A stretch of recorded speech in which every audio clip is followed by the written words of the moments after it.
No, because What's up, guys? Okay. Oh, sorry.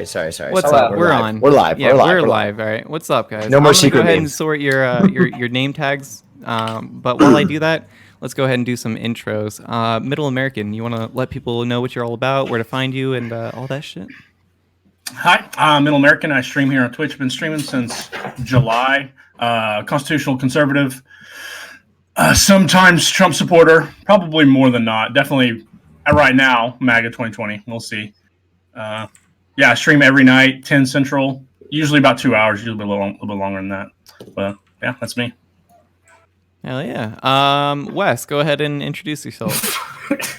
I'm the most politically intelligent man here, and I just came to debase everyone and all their stupid opinions, obviously. That's why I brought you here, my dude. Like I said, we need that wild card. So, and a pretty face always helps. So, yeah.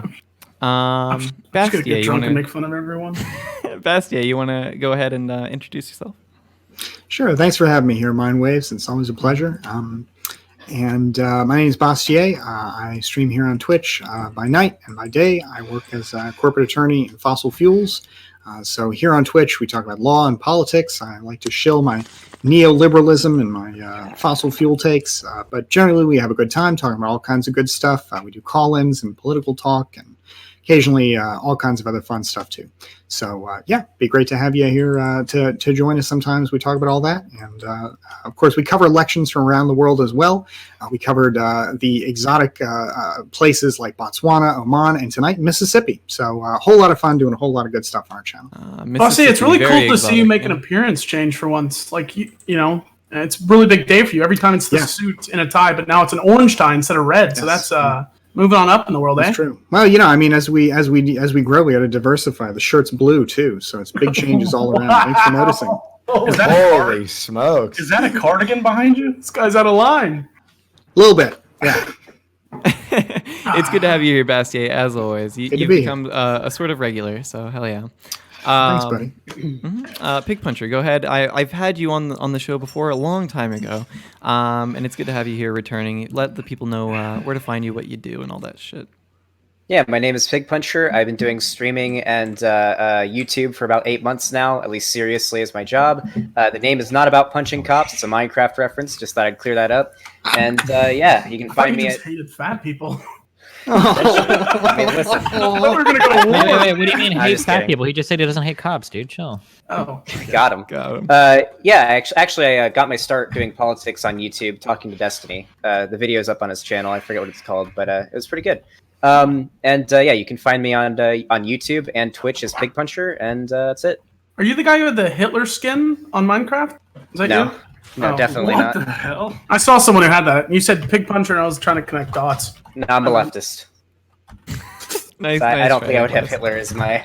I don't think I'd have Hitler as my Minecraft skin. Satire, dude. That's exactly what a Nazi would say. Anyways, WillNeff, you want to go ahead and let people know what you're all about and where to find you and all that stuff? Yeah. Oh, you also recently won the Raj Royale, didn't you?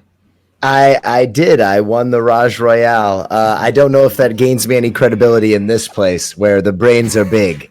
So I'm Will. I'm happy to be here. I am the proud owner of a puppy today, so I'm only going to be here for about an hour. But I'm a comedian and a writer by trade, and I'll do my best to keep up with these massive intellects tonight. Who's the maid in the background? Did you hire a maid because you want a Raj show? No, that's my girlfriend, Caroline. I'm not going to make the joke. Okay. I'm not going to. Okay. It's good to have the winner of. It's good to have the winner of the Raj Royale here, WillNeff. It's always fun to have you. Speaking of the Raj Royale, we also have the loser, Destiny, over here. You want to introduce yourself? Hi, I'm Destiny. I do politics and Kenshi on my stream, and that's what's up. Good shit, man. All right, so I figured we would throw a bone to the gamers again. I know we talked about this a little bit last time, but, BlizzCon actually happened, so I figured we'd talk about it. Was there any announcements made at BlizzCon that y'all cared about, got excited about, anything like that? Yeah. Can I jump right in? Yeah. All right. Well, as a horror writer in my professional life, getting to see the Diablo 4 trailer, which apparently the art style of Diablo 4 has been inspired by the tremendous Junji Ito. If you've never read his graphic novels, I suggest that you do. I was blown away. I'm a Diablo 1 fan. I'm a Diablo 2 fan. There was another game, and now I hope to be a Diablo 4 fan. I can't wait. That 9-minute trailer blew me away. Yeah, I think the trailer was actually like really fucking good. It's probably one of the best cinematic trailers I've seen from Blizzard, and that says a lot because they always have like really good quality. But you don't think it was a little long-winded? 9 fucking minutes? I fell asleep halfway through, dude. That's not a trailer. No, it's like an expose. I could have watched a half hour of that shit. It's been 20 years since Diablo 2 because there's been no other Diablo game in between there, so we kind of deserved it, you know? Exactly. But, Wait a minute, you really thought that trailer ran long? I thought it was like a tight little short movie, like it was perfect. Okay. I didn't watch it. I just wanted to throw some Discord in between us. Oh, okay. You're dead to me, Wes. I'm actually kind of excited for WoW Shadowlands because I'll have a reason to play retail again. If you don't kick this guy, I'm leaving. I'm fucking leaving. Wes, you're a WoW guy. How'd you feel about the WoW? I'm a WoW classic guy. Shadowlands, it's another reiteration of them making huge fucking mistakes and trying to monetize it. They're dog shit at WoW, and they haven't been good at it since Wrath of the Lich King, and the fact that they're still making expansions is a disgrace to us real fucking gamers of the World of Warcraft franchise. Like I said, I haven't touched retail since Classic came out. I'm looking for a reason to, so maybe Shadowlands will be good. We'll see. Trust me, you don't need a reason. Just keep replaying Classic. It'll get better every time. This is my fifth time maxing a character, and it's better every time, man. I'll keep at it. I don't know. I don't know how I feel about the lore direction of fucking Shadowlands. I'm kind of tired of Sylvanas. She needs to be killed off already. She's way such too an OP for no bitch, good reason. Dude. Exactly. She's like, oh, women, rise up. Just suddenly she goes from a character who's equal in power to so many others to being the god of fucking power, and she's better than everyone. She can rip open a gate to fucking hell. No, dude, she's just the queen of the damned. She doesn't have control over life and death. Fuck off. I mean, story-wise, she's using the power of an old god to do it. Story-wise, she shouldn't have the power because she's subservient to the Lich King. She shouldn't have the power to rip the fucking crown in half. She's just a one-dimensional character. She's spiteful because of what Arthas did to her, and she's just like a bad guy for the sake of being a bad guy at this point, and it's tiring. I don't know. Fuck her. I'm really excited for an announcement.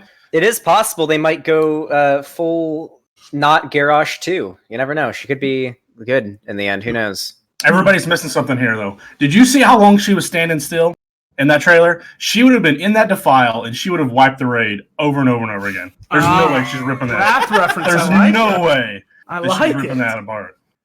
I mean, there's something better about BlizzCon, though, that I think a big announcement was way more important, and I'm really excited for BlizzCon's growing market in China. And that's going to do really well. Yeah. Oh, that apology at the beginning. Oh, it's coming. Diablo Immortal is going to sell like hotcakes in China, baby. It really is. Did we get anything about Diablo Immortal at this BlizzCon? No, they were ashamed of it. They're like, oh god, don't bring it the fuck up. Just focus on Diablo 4 and forget that shit ever existed. No one wants to address that shit. Maybe the Chinese government will thank them for their service by buying up some of what other people might otherwise not, right? Wait, the whole reason they didn't bring up Diablo's Immortal, hold on, Fivehead fucking take here. Chinese people are run by a government that wants to oppress them, so they don't allow them to have cell phones, so they knew the Chinese market in Diablo Immortal wouldn't take off, so they completely canceled Diablo Immortal. To be honest, Diablo Immortal is like a game that is made for the Chinese market. Right now, gamers in the Chinese market, almost like not exclusively, but the majority of them use their cell phone as their primary gaming device. I thought that was like Korea. No, it's China, and most of them are whales too. They pay. They're not all fat, okay? No, that's in the mobile gaming market. They call people who spend a lot of money on microtransactions 90% of their money, 10% of the player base. Yeah, but in China it's closer to like 40% or 50 or something like that. It's actually insane. Wow. That's why they're chilling so hard in China. It's like probably literally the reason why you saw a Diablo Immortal announced with as the keynote of last year's BlizzCon. It's so funny. A mobile game is a keynote. Jesus, man. Do any of us actually give a shit about Overwatch 2? Like, I really don't get this. I'm never playing Overwatch again. I played it for 5 minutes, and this one fucking what's he called? The guy that does the meteor strike thing kept like Sigma? focusing me like 3 games in a row. No clue. So I literally closed my eyes, and in my nightmares, I hear meteor strike, and I'm never playing that game The again. black dude with the massive fist, Doomfist. Yeah, Doomfist. Oh, yeah. Yeah, he Doomfist. pops Yeah, the fuck fuck that, off. dude. Yeah. I'm never I think it's- playing again. Never. I think it's a strange move to make Overwatch 2 because to me Overwatch feels like an MMO or not an MMO, a MOBA, Like a right? MOBA, yeah. And most MOBAs just tend to like release new characters and expansions and retool the graphics. So releasing like a new Overwatch, you're like throwing out all the stuff you've developed in the original Overwatch. And I always expected that Overwatch would just be a continuation. Like League of Legends is now League's a decade old and it just keeps getting better. So I always thought that was going to be their similar effort. They thought it was a smart move, I think, right? Because they're releasing a new game and it looks better. More people are going to buy it. And it's another way to resell another $60 game. I think Blizzard knew for the last year that they needed to create as much white noise as possible, as much static as possible to drown out the China issue. And Wait, so they're what like, China issue? The Hong Kong thing? Yeah. No. Hold on. Wait. That long. All That's of these pretty new projects drama. have been like roadmapped for at least half a decade, if not longer. There's no way that any significant change in BlizzCon's announcement was like spurred on by like the Hong Kong. You really think that? definitely right, You really yeah. think that in 2019 they plan to release like 3 games all at once? Because if anything, we've seen that Blizzard can drag out the development of a game forever into infinity, like vis-a-vis StarCraft Ghost, which has still never come out, was killed. So like I think Well, if they aren't new games. An expansion Right. of WoW is such a tiny player base. It's not massive anymore. Overwatch 2, anyone with a brain doesn't consider it a new fucking game. They consider it an expansion pack without a name. It just has the number 2. The only game they announced that was hyped was Diablo 4. They really didn't And even announce that's that not going to be out much. for like 2 years. Yeah. so- That's what I'm saying. They probably should have announced it like a year or 2 down the road. The reason they jam-packed all the announcements into one BlizzCon was to create as much hype as possible. The scheduling and the everything for this, like, there's no way that they could do this like 2 weeks out, like to have the whole stage set up and all the people with all their announcements and demos. And Like, Blizzard The always demos, does. the demo's ready. and Blizzard not to will- mention, that movie, that 9-minute movie. Yeah, There's no way. The way Blizzard like schedules their BlizzCons, it's usually something that's going to get released before next BlizzCon, something that will be released after next BlizzCon, and something that we have no fucking idea. So I mean, they kind of held true to that system that Shadowlands will come out before next BlizzCon. Diablo 4 it will have someone hype the entire year or a huge crowd of people, so they're excited to see more on it next BlizzCon. And then Overwatch 2 is kind of So is next year's BlizzCon the Blizzard card game? Is that or the next Blizzard card game? Like I think the card game Hearthstone market's dying. Well, they built on Hearthstone with they did a ripoff of TFT. So they also added the They Hearthstone did? What was that called? or Battlegrounds, I believe. Hearthstone Battlegrounds. Yep. So after all the other major game companies released TFTs, arguably better than the ones they started with, now Blizzard's like, yeah, I guess we'll do one too, just to get our foot in the market. But it was a little too late, dude.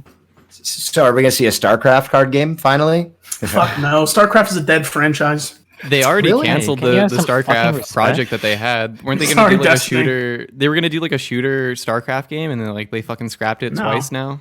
It doesn't have the hype that it used to. It's only boomers that give a fuck about that. Diablo is shifting into boomer phase, but StarCraft is like dying boomers. When I say boomers, I mean World War II motherfucking boomers. 80-year-olds with catheters in playing on their like Hey, 1997 Windows. Wes, There's a market for We it. were the greatest generation, all right? So whatever, Okay, you know. if you don't believe me, Destiny, why do you no longer play StarCraft? We loved fossil fuel Because you and were really good at Protoss. it. It used to be great filler content. And it was your whole stream, but you've given up on the game completely, have you not? Yeah, because they stopped supporting it, or not because they stopped supporting it, because other newer things have come along. Yep. AK, the game hasn't held up with time, and it's now a dead franchise. Well, I don't know if anything holds up with time if you're not like constantly updating it, right? Like I think StarCraft was the last big esport before like the concept of like an infinity game became a thing. Wait, Like with explain Dota. WoW Classic then. What do you mean? WoW Classic, after updated, has gotten worse, and people have still clung to the Blizzard franchise for the past like up to 5 years now, hoping for a re-release of a game that's at that time 10, now 15 years old. So the franchise hasn't died, and it was the greatest iteration of an MMORPG that has been Wait, and hold will on. ever This is be. really weird. So WoW Classic didn't die as a franchise because WoW. No, World of Warcraft didn't die as a franchise, and people stuck on to the hope of WoW because as the expansions got shit, they wanted to Wait, a lot of random shit. Okay, WoW never died because WoW is constantly updated, constantly supported. Retail WoW has like a new expansion every year or two. Yeah, but it has died. Retail itself is like had declining numbers the whole time. Yeah, The sure, franchise because as a whole hasn't. because it slowly declines over time. If they sure. re-released StarCraft in its first iteration, it would just flop and people would laugh their ass off. They already did did that, that. and it was, no, they did that, and it was actually hugely successful in Korea. They got like a fuck ton of sales for it. In Korea, now, obviously, okay. Even then, you well, can't. that's where compare them StarCraft has in always arts. been more popular, right? Yep. Because people in Korea actually play games at a high skill level. They don't just click a bunch of hotkeys like you WoW shitters do in fucking America. Okay? So yeah, it was really popular. And it still continues to be fairly popular. Sure, okay? The game is like fucking literally 20 years old. Okay, That's so that was you but- can't retail has fallen off in time. All I was saying before was that the concept of like an infinity game. So that's when you release a game and you just upgrade it indefinitely. I think that started with like the era of the MOBA. Now, MMORPGs have always gotten like expansions or whatever, but the idea that you have like a static game that you just have to add characters to and continually update, I don't think that concept has ever existed for RTS. I don't know if anybody's tried that model like they do with MOBAs or with shooters. But didn't StarCraft come out with like 3 or 4 expansions? Yeah, they had expansions, and every expansion was really successful. If you look at the average monthly users or whatever, every time. Then why did they quit on it? Because it's just not the model that they went for it. I mean, they probably could have continued to release expansions, but they just didn't want to support it. RTS has never been as popular as some of the other things. Wait, that makes no sense. MMOs have died off. Yeah, but the difference between an MMO is what is my average revenue per user for an MMO is going to be way higher because I can charge you a monthly subscription to play it. I can't do that with an RTS. Also in I have to, RTS, you're not charging for like skins and loot packages. And Yeah, that's well, they not in started WoW to do either. that finally, but like, They did? on a retail game like StarCraft, I can get you one time with an upfront $60 or $100 if you buy collector's edition, and that's it. In order to collect more revenue from you, I have to put in a fuck ton of work to make a whole new expansion. On World of Warcraft, as long as the servers keep running, they keep farming the cash. So like the models for these two games are entirely different from how they set Destiny, up. that's completely not true. If you look at the numbers, why did they stop announcing subscription numbers? Because they let shit go on for too long. They let tiers last for many months past where they were relevant and people stopped playing. What are you asking right now? What is your point? No, yeah, it's the same thing with WoW, but they just stopped with StarCraft because it's a dead franchise. No one wanted to play it anymore. But people in WoW, they quit, but they still come back for new expansions. So why would they quit StarCraft if the same thing would happen with StarCraft that happens with WoW every expansion? So the difference is the fact that in WoW, you can collect monthly subscriptions from players. You're highly incentivized to continue to create new content. Now, Blizzard is a company that shares internal resources. People that work on one team might also work on another team, or they borrow resources from different departments. StarCraft as a franchise just was never really as big as World of Warcraft or Warcraft in general as a franchise. So if they have engineers that they can allocate to certain projects, it makes more sense to pump out another WoW expansion where they can collect a monthly fee from you than it would be to allocate. Yeah, because resources like to its RTS. market cap as a whole, it's a much bigger franchise, Warcraft, than StarCraft. Yeah, so like my belief would be that if StarCraft was handed off to a smaller company, they would probably continually update it and support player base, et cetera, et cetera, et cetera. But the problem is because it's a single company that shares internal resources, it doesn't make sense to Gotcha. allocate engineers to StarCraft. That makes sense. Yeah, I see what you're saying now. I can't wait for a smaller company to try to like make their own RTS in the spirit of StarCraft and kind of like go that route. But I doubt that'll ever fucking happen. I don't know. It'd be kind of nice, kind of like a PoE, but for Someone will. Yeah. Someone Yeah, eventually will. Do you think RTSs have just kind of fallen out of style, though? I mean, I don't know as much about games as you folks do, but it seems like they're just not as popular as they used to be generally. I think RTSs are a lot less accessible than a shooter game. Shooters are very easy to pick up and understand. You move the mouse, the skill ceiling is very low. Not the skill ceiling. The skill floor, I guess, would be very high or very low, depending on how you define it. But like anybody that's played a shooter can pick up any other shooter and play it. Describing an RTS, like I can use my girlfriend example, who doesn't play games at all. If I were to put her in front of a computer, like, okay, hey, you push the mouse over the guy and click it and you shoot him. That's easy to explain. Yeah. If I wanted to even begin to explain an RTS, okay, so you make guys that mine resources. When you have enough, then you go to build a building, and that's when you make troops. Like it's way more complicated. It's a much higher barrier to entry. And I also think the, that like the skills shut up, transfer Wes. Shut up, incredibly well. Wes. I also think that like RTS is like much harder to understand as an esport, like from a viewer perspective, than like a shooter as well. Like you watch CS:GO, you know what's gonna fucking happen, right? Like somebody's just gonna dome shot somebody and then they're dead, right? Yeah. And although while that's true, I would argue Wow, that really there are good games take, that Mind are- Waves. I would argue that there are games that are immensely popular as esports that I don't think are good viewer experiences at all.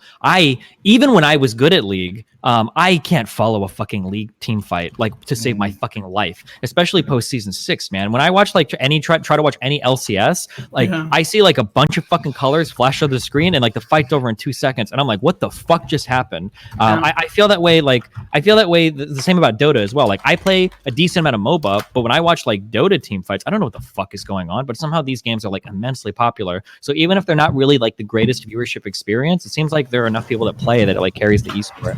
Yeah. I think if you wanted RTSs to come back as an esport, there could probably be some sort of new one that comes out that brings a lot of the old school RTS players back. Newer graphics, a game company that's willing, or a development company that's willing to keep it up to date and keep it interesting. And as for the esports scene, I think that it would have a pretty niche esports scene, considering you have to know a lot about the game to understand what's going on. Like, hey, this person is allocating this many resources to do this. This is okay. Now he's producing troops to go here, and it's a bit more complicated than just watching, like League or CS:GO or a Fortnite esport game. Yep. Definitely. So moving on from like the announcements and like the games and shit, how do we? Because obviously, J. Allen Brack opened up. Like BlizzCon, like apologizing for like the Hong Kong shit, or well, I guess their reaction and statement on the issue. How did we feel about the statement that was made? Was it a good statement? Yeah. Certainly a well-crafted corporate statement. I mean, it just, look, they certainly have the right to do what they did, but I certainly have the right never to buy any of that Blizzard stuff again. Yeah. And, it was just a sorry, not sorry statement, just to make It was people pure to go away. PR. That's it. Yeah, They're not going to address it further than that, and it makes sense because, as it was explained to me, it's a business. Why the fuck else would you fuck over your wages and like make less money when you can just say, "Oh, we're sorry," and not explain it to a bunch of people who are fucking idiots, and they're going to be like, "Okay, let's move on with BlizzCon now," and everyone forgets about it. I guarantee you, not a single fucking word of substance that anyone will catch wind of, and it won't go viral. Nothing after with BlizzCon Hong Kong will continue after this because everyone's going to forget about it and move on with their life. Hong Kong will continue, but Blizzard will detach from it completely. You're probably right, but what was disappointing about that statement was the way he talked, especially disappointing. Because, again, I totally understand not wanting to deal with it because, again, you're focused on money, understandably enough, your business. But the way he kept talking about, we believe in free expression, we believe in free speech. That's why we don't punish people for their private social media activity, because we champion free speech. And it's just like, why bother with that nonsense? You don't. And that's okay, but you don't. Well, wait, what do you mean? There's 100% reason why they bother with it is because they're going to make sure that they have a good name and people are going to realize what they said and they're not going to look deeper into it and realize it was complete bullshit and didn't actually address the issues that were brought up from their actions, and they're going to forget about it and move on. No. What I mean is, why bother trying to talk about your free speech credentials? Like you obviously don't care about that. Yeah, it's completely weightless. So just they're talking out of their ass. It was just sort of like, hey, shut up about it. Let's just enjoy BlizzCon. They just wanted nobody to start shit. I think the best was when the protester came up during the Q&A part, and the guy they had running the mic was like, "Okay, very nice. Sounds good to me. Thank you so much. Thank you for your input. Very good." I was surprised by that. Do you think that guy's going to get fucked over because he promoted it by saying "sounds good to me"? He probably knew exactly what to say in advance. That's exactly what they told Blizzard him. would say that because it's promoting what he's saying. He's like, "Sounds good to me." Like, yeah, I agree. Do you guys think that he made a statement in, I think, a PC Games interview after the fact, or after the apology, where he said, "Yeah, the reason we took this action against the people, we fired them, and so on, was because it was a content neutral reason. It wasn't because of the Hong Kong issue. It was because they brought up a political issue in a form where it doesn't belong," right? Now, I tend to agree, but I want to ask, I'm sure now going forward that's their policy, but do you think if it had been maybe a more American type political topic, one that was not, related to China, that they would have reacted the same way? Do you think that was an honest statement on his part? It all depends what helps them make more money. Mm-hmm.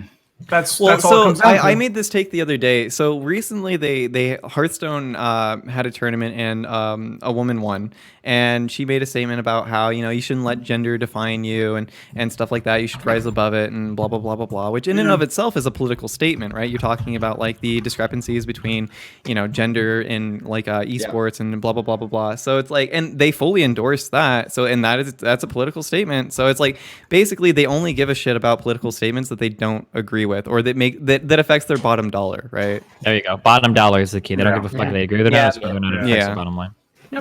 That's actually good optics for them, having a female win the tournament and talk about how women. Of course it is. They were probably thrilled that she won. Because not only it takes attention away from all the bad PR, but it just promotes this huge narrative of good PR. It's like, women can do anything. Don't let your gender define you. They were amazing for Blizzard. They were thrilled, but the whole time they were praying that she didn't say "revolution of our times." They would have had to fucking kill the feed and ban her too, dude. They were like, they'd take her money away too.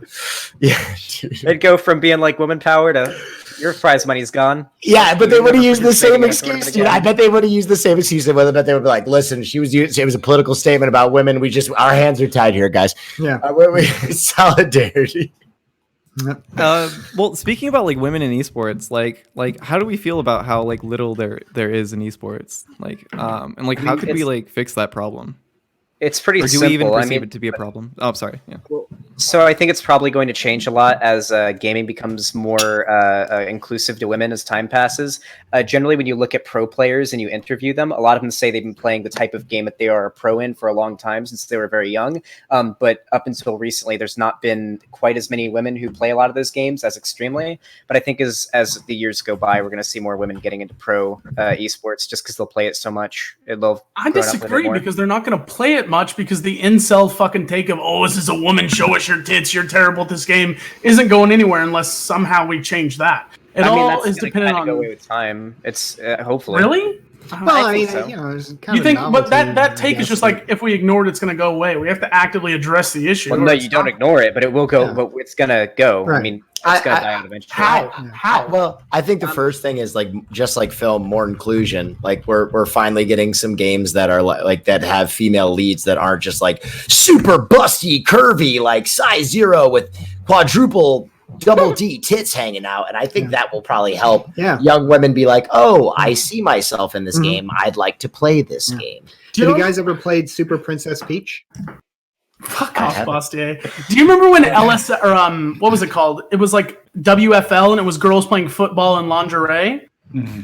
Do you remember when that shit came out? Like it's so funny that they tried to push that like it was a good thing. It's like, you'll watch football when it's hot. Wait, they still do it? Yeah, don't they do it at halftime? They do it at Super Bowl halftime or something. Oh my god! I think it's still its own league. I think they got in trouble because one of the coaches like threw something at one of the female players at one point too.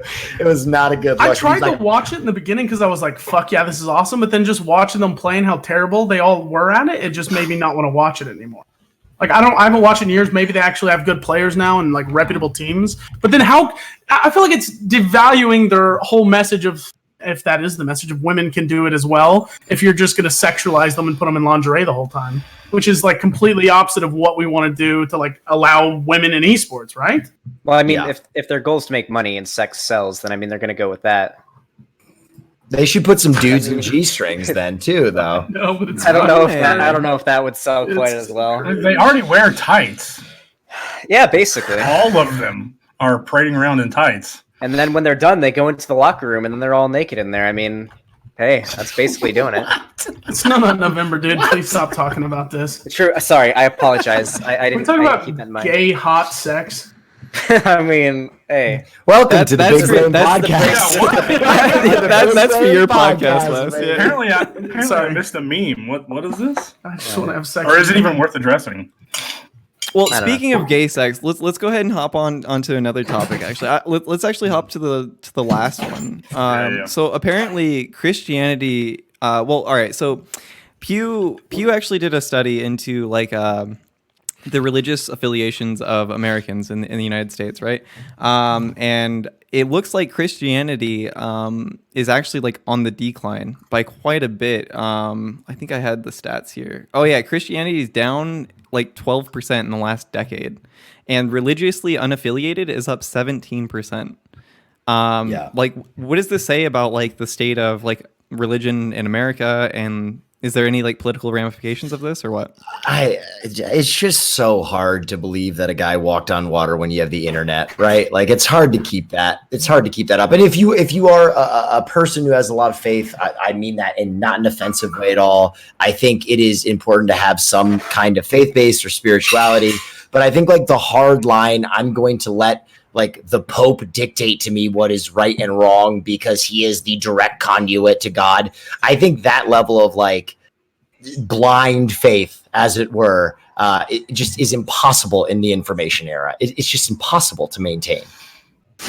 Right, the only place that they were really proselytizing was like South America and like developing nations anyway, Yep. right? Like, I actually totally disagree. I think it's more of a culture thing than anything else. Because if we check, actually, like you say, it's hard to believe a guy walked on water, but some people believe that vaccines give you fucking autism, right? So I mean, like I think that misinformation can still propagate at like insane speeds. It's just culturally, religion was just kind of an older thing that we had for older generations, and it's just kind of fallen out of favor, in favor of other things. I think. Well, for a long time too, it's really interesting that for a long time, religion in this country was not quite so inextricably linked to conservative politics like it is now.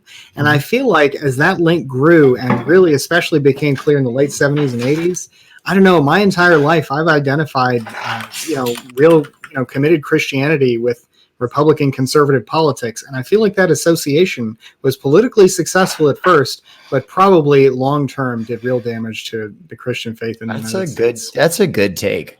That's not a bad take. Because for a long time, I mean, the U.S. was definitely a strong outlier in terms of like its religiosity among developed countries, like a serious outlier. And now it's coming more into line with other developed countries. So, But do you notice how Protestants they went up by 3% in this article, in the Pew article? Evangelicals.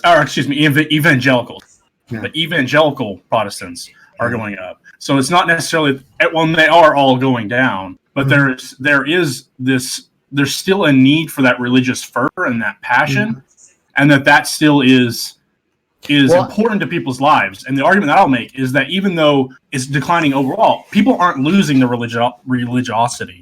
They're not losing that need for passion and community. They're just directing it away from old sources and to new sources. I mean, by definition, they are losing it because it's no longer attached to religion. I mean, you can argue spirituality maybe, but if it's no longer attached to religion, it's not religiosity. Well, I think what Middle American's trying to say, correct me if I'm wrong, is that like I think maybe like religious people are becoming less and less dogmatic, right? Yeah, they're more like humans instead of dogs. It's not necessarily dogmatic. It's they're changing, and it depends on how you define religion and spirituality. I think the distinction that Wes made between religion and spirituality is a good point, because we're still, when I see religion, I see as a community based of common ideas. Now, and there's that spiritual basis, but I was probably not counting in that very much. I mean, so are hippies, man. But exactly. They use a common, not necessarily specifically, but there are political movements, which is kind of the undergirth of my point, that use this passion that is innate in humans. Really? This passion as a mechanism for community building, and then they build an ideology or a belief system off of that passion. Well, those dude, actually, Middle American, I think, I've heard some people say that, like, with the decline of religion, that religiosity or that fervor you described, maybe it's not in religion anymore, but it goes into things like, say, politics, which has gotten a lot more fevered over the last, say, 20 years. Oh, yeah. Did you say religion is political? Because no. A little different. What I'm saying is, I wish I could quote who said this, but basically their theory was, as Western society, or at least as the United States gets less religious, politics will take on more religious kind of fervor to it. That's where people will challenge that kind of impetus. Or isn't that human nature? If you don't have passion for something, all this passion it's just now dead. You have to put it somewhere else. Well, humans aren't going to become dispassionate just because they stop having passion in religion. Yeah, but it's also, what is the purpose of religion? So is it a terror management theory, which is you're trying legacy, like you're trying to extend yourself beyond you're going to die. And because you're going to die, you have to find a solution for that death. And for a long time, it's been religion. Any kind of mysticism, we don't understand what it is. We attribute that to mysticism. Well, now, like Neff said earlier, because of the information age, it's becoming more and more unrealistic to say, oh, well, it's that mysticism that has the future. Yeah. It's easier to say the state or there's a government or this political movement is the way I can devote my legacy, and that as long as that movement carries on, then I carry on. Then I can propagate my ideas. Mysticism is a great point, because where it comes from my past and all of my community's past that I've seen going the same way I have, you use religion as a scapegoat to answer questions you don't have the answer to. And then over time, once you get more answers, once you start to talk to people who can explain these things, and the answer you're given is no longer have hope, have faith, then you stop having like absolute devotion to the faith because it's not needed as much. For me as a kid, that's all it was. It was an answer to the unknown. And it was always like, I don't know, and these people I talk to are my elders don't know. But then as I grew up and started going to sources that weren't my tiny little community, which is everyone's, just surrounded around the Bible, you learn more and you feel less dependent on it, so you don't feel like it's a necessary part of your life. And then it gets to the point of just abandoning it altogether. So I think one thing that's really important that is hard for a lot of people, because I don't think these are separate things, but like religion and theology, I think, are two things that we can look at very separately. So I would argue that religion seems to be something very important for everybody. And when I say religion, what I mean is like a collection of rituals that we go through that helps to build a community. So being able to listen to central authority figures on things like what ought we do, what ought we not do, being able to gather around and gather as a community every week and either do charity or just get together and be social, like church is used for a lot of this types of church or synagogue or mosque. I think that religious aspect, that ritual aspect, is probably an important thing for a lot of people. Yeah. So the theological aspect, the idea that we need a god or some mystical creature, probably not as important. And then, as I think Middle America might have pointed out, while people are quick to ditch the theology, it feels like we still probably need some level of religiosity in our life, or some kind of ritual thing that we all participate in. For some people that's Boy Scouts. For other people that's any other type of collection of events. Saying the N-word in private. Yeah, saying the N-word in private can be a ritual that we all go through. These kinds of things. But yeah, I think it's really important to separate out those two things when analyzing this, because like the philosophical, or the emotional justification or the emotional drive to philosophically justify our existence, like that theological thing or whatever. Yeah. I don't think a lot of people need that as much, but the religion thing, the collection of rituals where we all get together in a community and do things together, that seems to be pretty important for human interaction. And even if theology goes away, we're probably going to find some other way to hold on to that collection of rituals. Yeah. Well, I was going to ask you, is anybody here religious or otherwise spiritual? No. Spiritual is an extremely broad definition. I don't know. Yeah, I'm probably it spiritual. means something different to everybody, right? But yeah, but religious, no. But spiritual, yeah, I'd say I'm spiritual.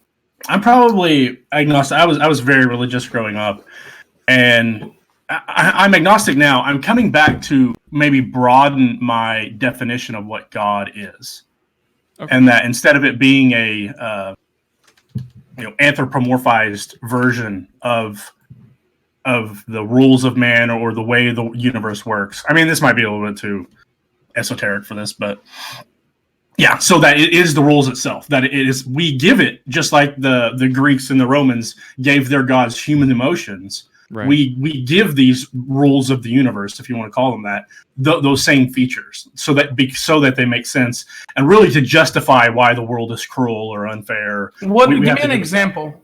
What do you mean rules of the universe? Well, just like from a physics or a perspective is probably just the easiest way. Or even more from that, we can talk about a really good example. This would be like things happen for a reason. That rule is very important for a lot of people to make sense in their head. Why do horrible things happen sometimes? Yeah. If they're not happening for what? You mean like fate? Yeah, kind of. Yeah. Well, not necessarily fate, but just that somebody else has like a bigger plan. That if things are fucked up in life right now, it's not as scary if there's a guy in front that at least is like taking charge, that has like some kind of plan for you. Even if things seem scary, as long as that guy in front knows what's going on, you can like take some solace in that. And for a lot of people, that's what God is. Yeah. But that just seems like a pussy way to say I don't have a ascribed religion, and I just think there's a higher power. Because I used to claim agnosticism. Go ahead. I'm definitely agnostic. I'm agnostic because I don't even really understand how my cell phone works, let alone would I ever say that I understood the interworkings of the universe. So I've always been an agnostic, but I think also for a lot of people, like death becomes, and we already covered this, but like death becomes a motivator for God, because like the idea that your life could pass before your eyes and you not even realize it is such a terrifying fear to people that like they could be undone and wiped away. And I think that fear is so total that it allows people to believe in things that are absurd, because they're like, I can't not exist. I can't even fathom a world where I don't exist. So like there has to be something to justify my being. Well, so how does escapism play into that? So now when you don't have to deal with that because you can instantly escape with your phone or your computer game, do you still have that same terror? I mean, yeah, like that's why we all have insomnia, right? That's the reason that I'll try and sleep for 10 minutes and then watch 3 episodes of fucking Gumball on my phone, because I don't want to deal with the fact that my life is ticking like the sands through an hourglass, and one day no one will remember my name, and there will be a day that comes when someone says my name for the last time, right? That is fucking terrifying. Shouldn't that just give you the motivation, the determination to do something in your life that makes people remember you, instead of this like bullshit view of like, oh, it's all going to end, so I need to fill my life with shit to make me forget how finite life is. That seems like such a bullshit take to me. No, I don't think so. I mean, because if you drag it out long enough, I mean, very few people are remembered in anything approaching deep time, right? Like, so I get where you're coming at, Will. Well, no. I feel like, I don't know, there are other ways you can approach it. Like you can think about Ray Kurzweil's technological singularity, where we're all just about to, we're like a few years away from like this technological explosion after which we'll all like live forever in these amazing android bodies. Yeah. But then there's also the same theories that the sun explodes at any time and we die at any time. But why do people harp on that so much more? I don't think the sun is supposed to explode anything. Destiny, there are literally 100,000 cosmic events that can happen every single day that could wipe out the whole entire planet. Not our sun exploding. It's not happening. Global warming. Yeah, it's not happening for 160,000 years, but there's solar flares that could like. How much would your life fucking suck if they discovered the technology to make us live for like 300 years if you wanted to, but you can only use it on like a 10-year-old? Like after that, the age is like cut off and you're just like fucked. I would be happy. I don't want to live forever. Yeah, because you're depressed. Fuck you. No, it's not because I'm depressed. It's there's just so much you can do in life. I feel like more than 500 dude, years that's is bullshit. Destiny. That's so such much, a good. though. That's such a good sci-fi plot, man. There's That is so such a much. good What do you, sci-fi plot. Bastiat? The only reason you think like that, there's so much because you've done so little. How old are you, Bastiat?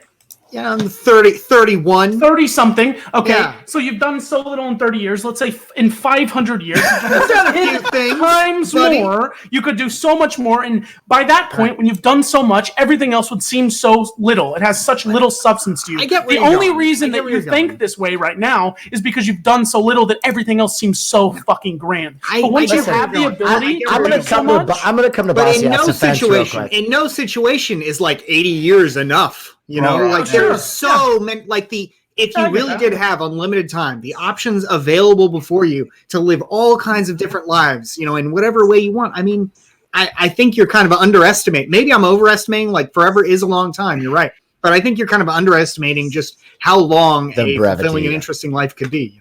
I'm also going to come to Bastiat's defense. His hair is tremendous. So if he's accomplished one thing, it is that weatherman style fop he has there. That's some good hair, baby. Big Not true. wrong. All right, so I Thank wanted you to very ask Will much. something, but before I go ahead and do that, I want to go ahead and let Pixie introduce yourself. Let people know what you're all about and where to find you and shit. Hi, so I'm Pixie. You can find me in Twitch, PXIE. I like talking politics. I, for one, welcome death. No, but I'm just here to talk politics and whatever. So yeah. the Hell best yeah. part about death is that I don't have to fucking talk to Destiny on a podcast about topics he doesn't actually believe in anymore. Wait, I don't All right, believe in well- death? Wait, what does that even mean? No, it means you are a surface level bitch, and everything you talk about, you just Google. Wait, Nice. what Good- are you you don't talking actually have about? true Good beliefs. one, Wes. Not- Good hey, one. Got it. They All tried. right, so They I wanted to tried. ask Will I'm just something trying because to you said that you cause discourse, identify. You said you identify as like agnostic when it comes to religion. Yeah. I personally identify as like an atheist. Like I think that describes my Sure. position best. Like why do you Sure. why don't you take that like to you? What's the difference between agnostic and atheism? Why don't you make that jump? The reason I don't make that jump is the same reason. Like to say that you are atheist means that it's that you believe there is no Godhead, there is no divine, there is nothing beyond what we have experienced already. I could say that you're probably right. The odds are, from what I've seen in my life, you're probably right. But I can't with 100% certainty say you're right. Yeah. And that makes me an agnostic because I don't understand so much of the universe. And those men and women that are paid to understand the universe are still learning insane things every day. I remember when dark matter was like discovered and we started going into it. It's like, there's so much more to the universe than we could have ever understood. And those are the people that are paid to do that shit. Yeah. So as long as there is still this room for doubt, until there is a very smart person that comes out and says, listen, we've discovered everything. There's no God. Sorry, guys. I'm going to leave the door open there. And maybe in my own very selfish way that I think there is something so morbid and sad about true atheism that we don't even leave ourselves open for the possibility of something greater than naked apes killing each other and fucking each other on a spinning space rock. If that's what atheism is, I'm an atheist. No. So I want to make a distinction here. I'll describe why I identify as an atheist and not an agnostic. So the word gnostic it means to know, right? To know something. Agnostic means to not know something, right? So you could be and then you could you go into theist, right? Or theism. Theism is like to believe in a religion or to believe in a god, and then atheism is to not believe in a god, right? So I would never claim to be Gnostic or to know for a fact that there is not a God, right?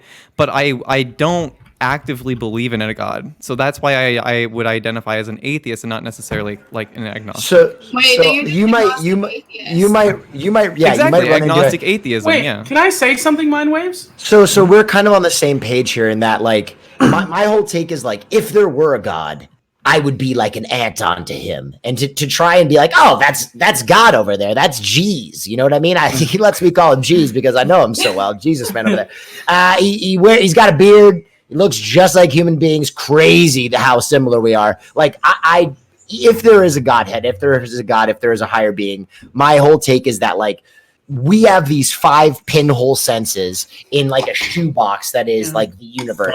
And we're getting like this little bit of information through these tiny holes.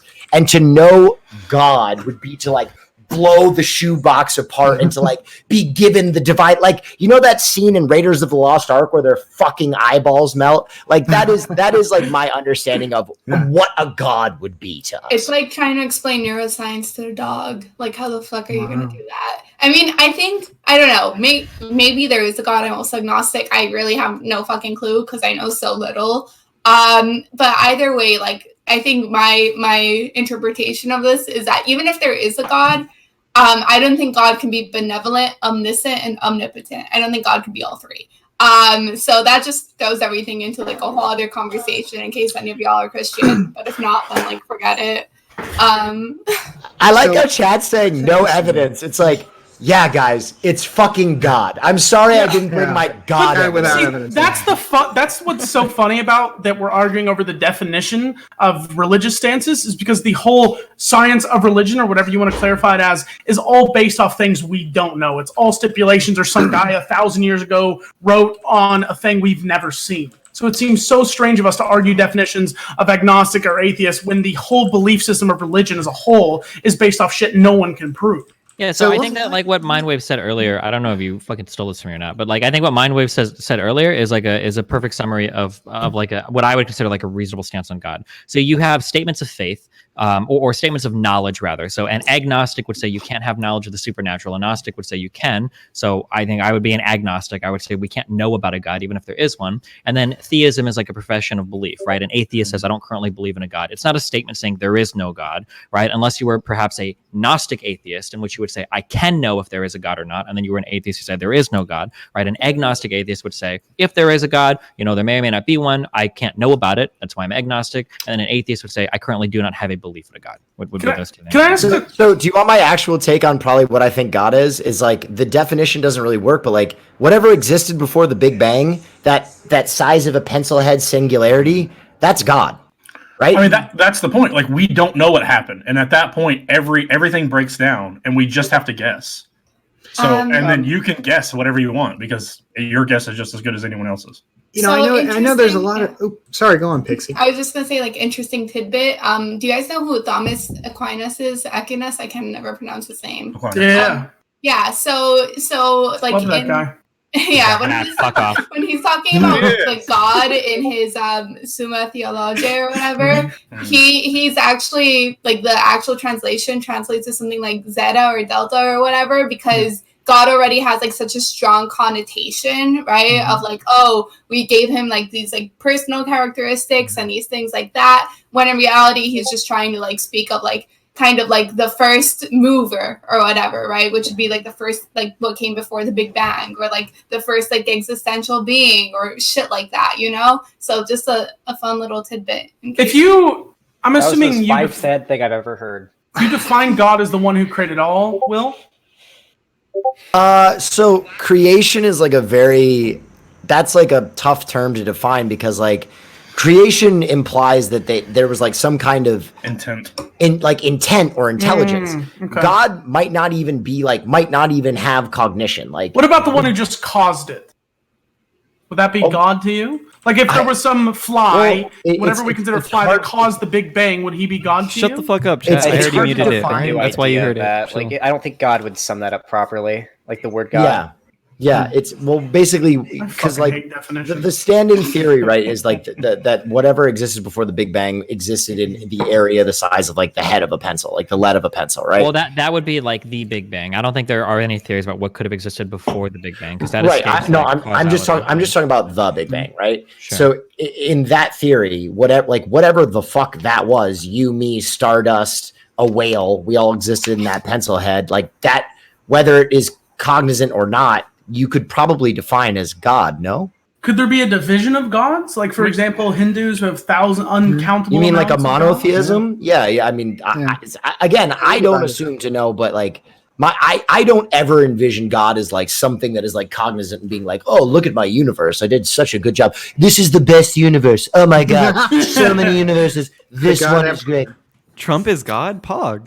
God and bird. Can I ask a question to this godless room in here? For the most part, godless. Now, let me ask this. So I used to think about, I'm with mind waves there. I would call myself an atheist. I think you're right in a technical sense, at least, Will, that, you can't, I don't claim to know. I just feel, certain enough to where I would go with that term.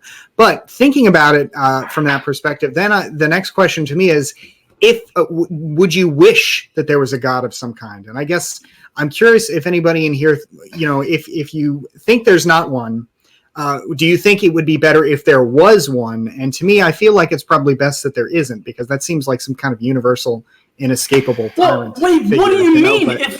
If you could have a universe with that. How the fuck could you take that stance? If there was a God, what the fuck would we fight about? Everything would be solved. No one would give a shit. We'd be like, yeah, dude, we all believe in this homie who was proven our Geo motherfucking D, Geo Magalo D, and there would be no cause for war ever. Like, every war stems religiously and grows, and now it's political and inescapable tyranny forever and ever, No, have you guys ever played a game of Sims, right? Where you're essentially God, and you can be a total asshole if you want, or like let the Sims be however they want. You can drown one on purpose. So I guess what I'm trying to say here is that even if there is a God, there's still a chance that God could be like a giant fucking asshole. Who cares? He has ultimate power over us. That's the thing, though. Like, ultimate power. You could never. Bastiat, I challenge your bitch ass right now. If a God came out and was like, yeah, motherfucking prove that he was God, for you to say this to his face, like, I wish you weren't here, bitch. You know what he'd do? He'd fry your ass. That's the thing.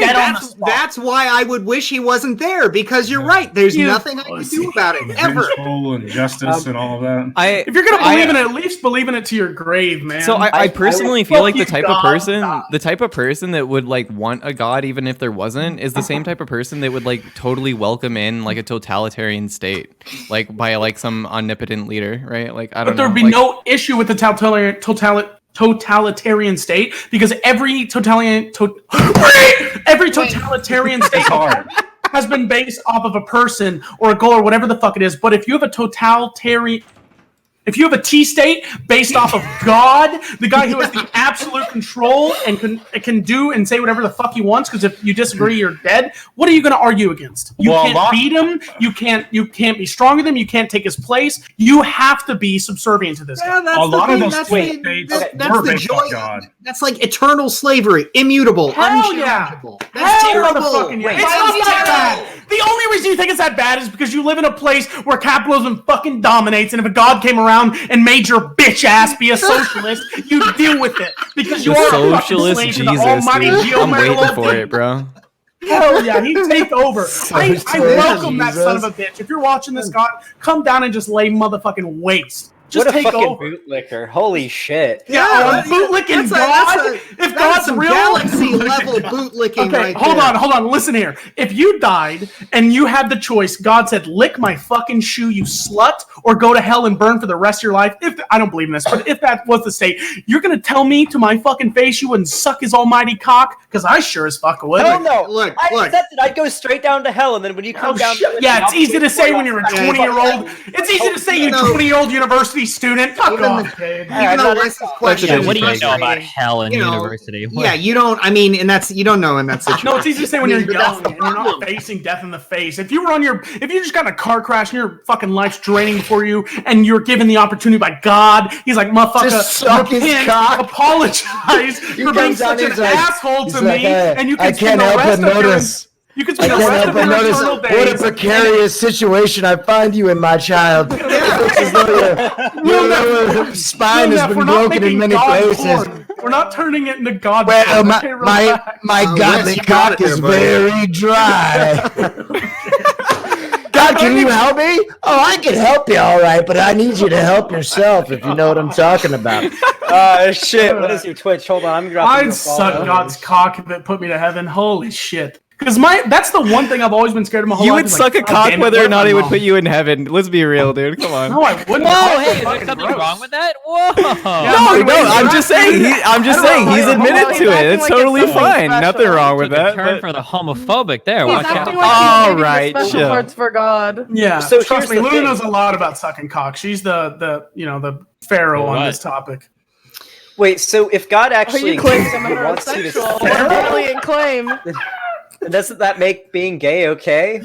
What? Like if I like had a near-death experience and God was like, "Hey, suck my dick and I'll let you into heaven," I would want to do everything I could to survive, to spread the word. Oh that yeah, what if it's it's a okay with being test? gay. And he's like, "Oh yeah, are you Yeah. gay, dude? You're going to hell if you suck this dick." True. That's a good point. God would Maybe actually be a sexual maybe you have to predator. eat- Can maybe we you have to eat cancel his God ass. for being a sexual Okay, predator? here's one. Holy shit. Here's one to think about.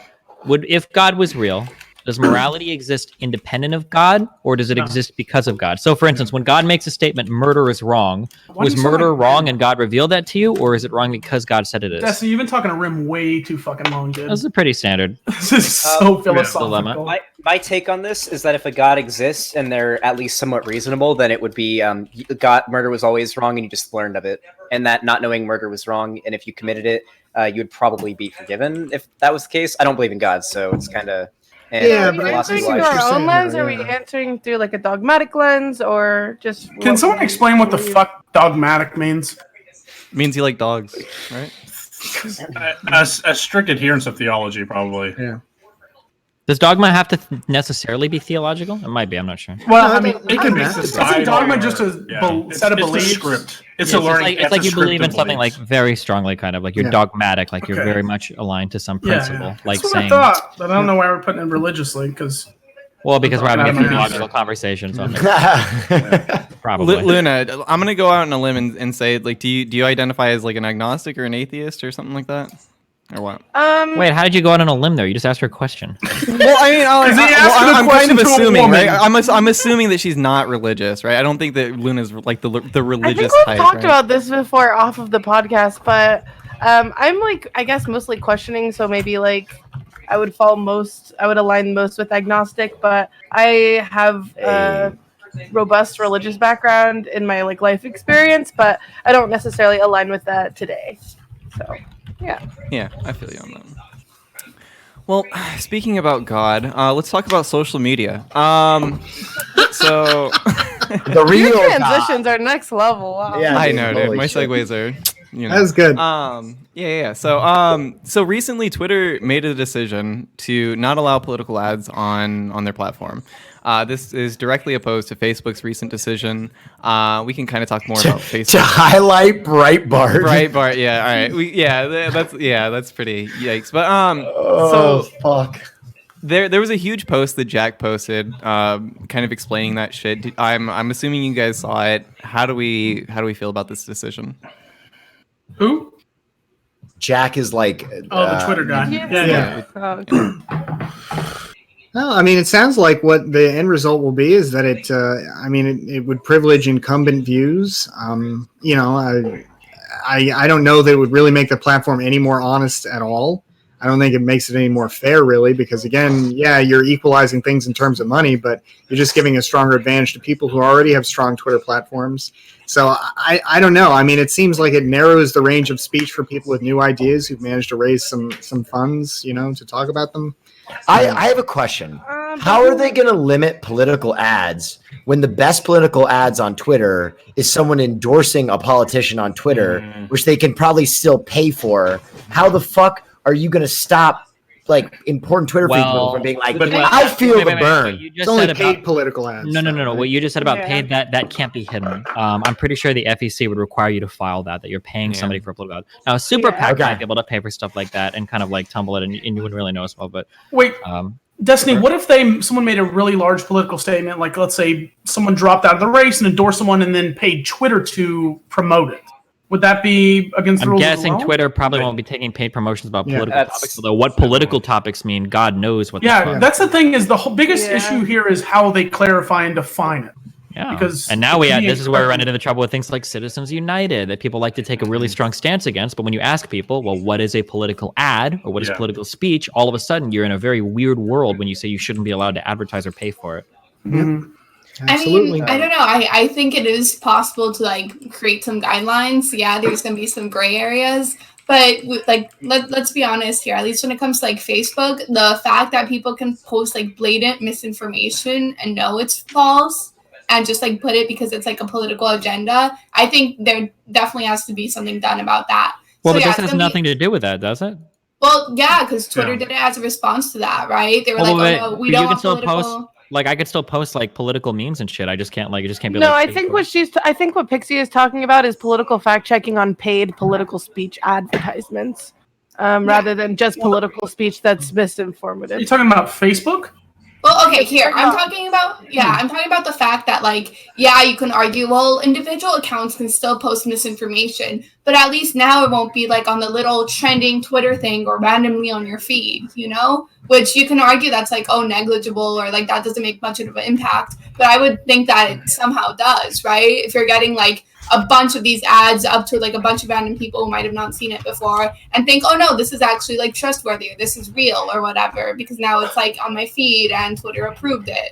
I don't really see it as much of a change because there's multiple other big platforms and the other two are owned by Facebook, so they can do whatever the fuck they want there. So just because Twitter cucks political ads isn't going to mean that it's going anywhere. It's just going to shift more heavy in the favor of Instagram and Facebook. I think we need to differentiate these two also. So, and this is my sphere. I've been talking about this, but I don't really know how generalizable this is. But for me, Twitter is, I don't follow friends and family on Twitter. Friends and family aren't even on Twitter. So I follow general political accounts, social media types or pop culture types.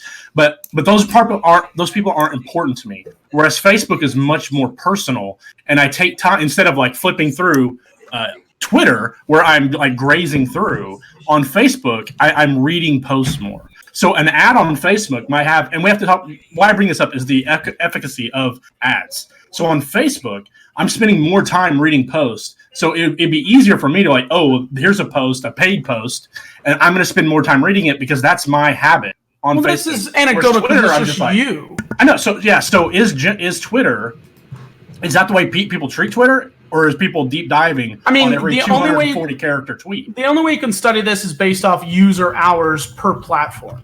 and that's But it's the also only about data you can perception. get on It's it. also about perception of that information. Yeah, but If how you're can you only limited to test this? How 240? can you get data on it? Oh, I don't know. That's hard. That's what I'm saying. So the only data that you can look at, I don't even know if it's out there. It probably is like as per how many hours per person spends on Twitter versus Facebook. And you have to, the best you can do is make an assumption. Whichever has more is going to have a greater effect. I don't know. I you could also just like make an argument, I guess, depending on like the user base, right? Because we know for a fact that people who are older tend to be more susceptible to like fake news and fake advertisements. So even if, let's say, more people use like Twitter longer, if the majority of the base is a lot younger and therefore like probably less susceptible to fake news, you can easily make the argument that Facebook is more influential in that way. Well, it's not necessarily about fake news. Well, for me, my was news. So whether it's fake or true, what is the effectiveness of that ad? And I think your age, like I think that's a good point. That the old, especially, I mean, Facebook is an older crowd now, and Twitter. I don't know do we know the average user age of Twitter? Like, is that? I mean, I'm sure we could probably find the demographic. I can tell you this: the user age of Facebook is older than Twitter, and but I'd say more people use Twitter. This is a guess. More hours per day are used on Twitter than Facebook. Yet the perception of older people and their perceivability and believability of these ads on Facebook. And we're also not just talking about Facebook. We're talking also about Instagram. So real quick, that's true. so off of some bullshit, right? Apparently, the Mhm. median age of Twitter users is 40. The average Facebook user in the U.S. was 40.5. Oh, so they're actually. And that also, I don't think neck that and neck. the latter data point even addresses Instagram, which Yeah. which is a whole other. It'd be so I would hard to imagine that believe. Facebook is still, we forget this because we only use Twitter, but Facebook is still massively fucking popular. Mm-hmm. There are a lot of hours and time being spent on Facebook. Yeah, maybe it's We only don't big use it. brain people from the podcast use Twitter instead of Facebook. So I read the thread that the fucking Twitter guy wrote about this, and it seemed like they're making it kind of ambiguous what they meant by ads, political ads, because they plan to expand it and go into more detail about it in the future. But from my understanding, I don't think Twitter posts from political pundits would count as ads, right? So- Something else. So maybe Facebook made this stance just to counteract Facebook, because didn't Facebook make their whole "we're not fact checking anymore" before Twitter made this announcement? Yeah, they did. So Like, that's it's one 100% perceivable that Twitter made this just to counteract Facebook to like push people away from Facebook and onto Twitter. You were saying, Luna? Oh no, I was just saying maybe that the distinguishing factor was whether or not they were paid, not whether or not they're a political speech activist. Mm. Or God, not it's such a political hard thing to speech define. activist, but an activist in politics. Yeah, political speech is super fucking hard to deal with. This is why the pushback against Citizens United is really hard to say. Like, should you be allowed to like infinitely fund like political documentaries? And it's really hard to say that because, well, what is a political thing, right? Like, is a documentary on climate change, is that political? I don't think that's necessarily the difficult part of Citizens United. I think the distinction that's difficult in Citizens United is whether or not corporations can be identified as individuals in the Wait, political what? That's sphere. not. No. Wait. The central part of Citizens United was whether or not like what is considered like political speech, and whether or not like a company can fund. Maybe I'm thinking of some- Citizens United too. I don't know. Well, I mean, the Maybe. corporations issue. I mean, you can still have rich individuals donating huge amounts of money. Yeah, to, exactly. Well, Yeah. isn't that capped? So Like, What's I that? thought individual donations were capped. You can't go. donation, yeah. Okay, So wait. you bring a good point. Donations to individual candidate like campaigns are capped, but to PACs that express generalized messaging, that's basically unlimited. Yeah, so a political action committee, a PAC or whatever, or to a political candidate, you're capped by the FEC, the Federal Election Commission, based on how much you can donate to those things. But kind of like a result of Citizens United is what people do is they make things called super PACs now. Now, a super PAC is not directly affiliated. It cannot be directly affiliated with any individual candidate. So because they're not, there's no cap on how much you can donate to them for them to do political advertising, essentially, as long It's as they're not putting a directly middleman in affiliated. between. That's, Well, it's not quite a middleman. I mean, Destiny has it right.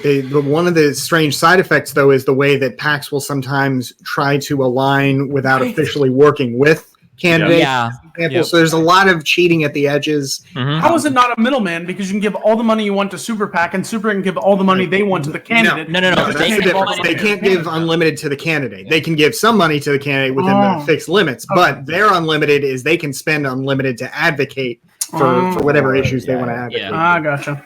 Yeah. So it's a little different, but in practice, you can argue. But By the way, y'all, I'm problem- gonna go take care of this puppy. Thank you so much. Bye, for Will. having Much love, I baby. will. Have Yeah, a good definitely. one. Sorry, Will, I Will. appreciate you coming Sorry, on, best dude. Hell yeah. friend. You want to go ahead and shout yourself out real quick, and then No, I'm not going to shout myself out because I'm leaving early. What I am going to shout out is that Mindwaves does a tremendous job here, and you all should use your Amazon Primes on him because he does a great Aw, job what a nice bringing guy. a lot of bing brains together. If you ever want to come see my pup, he's on my channel. You can find Will, before you leave, will you show us appreciate your that, new dude. penis? all right, Wes, calm down. All right, have a good one. Have a good one, Will. Y'all can talk about that in DMs. All right, that's for your own podcast. Yeah, let that one hang. All right. The flip side on figuring out like what is political speech though is like one of the things that makes like Citizens United really hard. So like we might say like, well, it's kind of bullshit that we can donate unlimited money to a super PAC for them to advertise basically for Ted Cruz. Like that seems like bullshit. But the problem is like, okay, well, let's say I want to donate a lot of money to a campaign to like talk about climate change, right? Well, should I be restricted on how much I can or how much they're allowed to spend on any given documentary or the advertising related to it? Those issues get like really hairy figuring out like what is political speech. It's kind of related to this. It's a really difficult question because everything at the end of the day can be. We were just talking earlier, right, about that Hearthstone girl that said like, oh, you know, like rise above your gender. Well, is that political speech? I mean, like almost anything can be. I mean, honestly, like, call me reckless or whatever, but with the mention of the internet, with grassroots movements, with things like that, I definitely think we live in an age where super PACs aren't even, like, necessary in a way, right? If your idea or whatever, like, hashtag, like, capitalism, right? But yeah, if your idea is a good and solid one, with just a little bit of, like, social media, and like, you know, retweeting or whatever, and not even necessarily paid, you can definitely have things explode and like, I don't know, funnel things through a GoFundMe and stuff like that. Like, Except for that's how you get Trump, because there's also this popularization of clickbait and calling people names, just the dirty side of politics, and that feeds news cycles. And they love that. They love Trump. Like they give him what was the $1 billion of free coverage in the primaries because everybody loved getting Trump on their TV screens. And how do you? That's the message that's getting out. So if you have a good message you believe is good, you believe it's just and right, and that everybody would agree with it, the media is complicit in this cycle of not giving good ideas, but giving the ideas that are scandalous or giving the ideas that will focus the eyeballs more than the mind. Not to derail, but thanks, Bastiat, for the 5 gifted subs, by the way. I appreciate Everybody, that. no, we're totally right. What a great podcast, My Wave. So I hope everybody subscribes. Thank you. All right. Yeah, I fucking hate this podcast. yeah well, fuck you guys. Just return your love, Mr. Well, Are you in a real political podcast? Yeah. All right. All right. Don't pretend like you're not trying to be this podcast, Wes. All right, chill. So I totally want to be a bunch of old men talking about shit they don't really know about. hell Who yeah, have no brother. control over the world, and they just want to Let's talk shift about from it. Twitter and let's talk more about Facebook and their decision to actually endorse Breitbart and put them as part of their Facebook news tab.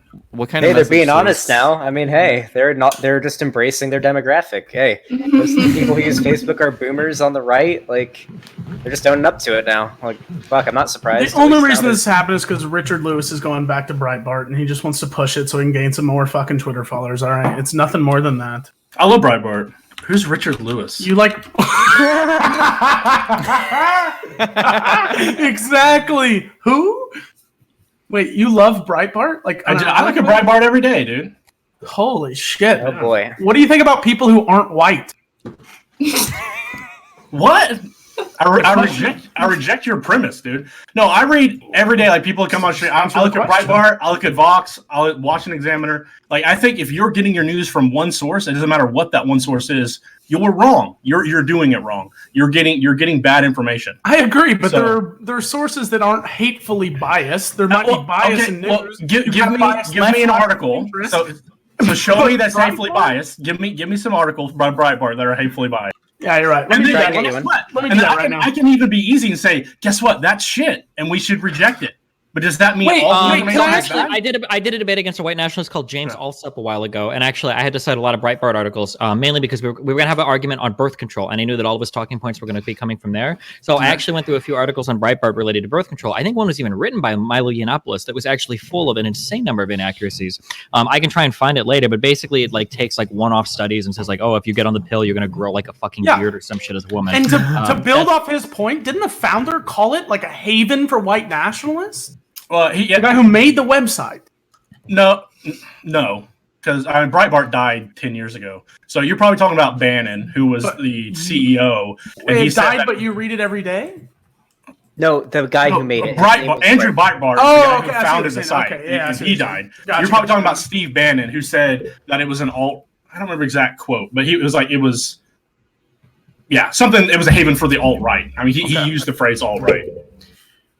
But again, like I can discern information. Maybe not everyone can, but I can discern. Everyone can. I can't. I mean, I don't want to be overly generous, but I'm wearing a ramen shirt. Do you think I I mean, do I good with can't. information? So the problem with this statement, real You're quick, on the 'cause Big Brain podcast. Of course you can. to Liz, kind I of don't know what I'm doing here. to push back against this, like it can be good to Me get your neither. news from a variety of sources, much the same way that it can be good to eat like a variety of foods. Breitbart is not a good source of information ever, the same way that eating cyanide wouldn't be a good way to diversify your diet. I mean, Breitbart, what if you wanna unfortunately, die, it offers Destiny? nothing in the way of like good reporting. There's Tell a that lot to of like Hitler. factual inaccuracies on the site. Like it clearly like panders to like a particular bias. Like I don't think Breitbart should be so does included the in any, Huffington like, Post. So does BuzzFeed. So does No, so does- not- The not- difference is that first of all, BuzzFeed reporting is different than the actual BuzzFeed site. We can criticize people like Huffington Post, Washington Post, New York Times, or whatever. But the difference is that these sites have like some level of journalistic credibility. So, for instance, or only to accountability, rather. you. Only to you. No, No, like they Yeah. built it for To you in your decades. bubble. No. No, Okay, no. hold on. Okay, wait, careful. Okay, if you're talking about Breitbart, consuming Breitbart as part of your balanced news diet, we're talking about bubbles. Is I'm not going to be the one inside of one. Okay. So when we talk about like whether or not journalists are being held accountable, Breitbart, for instance, I can't think of a time now. It's possible it's happened, but I can't think of a time that Breitbart has fired a journalist for getting something wrong. Like they barely even do retractions. Whereas like people like CNN or the New York Post or the Washington Post, not only do they do retractions, they do pretty careful fact checking of their media as well, which was evidenced when Project Veritas tried to infiltrate Washington Post with fake stories about Roy Moore, and the reporters were actually able to sniff out the bullshit stories where they were posted. Or when Project Veritas tried to frame the New York Times with a bad interview, and then they released like the full footage of how they, how O'Keefe was trying to set it up. We could go like through it like a million examples of these. Like CNN has fired reporters for getting things wrong. Breitbart doesn't do this because they don't really care about the facts. They just push a one-sided agenda. I don't think that all news media is created equal, and just consuming a little bit of everything is a good way to do it. You have to like audit the veracity or whatever of your sources. Like you have to know that you're getting something from a good media publication, not just a different one. So I agree with Destiny. So I look at the headline and they're talking about governor races. So should I not believe the numbers about the governor race because it comes from Breitbart? It's possible that Breitbart publishes some things that are true, but the thing is they could publish things that are false, and there's no accountability there. I know that if something blatantly false gets published on the Washington Post or the New York Times or CNN, people are going to go down if that happens. People are going to get punished. There's going to be a big deal about it. Breitbart publishes false and dumb shit like all the time that like never gets called. Like the Russia collusion hoax? Like wait, so what part of the Russian collusion hoax are you saying that Trump colluded with Russia to rig the election? Was that not the narrative pushed by all of your sources? So for a narrative, years? so a narrative and an individual fact, right, or an individual story are two entirely different things. CNN actually did get a couple things minorly wrong about that reporting. Not only were the journalists that were involved in that incorrect reporting fired, but the lead editor personally vetted every single story that was published related to Russian collusion thereafter. Now, but you realize that you were saying you were making the same argument that I'm making for Breitbart. You're saying that the narrative of Breitbart is bad, even though the individual information might be good. Oh, no. I'm not saying the narrative Breitbart's bad. I'm saying they actually publish this misinformation. I guess like we can go later on, or maybe I need to have stories like ready. But like I know from personal experience when I did research on the stuff that they posted there related to birth control, there was just stuff that was just factually incorrect. And I'm pretty sure that we can find that. Like when you say Russian collusion stuff, I'm very curious, and I don't do this to people. I'm not going to nail you down on this, but I'm curious. Can you think of something that CNN published that was just like blatantly wrong or fabricated? Like, I don't think they did that to my knowledge. A couple of the facts they did get wrong, journalists got fired over that shit. I can look up specifics. I don't have anything off the top of my head. Okay, yeah, that's okay. But yeah. Trust the business press, folks. They got to get things right at least some of the time. Whereas these like one-off, blogs that have kind of made it big, like Breitbart. I mean, there's nothing there. There's no accountability. Doesn't it come to the fact that you trust the ones who get it right the most? You trust them the most, and the ones who constantly have inaccuracies, you trust the least. Which is why Breitbart is held as a joke, and people, CNN, Fox, whatever, are treated as not a fucking joke. Well, I think there's a difference between an entity like, say, the Wall Street Journal, which is very transparently conservative in its editorial pages, but whose reporting I don't think you would say is generally conservative, and an entity like Breitbart, where that distinction is really not there. I don't even think it's as, because a lot of news sources are biased, but Breitbart comes off to me as inaccurately biased. Like they skew information to their own personal gain as a website to push the narrative they want, which is not what I see most doing. Instead, they take the information and the stats that they do like and push those so their narrative fits. I look at Breitbart the same way I look at Huffington. Like they have their ideology that they're looking at every article or every news story, and they're curating those news stories through that perception. Like I think they're on the same level. I have a question. Do you think Huffington Post basically doesn't fact check, or do you think that they purposely post things that they know are false or misinformative? Yes, absolutely. Like I believe, but that's part of that is how you frame an issue and what type of information you give and what type of information you leave out. Which is the same arguments that we're having against, and I guess the more specific argument is also providing information that is absolutely incorrect. Okay, because I have a hard time seeing them as equals when you have one where people, can get fired over it and have gotten fired, and the other one where nothing happens, One has specific repercussions when these negative actions happen, and the other one really doesn't. So to me, it's hard to see both of them as equally credible when one has clear consequences for their actions and the other one gets scot-free. So I'm reading right now, Breitbart editor from the New York Times says she was fired after anti-Muslim tweets. This isn't necessarily a news story. So here's a Vox. Well, this has nothing to do about being factually incorrect. This is probably pressure from advertisers, would be my guess, right? But it doesn't have to do with getting something factually incorrect, right? Who was fired that made factual inaccuracies that was fired from Breitbart? No one? Oh, that's what I'm looking for right now. It's not something I've ever looked for before. So, Destiny, who are you quoting when you were talking about people that were fired for inaccuracies? Let me see. CNN fired journalist, Russian. I think one had to do. You quoted it happened all the time, anytime something. No. I very specifically said I could think of 2 times where it happened because I don't think that CNN publishes misleading or factually incorrect information often. Okay. It's not something that on these big the thing is on these big journalistic outlets, you have to keep in mind that if they fuck something up, other outlets are going to be on them like fucking hawks, dude. They want to publish these stories. They hold each other accountable to some extent. But they don't go after Breitbart. Well, they hold each other accountable. Nobody goes after Breitbart because nobody cares about Breitbart. Because Breitbart isn't taken seriously as a journal outlet. They're not going to do anything. Breitbart's not going to fire anybody over it. Well, that's the whole reason this topic came up, because no one takes them seriously, and yet Facebook wants to claim them as serious. Well, yeah, because the people who do take it seriously are generally those that are more likely to use Facebook. Also, I found a link. It's PolitiFact, so I don't know if you guys follow that, but or if you guys are cool with that, but it's a list of statements that Breitbart has made that are just demonstrably false, just completely untrue. PigPuncher, that was so eloquently said. Well, so how do we feel about Breitbart's past association or current association right now with white supremacists and alt-right types like Milo Yiannopoulos? Oh, sorry. Wait, can you repeat the question? Sorry. Doesn't that? Well, how do we feel about Breitbart's ties with white supremacists and alt-right types like Milo Yiannopoulos? Doesn't this kind of paint them in a bad light? And then to have Facebook prop them up as a legitimate news source, isn't that in and of itself problematic?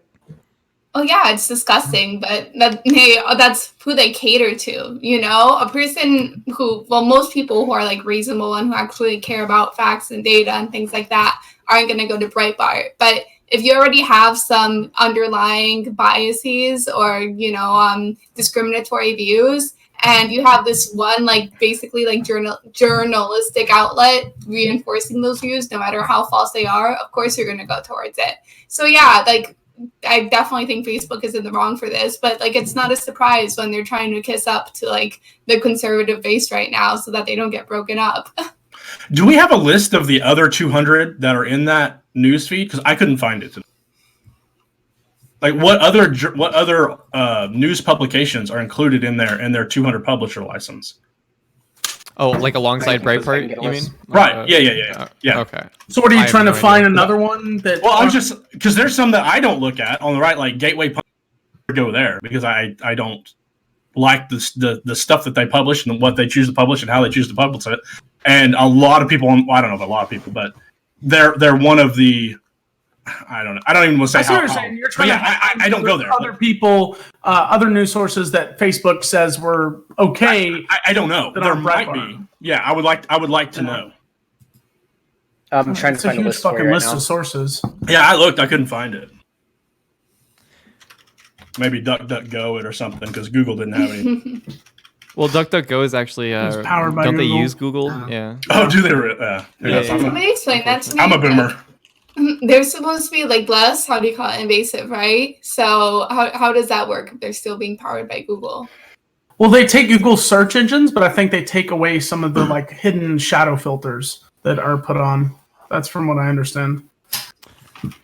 Yeah. Well, I actually kind of want to like shift away from the social media topic because I think we pretty much drained this topic. Let's talk more about the Democratic primary. I know there's some people in here I'm like itching to talk about this, probably Bastiat, when we talk about Yang. But Sure. well, shit. Saying that, do you want to just like dive into that? Because all right, so recently, 57% of Yang's potential supporters are considering Sanders, according to a recent 538 poll. The mutual interest works in the other direction too. 16% of Sanders' potential voters are eyeing Yang. How do we feel about the longevity of Yang's campaign so far and the potential to keep garnering support? Well, look, hey, let me make my little pitch for Andrew Yang here in terms of the viability of his campaign, and then we'll go from there. So I'm an Andrew Yang supporter, and right now he's polling, I think, at an average of 3, maybe 4%, depending on the poll, depending on the state. And he came from approximately 0 at the beginning of the year here. He got on the Joe Rogan podcast, and he's been growing a lot since then. I think he's banked about $10-11 million in the last reporting period. So his campaign, again, starting from a very low point, is growing steadily. And he's got enough money now to ensure that he'll at least make it through to the first round of primaries, So as other candidates run out of money, like Julian Castro, and start to drop out, we'll see what happens with his numbers. But I think his campaign is certainly viable. In terms of No. It's in terms of being able to get to the primaries and in terms of slow growth. Yeah, slow growth, which is not enough. And based off those numbers, he is nowhere close to having any real chance at the primaries. And the numbers, there's still a lot of people in this field, and it's got to thin out. The 3 to 4%. Okay, so the numbers themselves speak. 56% of Yang voters side with Bernie because they understand Yang is going to lose. So the majority of Yang supporters. That doesn't. If that was their position, they wouldn't be Yang voters in the first place. No. He's called the best backup. So they're Yang voters, and they realize he has no chance. So of course they're going to side with their second best option, with this Bernie, and then Bernie, who has a real chance. That's why the numbers are 40% lower. That's where you're wrong. Hold on. Only 16% have a brain to realize that Yang may be better, or they side with his views. But the majority, as the opposite of Yang, aren't going to go to him because they understand he doesn't have the real chance. That's why less than a fifth of Bernie voters have the same the disposition towards Yang. Bernie voters are very committed, but the idea that Bernie Sanders has a chance when right now, into his second attempt at the presidency, he's polling at about half what Joe Biden is polling at, and he's only continued to slowly decline. Yeah, so he's not going anywhere. What percentage is Joe Biden? Joe Biden, I checked earlier today on Real Clear Politics, his polling average seems to be about 30%, and Bernie Sanders is about 16. 16 compared to 3%? Flat or declining. I mean, 3 to 4%. The idea that Bernie Sanders is like this realistic, practical candidate who has a real chance at winning. No, I'm not even a Bernie bro. That's not even what I'm arguing. I'm arguing pure numbers, dude. There's such a massively stark difference between the numbers that Yang polls versus Bernie. Yeah, there's a difference, but what we're looking at is like if you had to choose between two candidates, one candidate that's had 4 years of exposure and is peaking out at 25% versus another candidate that's gone from 1% to 3%. Honestly, the 1 to 3% guy has a higher shot of making it if he continues to climb. He's got more of a chance of polling it's not though. He's got a higher chance of polling like a time? Yeah. How much time does he have We're left? not even at. We still, yeah, Dude, we have wait. a lot of time. We're like 3 months even from Iowa. I don't even think Iowa is for like until February. Compared to Right. where And his keep in growth mind, started. So the when results of those primaries. Wait, the results of those hold early on. primaries- Wait, I want to hear Bastiat on that. Okay. What were you saying? Well, the results of those early primaries will also have some huge sway on how the other primaries turn out. And I mean, just to give you a frame of reference here, Yang is polling, the last poll I saw in California, for example, ahead of the sitting senator for California, Kamala Harris, at 8%. So again, I mean, I feel like you're kind of underestimating him there. No, I'm not. The numbers speak for themselves. You trying to argue against numbers is so fucking asinine, and it blows my mind that you would do such. It's a different way of looking Could you at it. just explain? Imagine your take trying a to little bit argue more? your logics like off of math to defeat the logics of math. It's crazy. No. So what we look for is we see, like, let's say somebody's coming to an election, okay? No, Let's say- I understand what No, you're no, saying. no, wait, you have don't. to repeat Shut it. up, Wes. I would like Shut to up, hear Wes. what he has to say. Let's say somebody comes in an election and they start at 20%. Let's say after 6 months, they're down to 15%. Okay. After 6 months consistently. Let's say somebody else comes in at 1% and after 6 months, they're up to 10%. Right. Now, Which the second guy, even though he's less than the first guy, we would still say the second guy looks like he's got a brighter path forward than the first Those guy. aren't the numbers that we're talking about, right? Exactly. That's No, what I was those- going to say. You just Okay. said 10%. Listen. I don't. Okay, I don't agree with Bastiat's allegiance to Yang. I don't know where that comes from. Yang is never making it. Okay, I love you, but I don't. All right, well, I think- But if I were to use somebody, and I hate that I can't do this now, even though I was doing this earlier with Warren, right? If we look at somebody like Bernie is never making it. He can't get past 25%. He can't. True. He came in at 20 points. He had a whole election cycle to do it. He hasn't climbed at all. He's completely stagnated. That campaign is going nowhere. Warren, however, a few months ago, and I did say this on my stream, even when Warren was at 11 or 10%, her campaign had been steadily growing the entire time. So there was a time period where even though Sanders was at 15% and Warren was only at like 10, where Warren looked like she had a brighter path forward because of her growth. And Sanders Destiny, makes it but hurt, this right? is pre-primaries. If you look at Bernie, the last election, it looked not favorable, and then primaries, his number suddenly changed. It looked realistic. So Bastiat's I'm whole very sorry, argument- but Bernie was never realistic. That's Yeah. not true. Bernie That's just much doesn't. more realistic. Yes, it 100% was. His But- numbers increased. But His once he numbers had the primary- increased, but Bernie was never winning in the South. Bernie was never going to win down Okay, there. I get that. But what I'm saying is his numbers were incredibly inflated once it got to the primaries when there were much less options. So the same thing that Bastiat fucking is arguing here, like, contradicts your point, yet you're trying to argue on the same side. All right. Look, even if you acknowledge, and I will acknowledge, Yang is a long shot. He's coming from, again, from zero, nobody, no political experience here. So long shot. Nevertheless, the point is in terms of who's growing versus who has remained stagnant or declining. Yang is growing. He's banking more money. He's got a really committed fan base. I mean, so does Bernie Sanders, but Yang is growing, right? So there's something to that. And again, I'll grant you it's a long shot, but he's got some growth. He's got some momentum. Sure. And Bernie Sanders, despite how well-meaning it is, and I certainly don't question his good intent, is, flat in the water. I 100% agree what you're saying based off generalities, but when you look at the numbers, your argument falls flat completely because his growth is nowhere comparable to make it anywhere that's going to go to give him a real chance at even getting deep or winning the primaries. So yet Bernie's is still a huge contender. Let me say this. Let me make a comparison here in recent political history to say that I wouldn't count him out completely yet. In 1992, in the Democratic primary, Bill Clinton was a relative nobody who was polling in 5th and 6th place. In early primaries, I believe he didn't win the Iowa primary, but he pulled off a surprise, I believe, in New Hampshire. He got on the radar, and he became the president of the United States. Do you know his percentages before the primaries? He was what? Do you know his percentages before the primaries? Because if there's They were 5th or low. 6th, he They could were be low. 15, 20%, That's which fair. is a That's massive fair. difference between 1 to 3%. Is Pull it there up any here, Bernie buddy. supporters in here that want to defend Bernie and say like?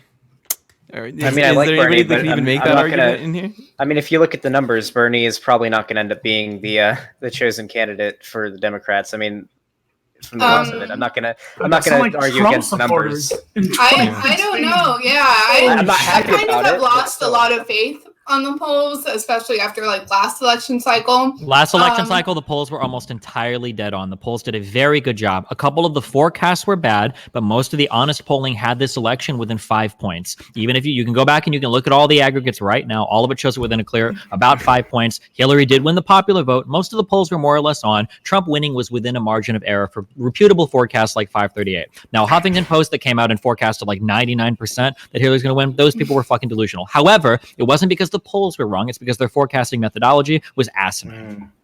Sorry. Okay, because maybe it's just a question of where I got my data from then. Because I remember reading like a bunch of polling that was like in favor of Hillary or claiming like Hillary's gonna win, and then that did not. Yeah, Some of the polling definitely could have been like better, but it was not off by that much. That was a very close. I don't know if people are aware of this, but like around 100,000 votes would have changed the last election. It was incredibly close.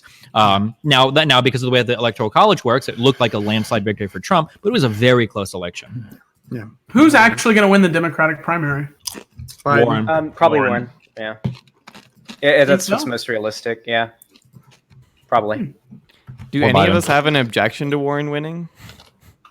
I mean, you know, that economic patriotism plan of hers is going to be a disaster. You know, I mean, more tariffs forever and ever, amen. That's kind of a disastrous Yeah, but that's idea. every populist But candidate you're right right. now. Yeah, you're right. I mean, Yeah. unfortunately, that's par for the course. One of the reasons I like Andrew Yang is that he's one of the few that isn't, you know, planning some big tariffs here. Tariffs have become a bipartisan disaster. Yep. So, Can I ask you a question, Bastiat? yeah. My biggest issue with Yang, I fucking loved the guy when I first heard of him, was the whole take the money from these massive companies who control everything, who are never going to pay it and never going to be mandated to pay it, and somehow this is his plan. That's the reason that I discounted him completely. You mean the how do you still defend him?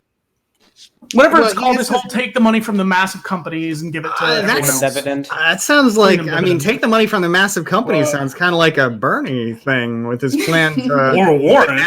to take 20% of corporate stock to engage in basically what sounds like the largest theft in American history since, you know, Well, I'll just say, at least in the I'm 20th not century. Since what, slavery Wait, or that's- Slavery I obviously have is the another larger question. theft. Is it the But biggest larger- since slavery is slavery obviously or the largest since theft. before? Oh, Wait, yeah, no. wait, I- But in I- terms of taxation recent is theft? history, I Wait, mean, do you you know, think we're just going to taxation is take theft? 20% of corporate equity and forcibly redistribute it with no Okay, compensation. I know, Okay. but You know? Pixie, Wait, I do wait, hold think on, Wes, that's- hold on, I Wes. do I- think Wait, what do you mean? Hold on. Go ahead, My Bruno. question I is- was trying to let you talk. Yeah. No, Pixie asked, is it Bastiat? Yeah, Bastiat.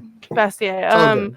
Pixie asked you, and I just wanted to like reinforce the question. Do you believe taxation is theft?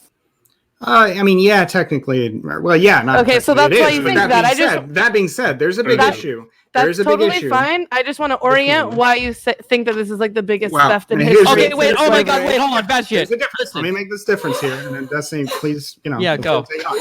There's a difference, I think, between taxing somebody's income and then taking somebody's assets from them without compensation. I mean, there is a difference there. I think Wait, you what can do argue you there are mean without gradations of theft. compensation? I think you can acknowledge that taxation is necessary for any society to exist, whereas the forcible taking of property is not necessarily, you know.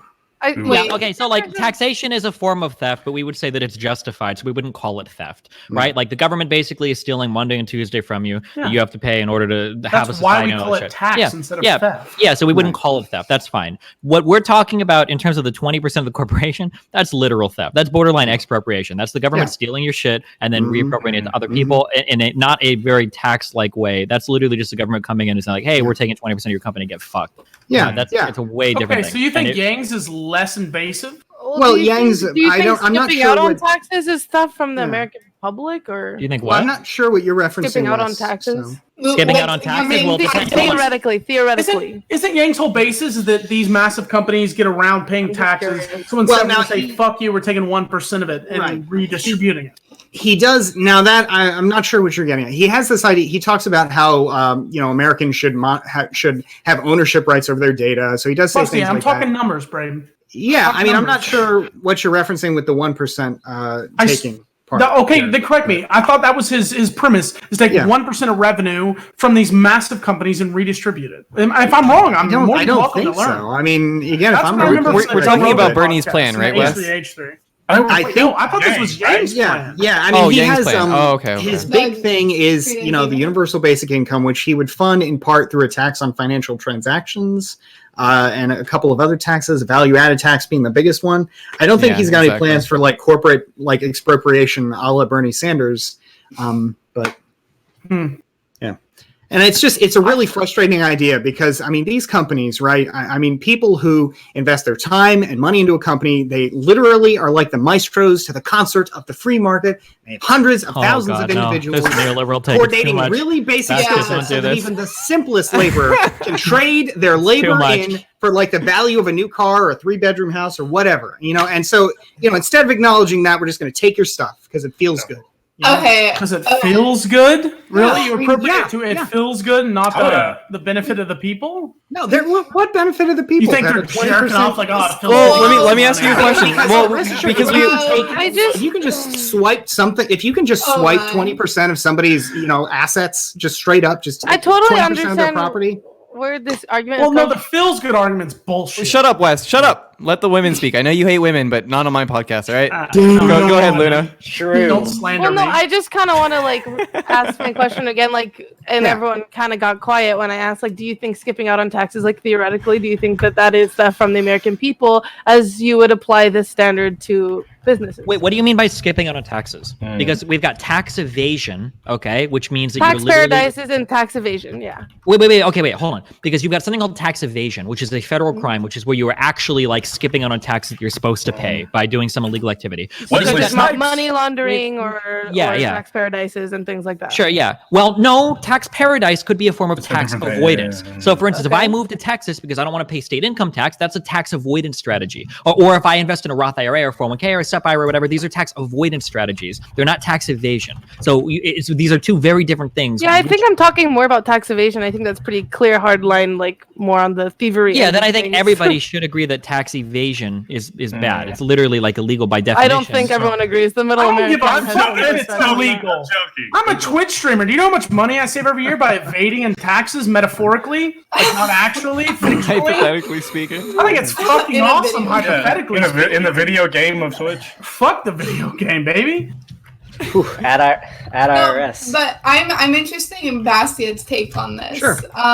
So do you think that is a form of theft? I think that I don't know. You could argue philosophically. I mean, I agree that when I was saying taxation is theft, I mean in a technical sense, yeah. Philosophically, though, I mean I acknowledge it's different than straight theft, but so I don't know if I would call that theft from the American people. I mean, it's certainly violation of the law, but I don't know that you could say that. Well, what do you other think people taxes are for? Your revenue. Well, what do you think? It's not revenue at that point. What do you think taxes are for then? Yeah, I mean, do you think that there's any legal ground?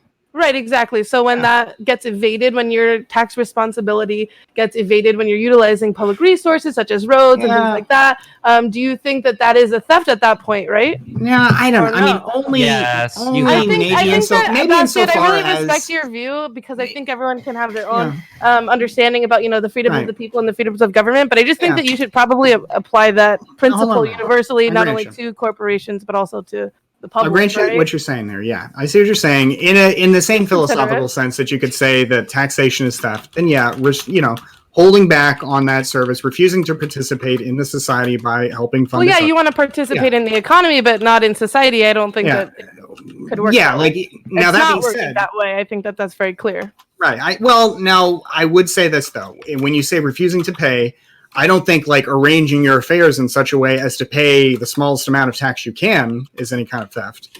As long as you're following the law, minimizing taxes, I mean, taking advantage of the laws as they exist, which everybody should, certainly be free to do. So I don't think absolutely. that's theft. And I think that lobbying and there's a lot of people within corporations that try to find and exploit these I guess the what do you call it? Yeah, the loopholes, right? I think that exists for a reason, right? So I think tax avoidance is obviously a very different thing than tax evasion, which I think legally is I get what you're saying. I would consider it that. Well, see, I just think I throw the tea in the harbor, dude. Listening to talk scares me.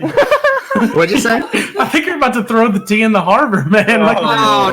Revolution's coming. No. Revolution is almost always a terrible idea. As long as there's democratic, as long as there are democratic options, it should not be an option. So reform over revolution, huh? Always. Well, you can have revolutionary reform, right? You can have reform that's revolutionary reform is in its definition. That's kind of semantic. Yeah, that's paradoxical. Or when you're saying revolution, I'm envisioning a violent act. Well, it doesn't have to be violent. Just taking the fuck over. Yeah, that's violent. I mean, I guess it's possible to have a bloodless revolution, but generally, that's not how it works. They would just call them prisoners. Sure.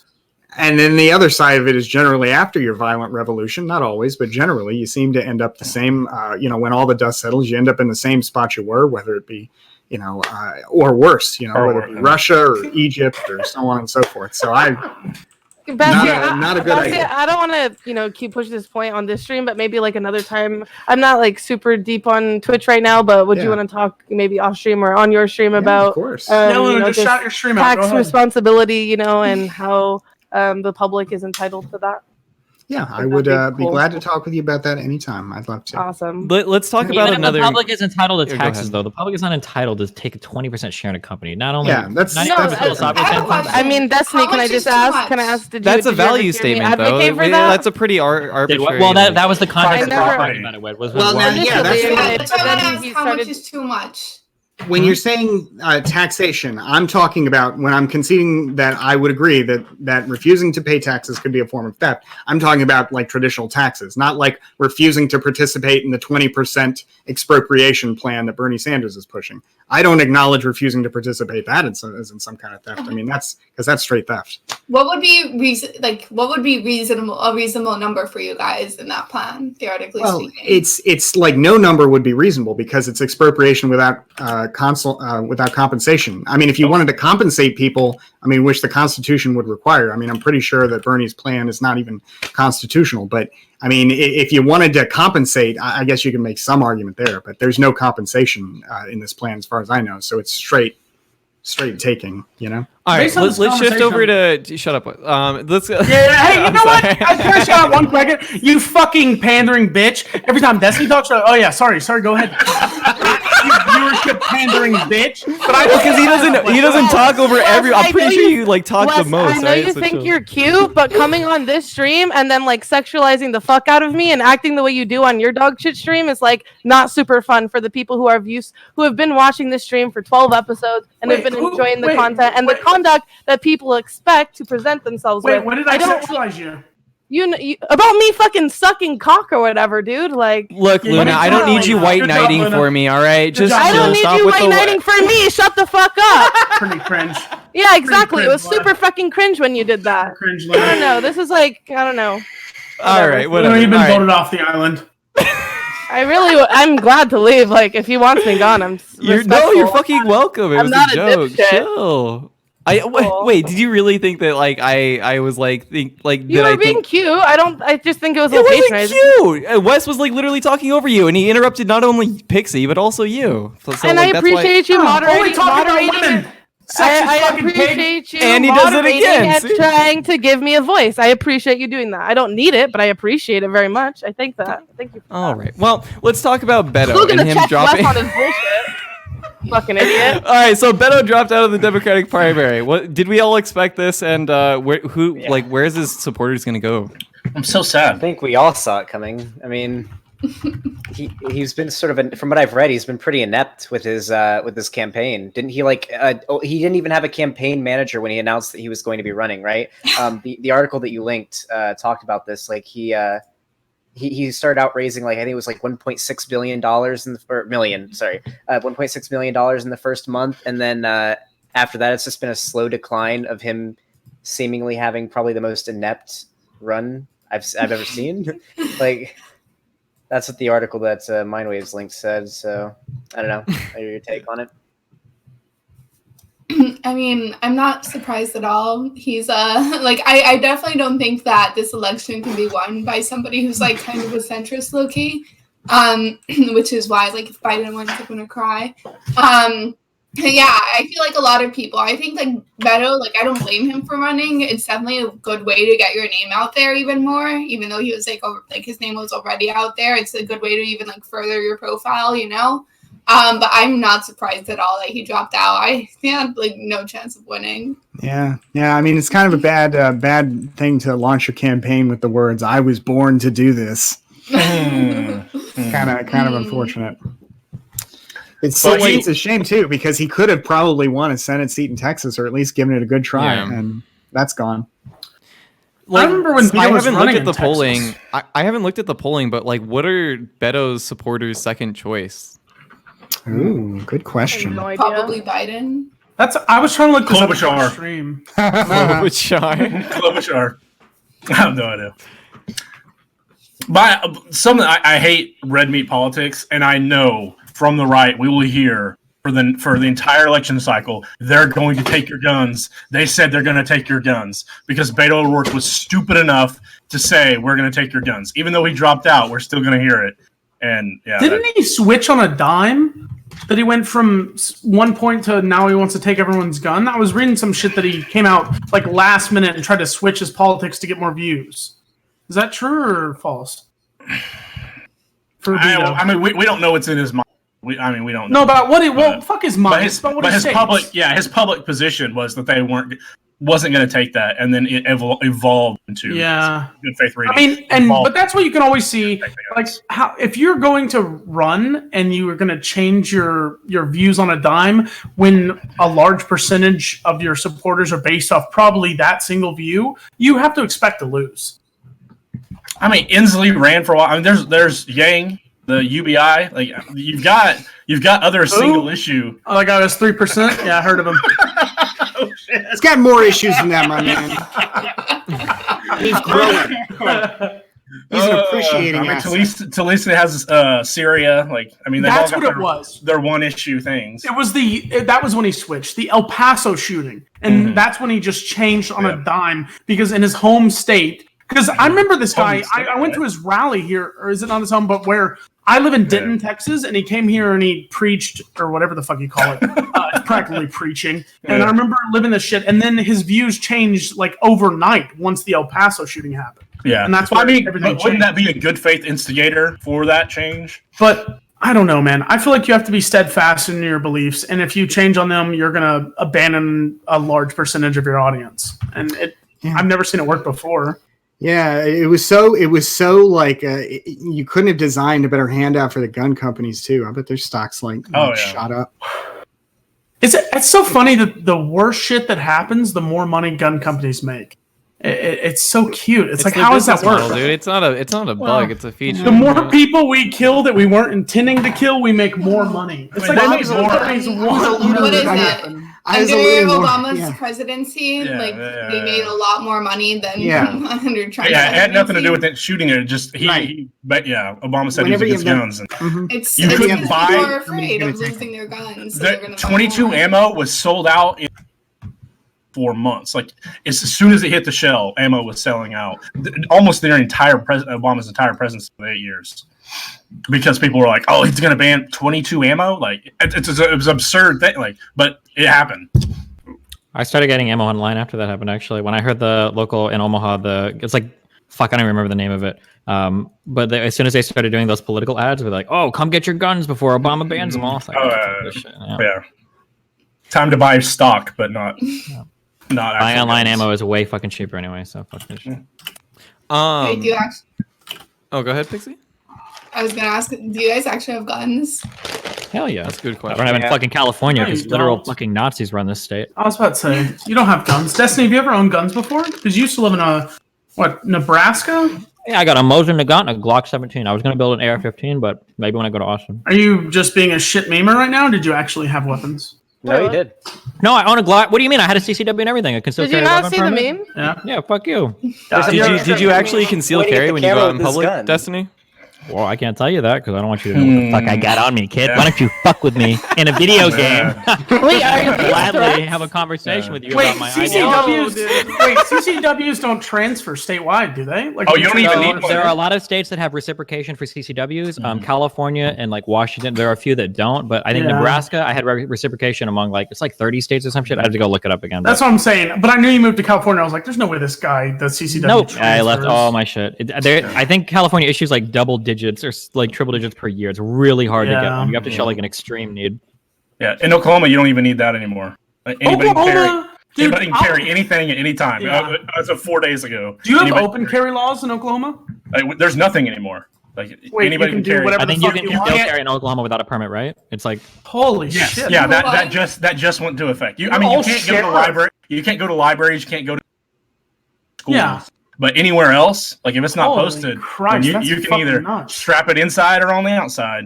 Dude, I'm from Arizona. You can literally carry like anywhere, in a fucking bank, in like a library, in a bar, like anywhere. Open or Arizona. closed? It's totally fucked.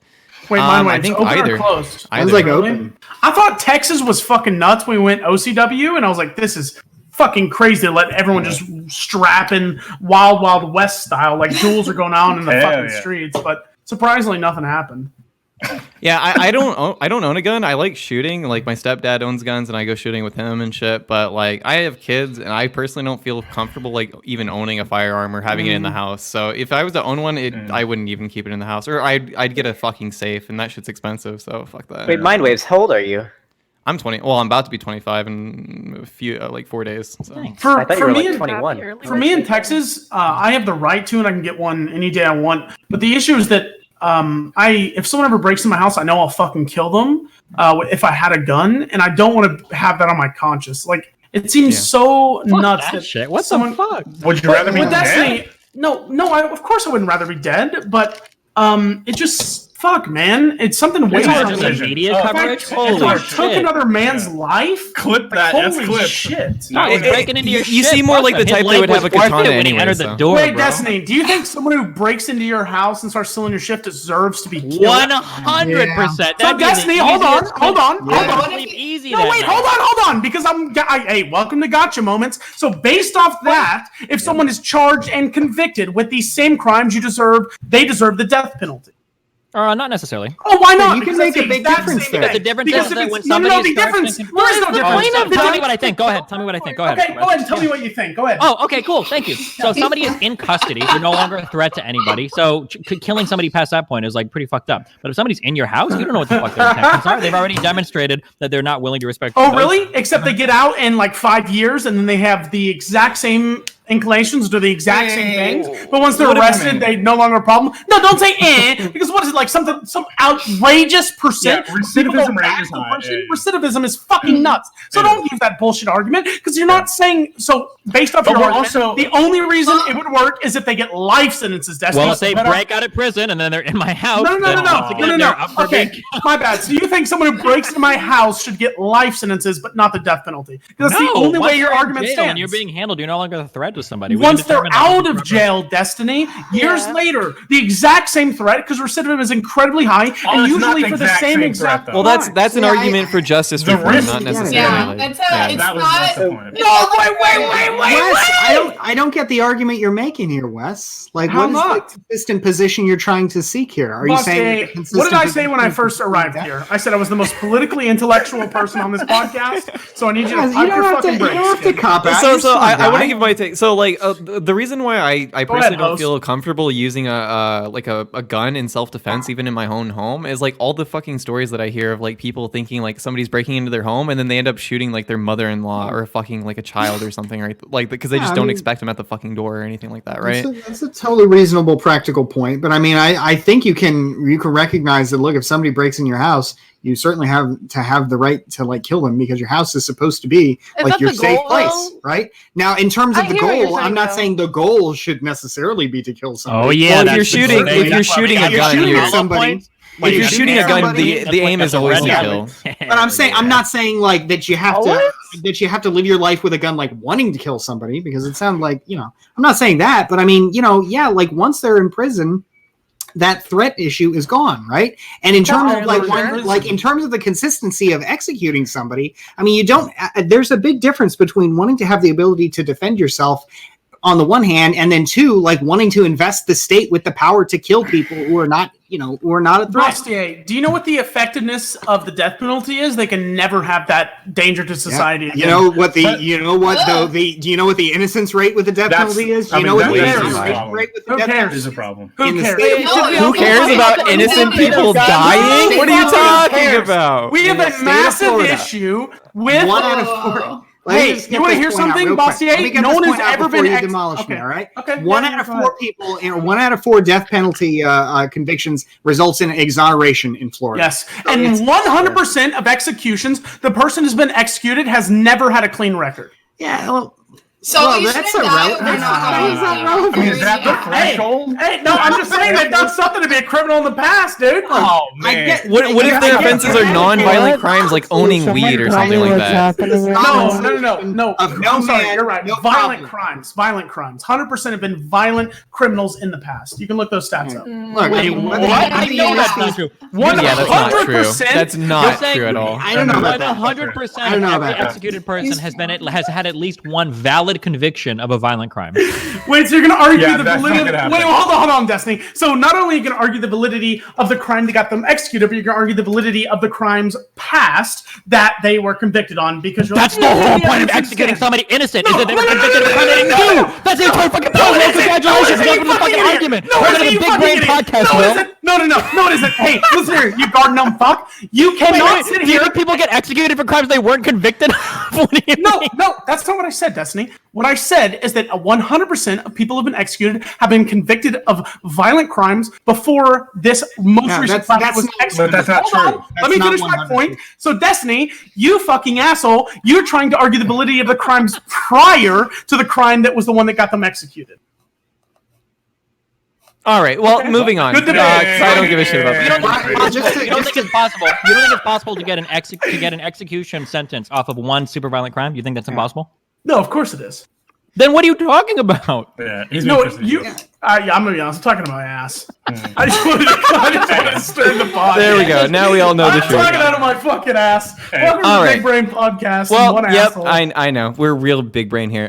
So Medicare for all. How are we gonna fucking pay for it? There is this growing feud between Bernie and Warren.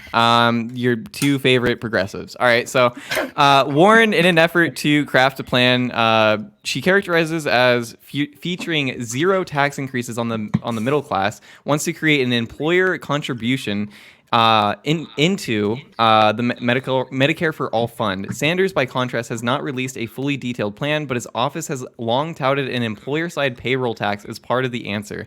And in comments on Sunday, in response to Warren's plan, he wedded himself more clearly to the idea, saying his approach is far more, I think, progressive because it'll not impact employers of low-wage workers, but hit significantly employers of upper-income people. Is this a contention that might affect either of their chances in the Democratic Party, or how do we feel about these differing proposals as far as how to fund Medicare for all? I agree with Destiny.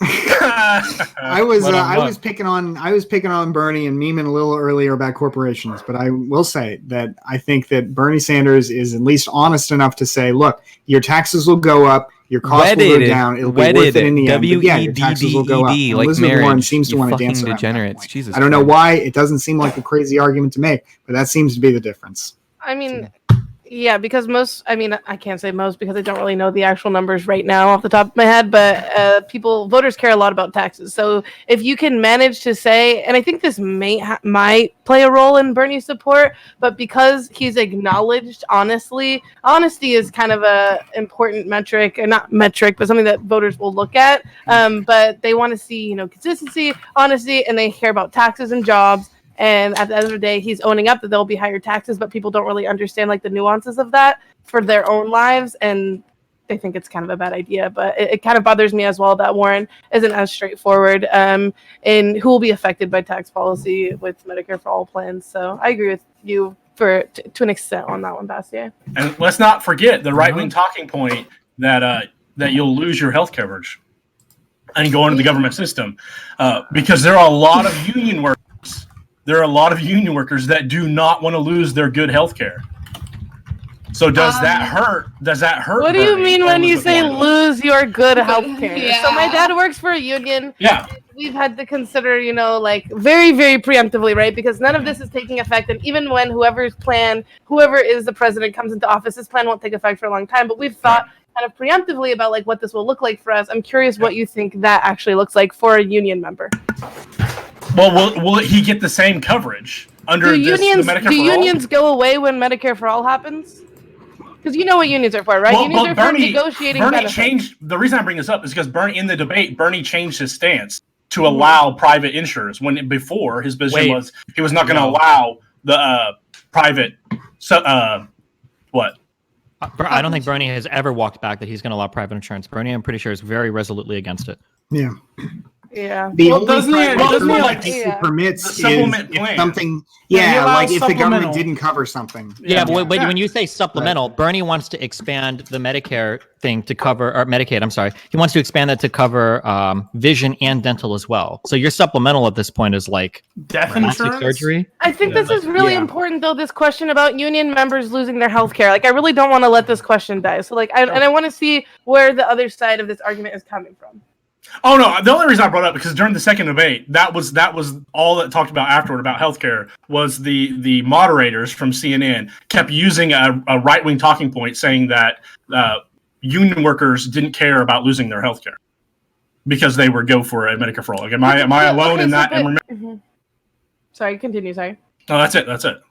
I just curious what that looks like. What you like? How you think union members will lose their health care? So you're talking about a new Medicare for all plan, guaranteeing insurance for everyone. But where does union members losing their insurance play? Like, how does that?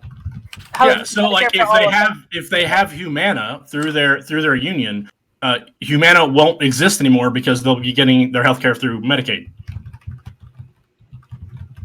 I'm not sure. Is that not what expanding Medicaid for all does?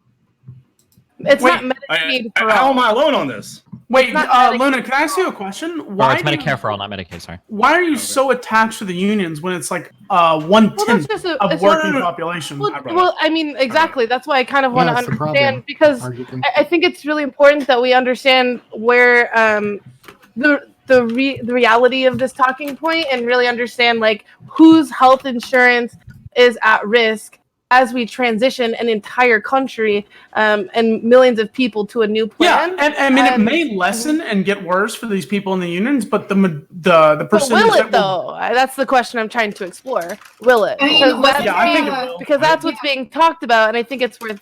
I think it's worth challenging. There's a couple things here. Maybe like I shouldn't be saying this because I don't remember the exact article I'm citing here.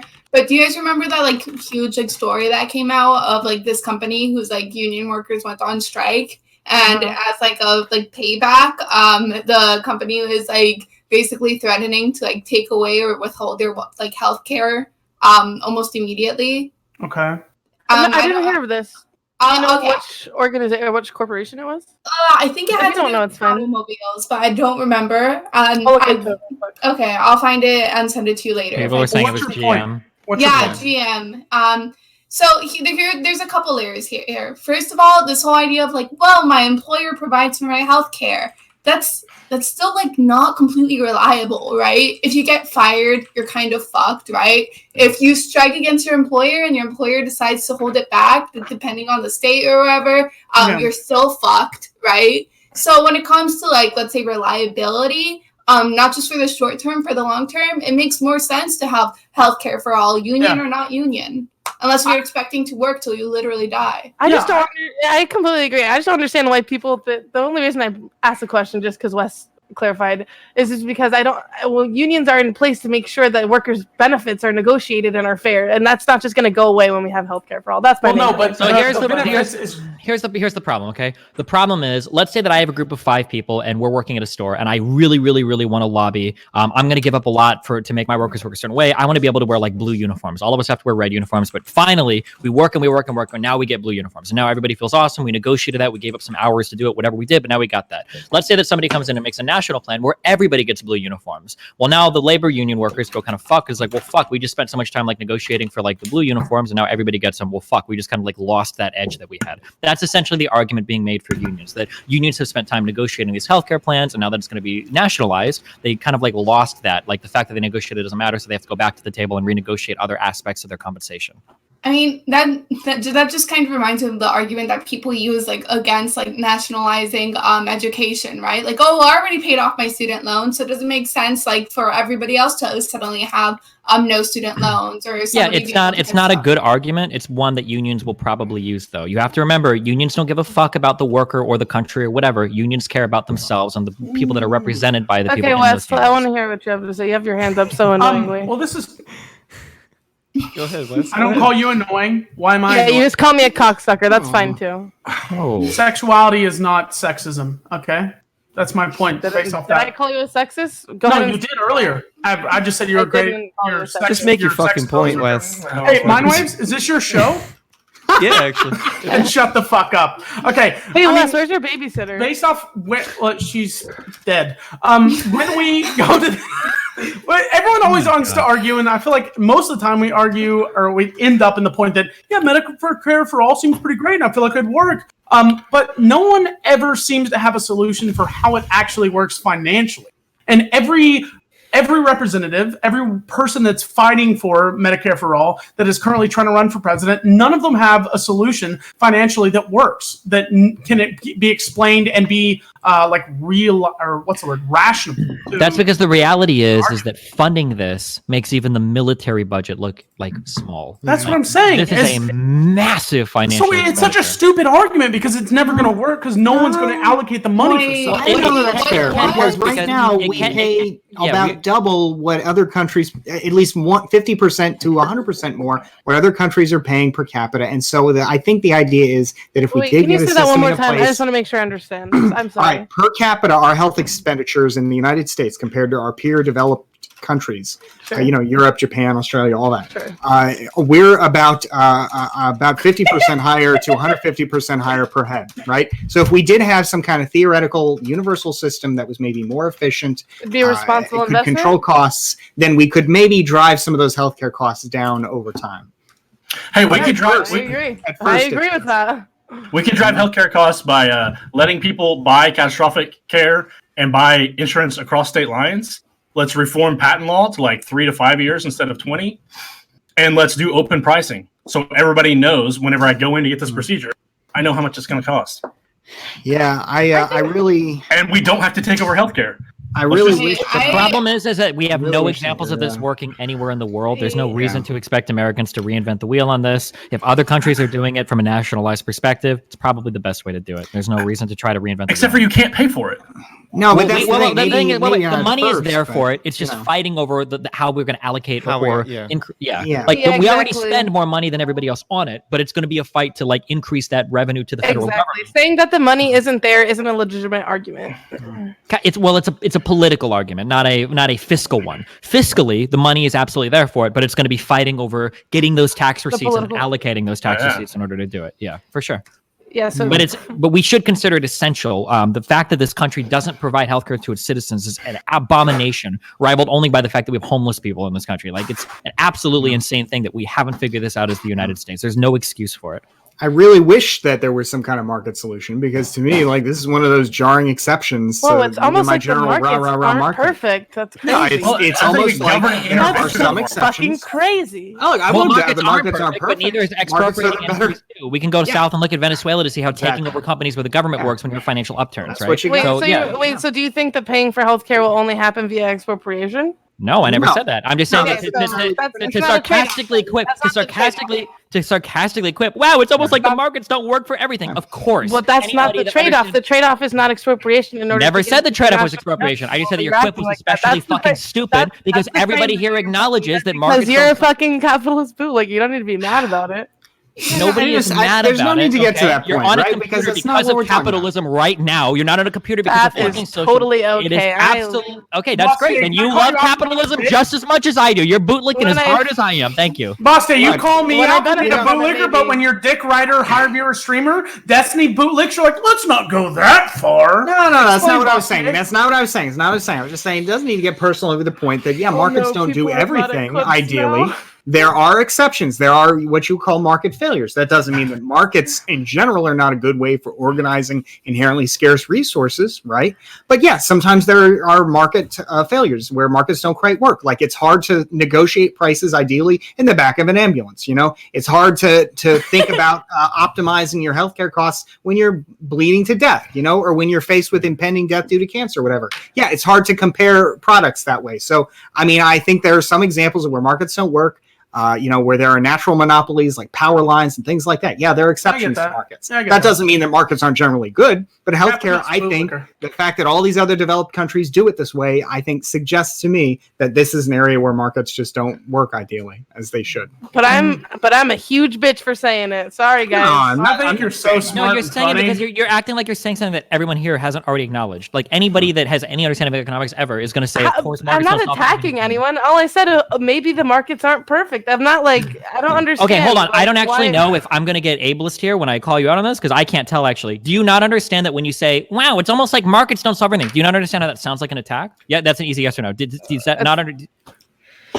I really don't understand. Okay, all right, never mind. We'll have a conversation later about it then. We probably shouldn't. I don't understand.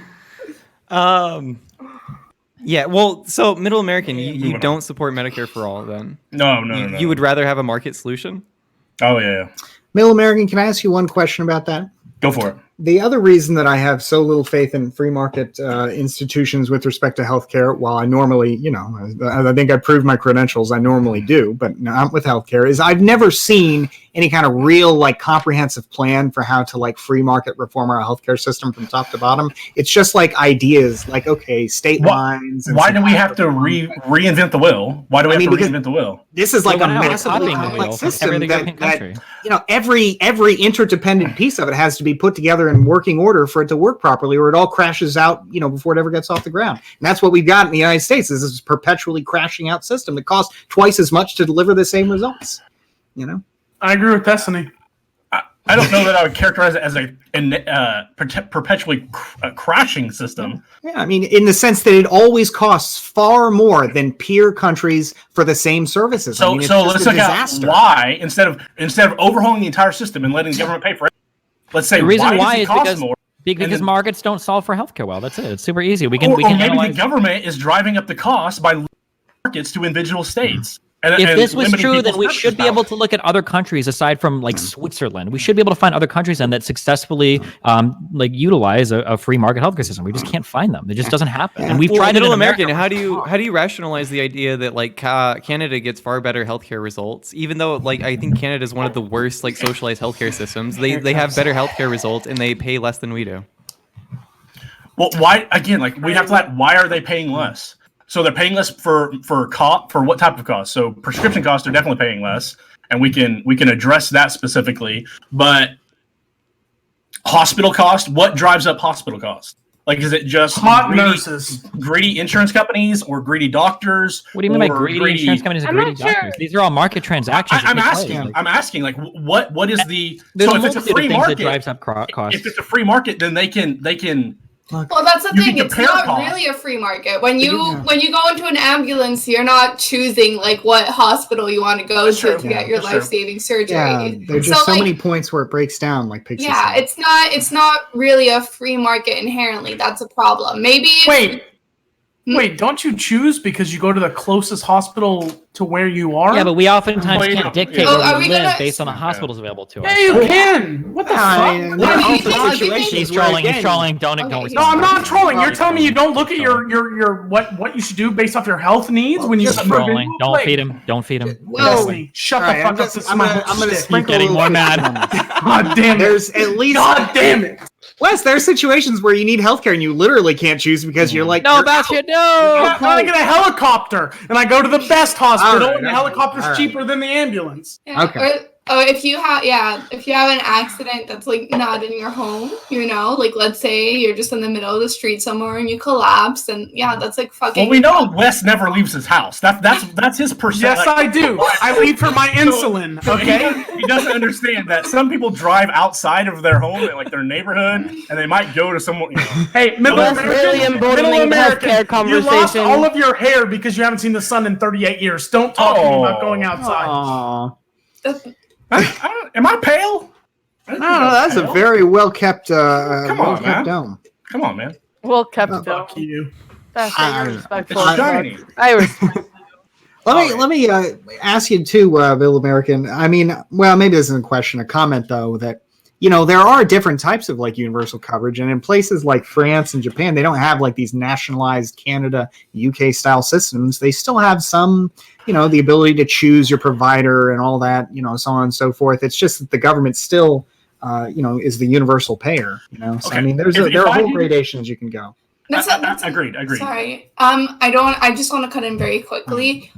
Even though like I'm okay with Bernie Sanders' plan, like I just want to say another benefit of having nationalized healthcare, even if there's like private health insurance still existing, is that you kind of have like an automatic competitor, right? So if the government's already providing like healthcare for everybody, and you're gonna have like a private insurance, you better as hell make it a lot better somehow, or like guarantee that it's like this extremely amazing service for somebody to pay for it, right? So when you're talking here about like market systems, et cetera, at least if you have a government being like a national provider, you already got that down. You have like an automatic competitor for every single like insurance company. So that's just another thing to take into consideration. So if I didn't care about the Constitution and I didn't care about cost, I think the government should run the hospital. Like I don't think the government should create a middleman Medicare. The government should be paying. Okay, so I believe, I believe that the government should just be in charge of all healthcare. Like the government should be paying the doctors. They should be paying for costs, and it shouldn't have to be negotiated through this other bureaucratic apparatus. Well, do you believe that Medicare for all is unconstitutional? Like, how does constitutionality play into this? Individual choice. Like, let me see. Yeah.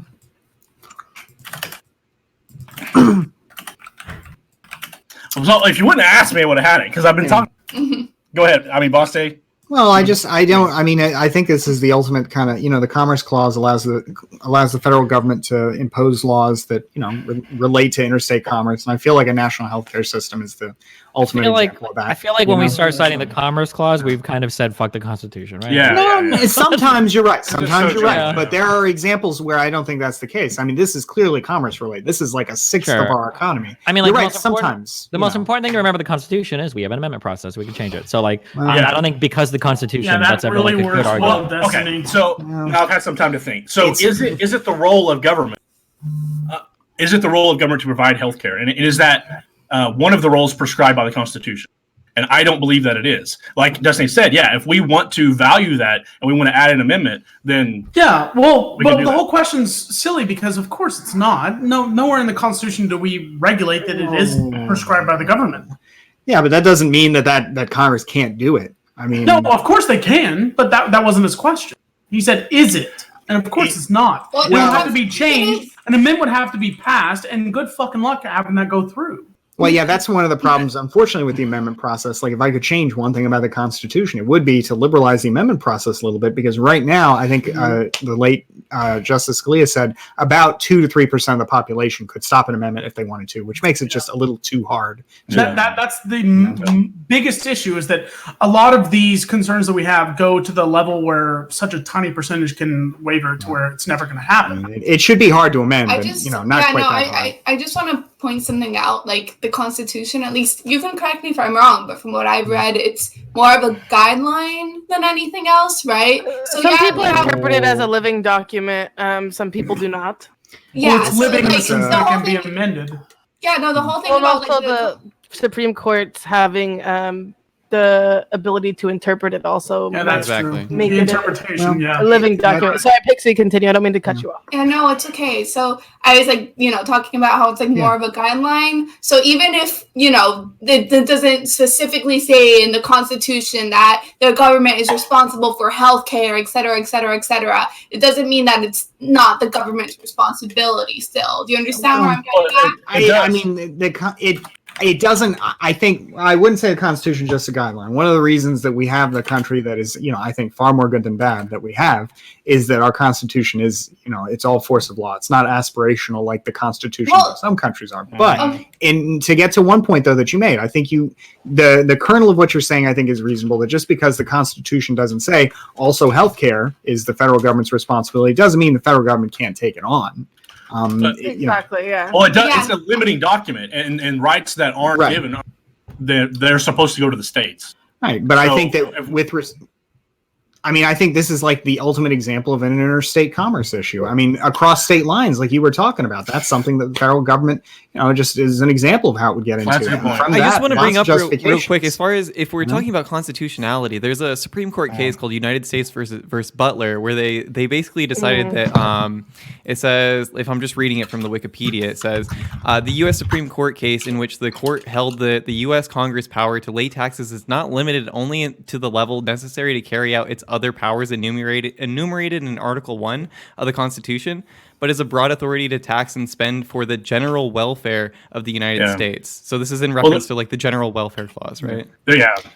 Yeah, the general welfare clause is one of those clauses that a lot of people say kind of like absorb, like if you interpret it in a way that this kind of gets to what Destiny's saying. A lot of people accuse the Commerce Clause of being able to be used for anything. Yeah. It used to be used. It used to be able to be used for a lot, but there's this case in the 1990s where the federal government tried to impose this law that would prohibit you from having a gun a certain distance away from a public school, and they tried to justify that on interstate commerce grounds. And the Supreme Court struck that down. So there are some limits with the Commerce Clause. Right. The General Welfare Clause is like even broader, right? And if you think that anything can be done for the general welfare, then it basically means that the government can do anything it wants. So it can't be that. Can't be that broad, you know? And as an aside, the Supreme Court can be wrong. Well, sure, but then you need to have justices that go ahead and reinterpret it, right? Yeah, what do you mean by no. Reinterpret it. Well, then what do you mean by wrong? You would have to set a precedent that would contradict prior precedent, right? Yeah, you can't. I mean, like to say, you're right to say that, for example, justices, can be wrong, and sometimes the Supreme Court will reverse itself. But to reverse itself after like decades and decades and decades of consistent precedent is very unusual. I mean, because again, at that point, I mean, that's just not really the way our system works. Typically, the justices uphold the precedents and utilize the past holdings in order to interpret the law for a current case. I mean, you can have exceptions, and of course. Arguably, one of the reasons one of the reasons that we have the system we do, where the federal government is able to do so much in the wake of, say, the Supreme Court cases that allowed the federal government to do all those New Deal regulations, I mean, is because the Supreme Court changed its precedent at that time. They were striking down a lot of laws as like unconstitutional abridgments of freedom of contract, things like that. They reversed course. Yeah. And so we've got the broad Commerce Clause that we have today. Yeah, I agree. Well, I think we pretty much took that subject. I kind of want to like take a turn towards the recent feud between Turning Points USA and Nick Fuentes, and then we can also talk about. Hell yeah! This is my last topic, and I'm glad that I'm here for it. Yeah, definitely, and we could also talk about the Richard Spencer leaked rant that was, that's oof. But so yeah, recently on college campuses around the country, Kirk took heavy questioning regarding his support for Israel, his stances on free speech and homosexuality, which Fuentes far-right supporters made go viral. That resulted in a cascade of questions as more white nationalists sought their moment of fame by debating and challenging Kirk at Turning Point USA events. Now, what does this sort of divide between Turning Points USA and Nick Fuentes and further alt-right people kind of say about the state of right-wing politics in the U.S.? And I kind of want to throw this off to the only conservative we have here, which is the Middle American. Yeah, so I have Kirk muted. I can't stand the guy. Like it's that surface level red meat politics I can't stand. I actually didn't really know who Fuentes was until like about 2 weeks ago when this stuff started coming out. So then I went down that rabbit hole, unfortunately, and it's beyond disgusting. So like I can't stand Fuentes. Like he's a big government self-admitted. He's a big government status. Like he likes Mussolini. He thinks that the government should be used to force his morals and the morals of his little coalition, whatever you want to call them, on everyone else. And this is where, I mean, I've had arguments with people on the left and the right. Like when I'm talking about right wing, or when I think I'm on the right, and I'm more libertarian right too, but more specifically, it's about small government. It's about That's really having crazy because your description of Fuentes are literally just sounded like Republicans to me when they try to like ban things like abortion or ban things like homosexual marriage. Like that kind of sounds like the conservative position. Yeah, well, we can have an argument about abortion, but I'm fine. Gay marriage, like, I don't care. I like Rand Paul's position, like just get government out. Wait, then why do you vote conservative? Well, because that's not the issue. That's the most important Because, thing. I think that's there's lots of other issues. Yeah, so the Fuentes, he wants a big government. I think, and if this is not where the right is. I think we should be for small government, and using government agencies to impose moral will is the antithesis of what I believe. So that automatically, and then on the other, I don't get the anti-Jew hate. Like let's forsake Israel. Israel shouldn't exist at all. Let's do nothing. I don't understand. Like coming from an evangelical Midwest perspective, which is a little weird because we revere the Jewish state because of the way Christianity views the Jewish state, or Jews in general, as the chosen people of God.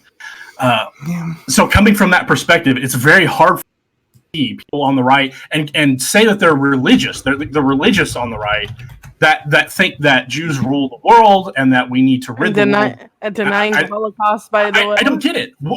I don't get it. Well, there's such a massive difference between anti-Jew hate or Jew hate and the issue that's going on in Israel-Palestine. Because there's that, and then there's the issue that's going on domestically and abroad as well. But it's such a broad issue that to clarify in that small amount of words doesn't give it justice. Well, so for the way that the alt-right works, real quick, so just in case people don't know, the way that it works is the alt-right believes that there's like a Jewish overlord class in all of society that is basically trying to bring in immigrants to breed out the white race. That Jews are trying to use multiculturalism and are pushing like politically correct messages through things like Hollywood or the financial sector or the media sector in order to bring in all these other immigrants to breed out the white man, because the white man is like the only thing that can stand up to Jewish people. So that's kind of where the alt-right centers on. Can I ask a question to you, Destiny? Mr. fucking definition. How would you clarify someone that is alt-right versus not alt-right? Because you give that big definition with Jew hate versus. Is there anything else? The big thing is usually the Jews.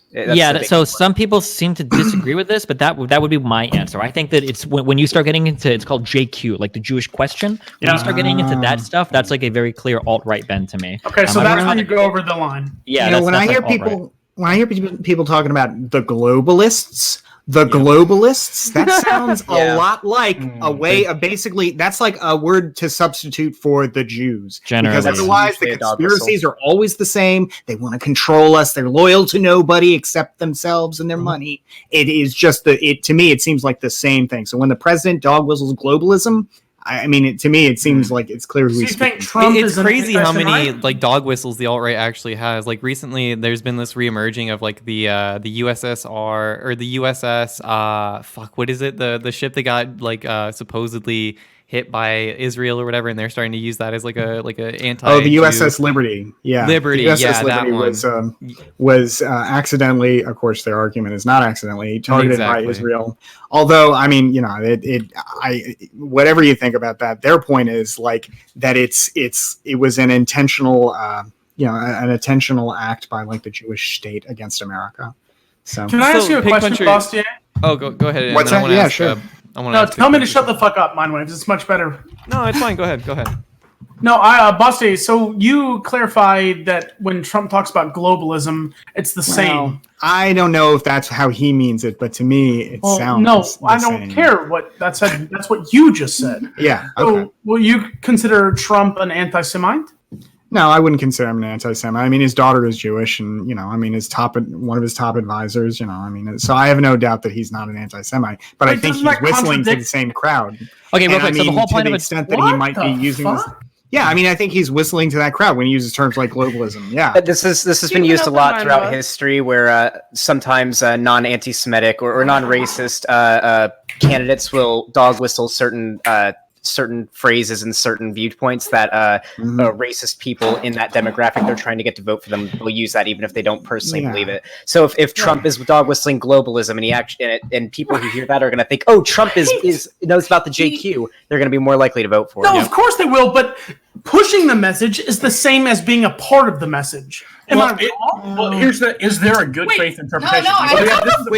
Wait, I'm not arguing he's not part of the message. I'm arguing. I thought we were arguing whether or not he personally believes that. No, that's what the statement I'm trying to make. It literally goes as simple as that. I'm not racist. I have a black friend. If you push the fucking message, but you claim you're not, someone claims they're not a part of the message, how can you make the distinction? Because that's what the whole point of a dog whistle is. It's to obfuscate. It's to make things really fucking confusing. So dog whistles are things that could or couldn't be used to signify racist messages. Here's a really good one. It's referring to black people as thugs. So this happens a lot on Fox News. And it's gotten to the point even where, like, if I remember my parents, if I hear them say, like, you know, did you see on the news yesterday some thugs robbed a store? It's like, what the fuck do you mean when you say that? Like, it sounds like you're just trying to say black people, right? But you can get people roped into this type of messaging where they'll describe black people as thugs, and it just kind of feels natural, but they don't actually, they're not trying to be racist. No, 100%. Hold on, This has been used with dog whistle by like Fox News. That is the most racist thing you've ever said. No, it's not. No, yes, it is. Yes, it is. The term thug or urban as a dog whistle for let PigPuncher go ahead. Can I say something, Wes? Okay, have you ever heard of Clown World? Have you heard of that? No, what is it? Okay, so basically, like, there was this subreddit where if you looked on it, they were just like a bunch of Peppa memes, like wearing like these like clown like outfits and just making like stupid jokes about their. Sorry, no, it's Friend World, making like jokes about their friends and stuff. You know. Yeah. So in surface level, at least when I first saw it, I just thought like, oh, these are just like stupid memes, like about friends and stuff. Like, this is ridiculous. And then somebody made a very long post talking about, like, no, this is like neo-Nazi dog whistles right here. And at first you might think, like, that's fucking ridiculous. Like, they're literally just Peppa memes. Like, what the hell are you saying? No, I would not do that, Pixie, because I wouldn't add the caricature of a fucking frog to include black people or whatever the fuck you're trying to. Yeah, but then when you start reading Friend World memes and you've got a bunch of people coming together to fight against the long noses. But there's a big fucking difference when you all group up together, and it's obviously that you're replacing the word or black with friend. But when you say that you interpret when they say thug world, or your parents, I'm sorry, thug, what is it? Thug crimes. Thug becomes kind of a stand-in for like black people. No, but you have to be inherently racist to make that stand. No, that's the thing. That's the thing. But like, here's the question. No. If I were to actually say this, dude, right now outside my house, there's two gangster-looking guys. You would instantly assume they're black, right? White people can be gangster. No. Oh, you will? Okay, never mind. Then in that case, maybe I'm the secret racist, and you're actually so much more. You're so much more progressive than 99% of the population. But generally, if you would tell somebody in America there are a couple of thugs outside, or there are a few like gangsters. No, you know what you're doing is you're making people. You're making a generalization of the generalization. Is that you're trying to say 99% of the general population would consider the word thugs as black people, but no one with a fucking brain would be like, oh, you say the word thug, maybe you're just from such an incredibly woke area that you. It has nothing to do with wokeness. I just don't consider thugs with blacks. Everywhere I've ever seen. Yeah, you don't. But the people that watch Fox News, and every time a Fox News anchor says thugs, it's pretty much always in reference to black people, right? Or what if we say the difference between like a terrorist versus like... No, wait. Hold on, Mind Waves, you fucking scumbag. Sure, Fox. No, listen, you fucking asshole. I insult you after the point. So you use that Fox News does so. Okay, maybe Fox is doing so. But what I'm attacking is that Destiny said that when he hears the word thug, he immediately implies that it is black people, which makes him inherently racist. Fox could be inherently racist. He was, but for him taking a I could be wrong here, but he was talking about his parents and how they use it as a switch for black people, right? Nope, I was saying I think all black people are thugs. West Coast. Okay. No, that's not what I said. That's not what I said. That's also not what I said. No, right into your trap. Wait, Destiny, do you think your parents are racist? Not. It's a hard word to. It's hard to say that. So, like, for instance, like, well, here's like a thing, right? My mom thinks the only reason it's hard is because it's your fucking parents. No, it's not. I mean, I would answer yes. First of all, you have no idea what my relationship is with my parents. I don't really argue with my parents. Okay, I've removed all my family because of it doesn't matter. They're social media connected. No, you can't say no. Shut the fuck up. Just because you're a fucking debater. No. Okay, let Destiny finish. When you call out bullshit, shut. Okay, Mind Waves, fuck yourself. Go ahead. Okay, let me. I will after this podcast. Don't worry about it. My mom loves women. Okay, she wants all of them to do well. She loves them. She's nice to every woman. She's never said mean things about women. My mom loves women. Okay. However, if I were to ask my mom, what do you think women should do? My mom would say, women shouldn't be in the workplace. They should be at home. Women are happiest taking care of babies. They don't belong in the workplace. Wow, Destiny. So when you ask, so you ask me a question like, is your mom like, does she hate women or is she misogynistic? No, Destiny, that's not what I asked you. No, stop making false comparisons. It's I not asked you a about false racism. comparison. It's a So if you 100% ask me, like, are my Shut up, parents... you fucking dick rider white knights! Destiny is the most character debater on this website. I don't need you or anyone else. Dumb shit. All right, there we go. I went ahead and muted Wes. There we go. No, All right, let's awesome. go. No, he can go. It's fine. Let him go. Really No, I quick, wanna hear it. No, okay, let him go. Hold I on. mean, just because you have a bunch of dick unmute riding him, fucking unmute him. losers, okay? It's Wait, okay, Destiny is man. the- Hey, you're Dest- unmuted. Don't worry about it, all right? Shut up. Fuck But yourself. I want to, Wait, because okay, wait, Wes, PigPuncher is Wes. trying to. Yeah, go ahead, Pig. Okay, what do you mean when you say racist? When you ask, like, our Destiny, what do you think? Would Destiny say his parents are racist? What do you mean? Do you want me to define racism? Yeah, what is your definition? Yes. What is your definition? Okay. No, No, I'm not please. answering the question. No.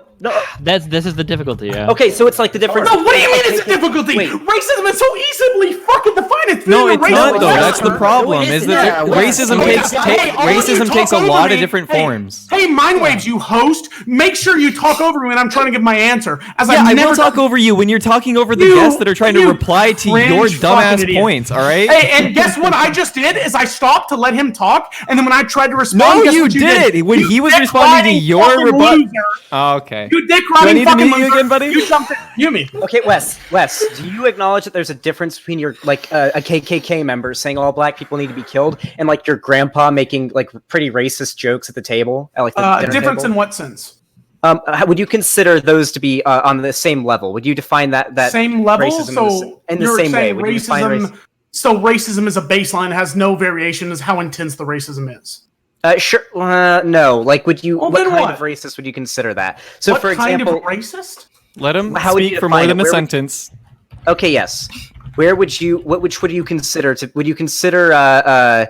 When you say racist, are you thinking of a KKK member saying to kill all black people? Or are you thinking of, like, somebody who makes some, pretty weird statements about black people or something? Sure, I will tell you, friend. I think racism has a varying scale, just like everything seems to have a fucking scale. So yeah, there are people who make off-cover comments who may not hate these people and want to kill them, and then there's the extremists at the absolute bottom who think everyone is of this race once they should be exterminated off the face of the earth. It does not matter. They're still racist, and they should be spoke out against, and their views should be changed.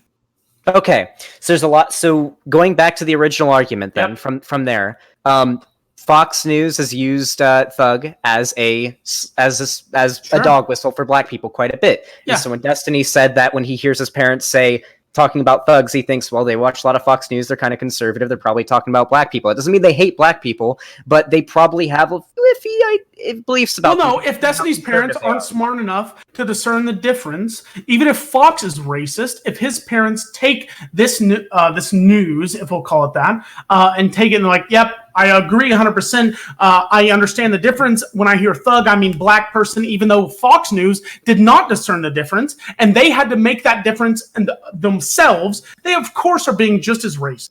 Yes. Well, it can also be a bit implicit or a bit subconscious as well. So, for example, somebody may have some pretty racist ideas, or when they hear the word thug, they subconsciously think of a black person because it's sort of a taught idea. No, sort because of you're sociologically racist. learned. Of course, racism is almost always taught.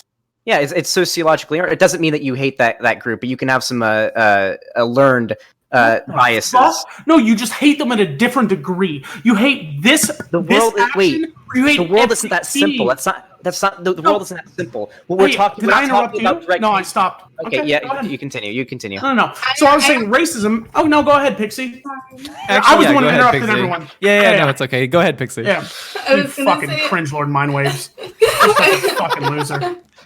I was gonna say I actually kind of agree with you, Wes, but I think we kind of like pivoted from the main point. Which No, I'm I trying to guess- get back to it. I'm trying so what's fucking the main hard. point here? The I'm main kind of point, confused. even though you try to drag it out to the varying degrees of racism, which I agree there are, is that Destiny's parents for believing and making the same implication that Fox News makes, even though they don't define it. They don't say all these thugs known as these black people did such things, if they were to hear the word thugs and thought black people, they are just as racist as Fox News, who uses the word thugs as a substitute for black Let me ask people. you a question, Wes. Go ahead, Pixie, and then I'll ask you a question later. Okay, I just wanted to say, I agree with you, Wes, but I think this is just a question of kind of like semantics here, right? Or not even semantics, but how we discuss racism as a whole. Because a lot of people, when you say the word racist, they think that you mean like, malicious and intentional. When in reality, people can be racist, but not even malicious about it. And it doesn't make it like any like less worse, really, or maybe it makes it a little bit less worse than the extremist, but it's still bad. So yeah, so I think that's like what the conversation was getting to at. That maybe wait, you're just repeating my points. Because what I stated is that there's a varying level from on the edge of racism, being racist versus extremist racism, like the KKK who want to eliminate black people. That's and I'm trying to explain to you, Wes, like why some people are more hesitant to use like the term racist for certain populations like that because of the connotation it generally has. No, Destiny is more hesitant here because. So let me ask you a question, Wes. So if I was to say to I'm you, afraid to criticize my fucking parents. You know what I'm afraid of, Destiny, is that when me and you are trying to have a debate, everyone else thinks their fucking worth is input, and I just wanted between me and you because we were the ones that had the core disbeliefs here. Okay. Well, really all right. So Wes, I'm gonna ask you a question. So if somebody came up to you and said that like you know those dreads, I think those dreads look so dirty, nappy, and disgusting. Would you say that no, not even that far. What if somebody said that I actually see dreads as like being very, very unprofessional in the workplace? Would you say that person is like automatically racist? Would you say that they want to like lynch black people? No, right? No. Okay. If you're gonna ask me a question, let me respond to it. Don't just take a single word and interrupt me. No, because no matter white, black, Mexican, no matter what fucking race you are, dreads always look like dog shit. They're literally growing your hair and matting it together in the most shitty, disgusting, unwashable way possible. And you know why I know this is true? Because people with dreads, everyone I've ever met, and like in the thousands, you can't wash your dreads or it starts to destroy the dreads. Okay, so you're actually proving my point right here. You're actually proving my point. So somebody, look, Wes, I'm not going to say that because you hold that belief, you're racist inherently or that you hate black people, but somebody in the audience that actually does hate black people and actually does want to see them lynched in the streets. No. Listen to me before you open your fucking mouth, Wes. All right. No. So hold on. So somebody that actually does hate black people and wants to see them lynched. No. Listen to me, Wes. He's the only person who hasn't talked about this. Wait, okay, I'm sorry for interrupting now. Oh, fuck. Wes, hold on. Wait. I have to go. I have to continue this line of questioning. I accidentally muted myself. So somebody that actually does. So somebody actually that does hate like black people wants to see them lynched. If they hear you saying that stuff about dreads, in their heads they're thinking, "Amen, brother. Fucking black people, dude. Actually, lazy fucking bums don't even know how to do their hair." Mind waves. You know what's unfair about what you're doing is you're trying to paint me as a racist, and I'm not. I literally gave you the caveat. I literally gave you the caveat that I don't think you're racist for saying that. Let me finish. I specified that there is no racial definition based off dreads. Regardless, the dreads are nasty and it doesn't look good. But somebody that is racist automatically makes the connection from dreads to black people. And when you hate on dreads, somebody that hates black people is going to say, "Amen, brother. I hate black people too." Hey, Bastiat, I'm sorry. And this is why dog whistles are effective. Listen, you fucking asshole. I think black people are smart. So all smart people should be killed because this one guy who hates black people. Where's the kappas in the chat, boys? Where's the kappas in the chat? They should be killed. Hey, you know what you're doing? You're making yourself look like a fucking idiot. Okay, there was a really good question that all this began with, which was like about the issue of far like alt-right people trying to infiltrate the more mainstream conservative movement. I mean, that was a really good subject, and this is kind of just like a pointless diversion. No, this is a fucking. Wait, no, I think this is important because I will tell you why the only person here with a fucking brain who actually already debated who hasn't disagreed with me is Destiny because he understands that I'm fucking right. Nothing about what I'm saying. This is the Big Brain Podcast, buddy. We all have big brains, all right? Don't sound like you're all fucking idiots, and I'm the only person here, as I said in the beginning, with the intellectual brain superior to yours. The stark intellectual Wes, by the way. Yeah, I'm so fucking smart. Yeah. Wes, can I ask you something really quick? Of course. Have you ever been in like XQC's chat when he's doing like a React stream and a black person appears on the screen and his chat just fills with tryhards? Have you seen that? Yeah. That's every chat, not just him. Yeah, sure. So would you consider those people to be racist? Or like spamming tryhard whenever a black person or someone so fucking hard. Exactly. Oh wow, looks like he doesn't want to answer because it's other Twitch viewers. No, No, exactly. okay, fuck it. You know what? No, I'll defend it. Yeah, they're all racist. Okay, maybe implicitly, maybe a little bit, right? No, explicitly. The problem because is- they see a black person and they spam a person with a black face, like just because they are black and the emote is a black person, that it connects the two, which is inherently racist. I'll argue this point all fucking day. Okay, sure, yeah, I think that's definitely defendable. The question that you asked here, though, originally, and this is what kind of set me off, was when you asked Destiny, does he think his parents are racist, when his parents are regurgitating the dog whistles used by... Wait, what's your name again? Let him finish, Wes. I just want to know his name. So, PigPuncher. PigPuncher. Okay, go ahead. Yeah. And so you asked Destiny, does he think that his parents are racist? I mean, I don't know if you've seen, but I've watched Destiny debate his mom on stream. She has some she's very conservative and repeats a lot of talking points that you hear from Fox News, a place that repeats a lot of conservative, racist talking points. They dog whistle a lot. And so when she uses those same dog whistles, like thug, kind of makes you think, yeah, probably talking about black people. Now, it doesn't mean she hates black people, but she probably has some pretty fucked up biases or assumptions when it comes to black people. See, PigPuncher, hi, I'm Wes. When I hear the word thug, I don't associate to black people. The point I'm trying to make... You're not a conservative. But there's all... Okay, probably progressive. Can I talk? Sure, yeah, sorry. Okay, so the point I was trying to make is that Destiny, quote me if tell me if I'm wrong, but you said when your parents hear the word thug, they automatically associate it to black people. Yeah, generally, probably, yeah. Okay, so that is the point that I'm trying to argue, that Destiny's parents are racist. To make the assumption, to hear the word thug and associate it to black people, just because Fox Network says the word thug and they associate it to black people, to secondarily make the same connection, you have to inherently be racist to do so. Because I, for example, I watch Fox News all the time. I don't fucking hear the word thug and think, oh, them fucking blacks. That's not my brain because I'm not inherently racist. I mean, So there's some psychology here. Wait, the argument that you're making here is literally if you detect someone using a dog whistle and you pointed out, then you're one of the dogs too. That's not how it works. If you can see the positions that a certain person holds, such as Fox News, and you know the kind of things that they push and the beliefs that they most likely have, you can usually kind of parse out that if they're talking about thugs, they're probably talking about black people. But no, I don't parse that out. The only way you could parse that out if they said thugs and then showed the two black criminals on screen. Sure, well, that's what they. This connection. That's what they That's do. usually what ends up happening. Yeah, that's what they do. No, okay, I get it. You want to call all the bullshit, but no, they don't always do that. Well, they do so it a don't lot. make the connection. Oh, and they that's- also do it with white people because I've seen 100%. I've been on the fucking news called a fucking thug, and my picture's been on fucking screen as a white man. So don't tell me that's all they fucking do. Just because black people commit crimes and white people commit crimes, and you only want to acknowledge when black people commit crimes when they say the word thug, does not mean you can make the connection between the two. The only way no, I'm not done. You can speak when I'm done. I will not interrupt. Yeah, I'll wait till you're after The that. only way you can make that connection is if you are inherently fucking racist. No, I definitely disagree with that. So with the Fox News example, when was the last time that you saw on the news, or most news networks, when was the last time you saw on the news a picture, or they were talking about a terrorist, Don't and worry, the picture guys. that popped I up wasn't a am brown guy? going to shift topics soon. All right, don't worry.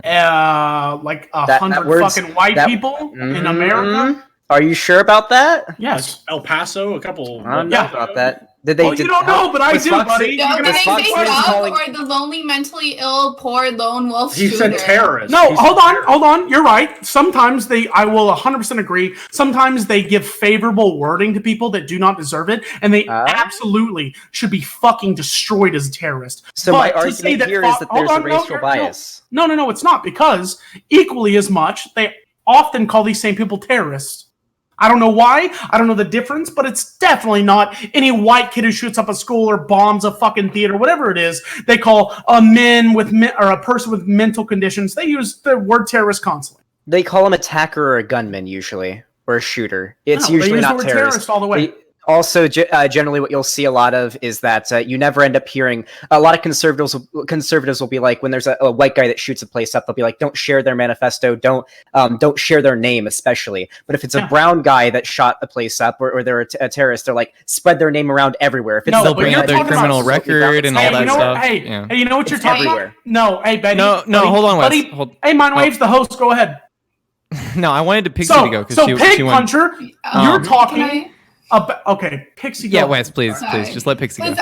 This is why I brought up Fun World earlier, and it got kind of like diverted. But yeah, I was trying to make a similar point to PigPuncher. That and outside, you might be like, these are just fucking Pepe clowns. Like it's nothing That serious. has never been said on Fox News.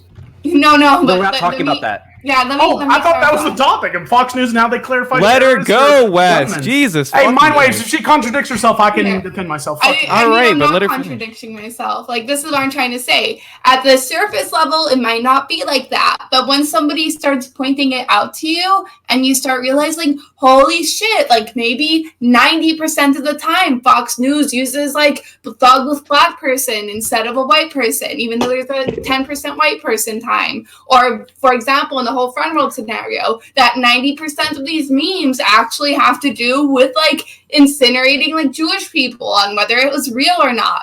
Then you What? start to pick up on those cues more easily, Okay, right? Pixie, do you not realize the crazy fucking difference you just made from a news source using the word thug and the majority being black people versus someone who's a fucking what was the second point you just said? I forgot it. 'cause it pissed me I off was so much. talking to you about the Front World memes and how at the out exterior it just looks like, oh, you know, random like Pepe clowns. But then Yeah. once somebody points it out to you, you start picking up on the other racist connotations Okay. these memes have. Okay, so you're I trying to make mean, the Nick connection. Fuentes is literally taking over Oh. the Turning Point's conservative movement, and that's a way more compelling subject than this. I feel like it's really worth. Oh no, this is some good content. okay? Really, Taking that is it like a over. really No. important subject, and this is like, feels Yeah, like I spinning was. wheels. I just want to say really quick now that I have a Gotta know little. when to move on. I have to leave, but I just want to say thank you to Ian and to everyone on the show for talking with me. It was super nice. I wish I could stay, but it was last minute. I didn't know I was going to be on tonight.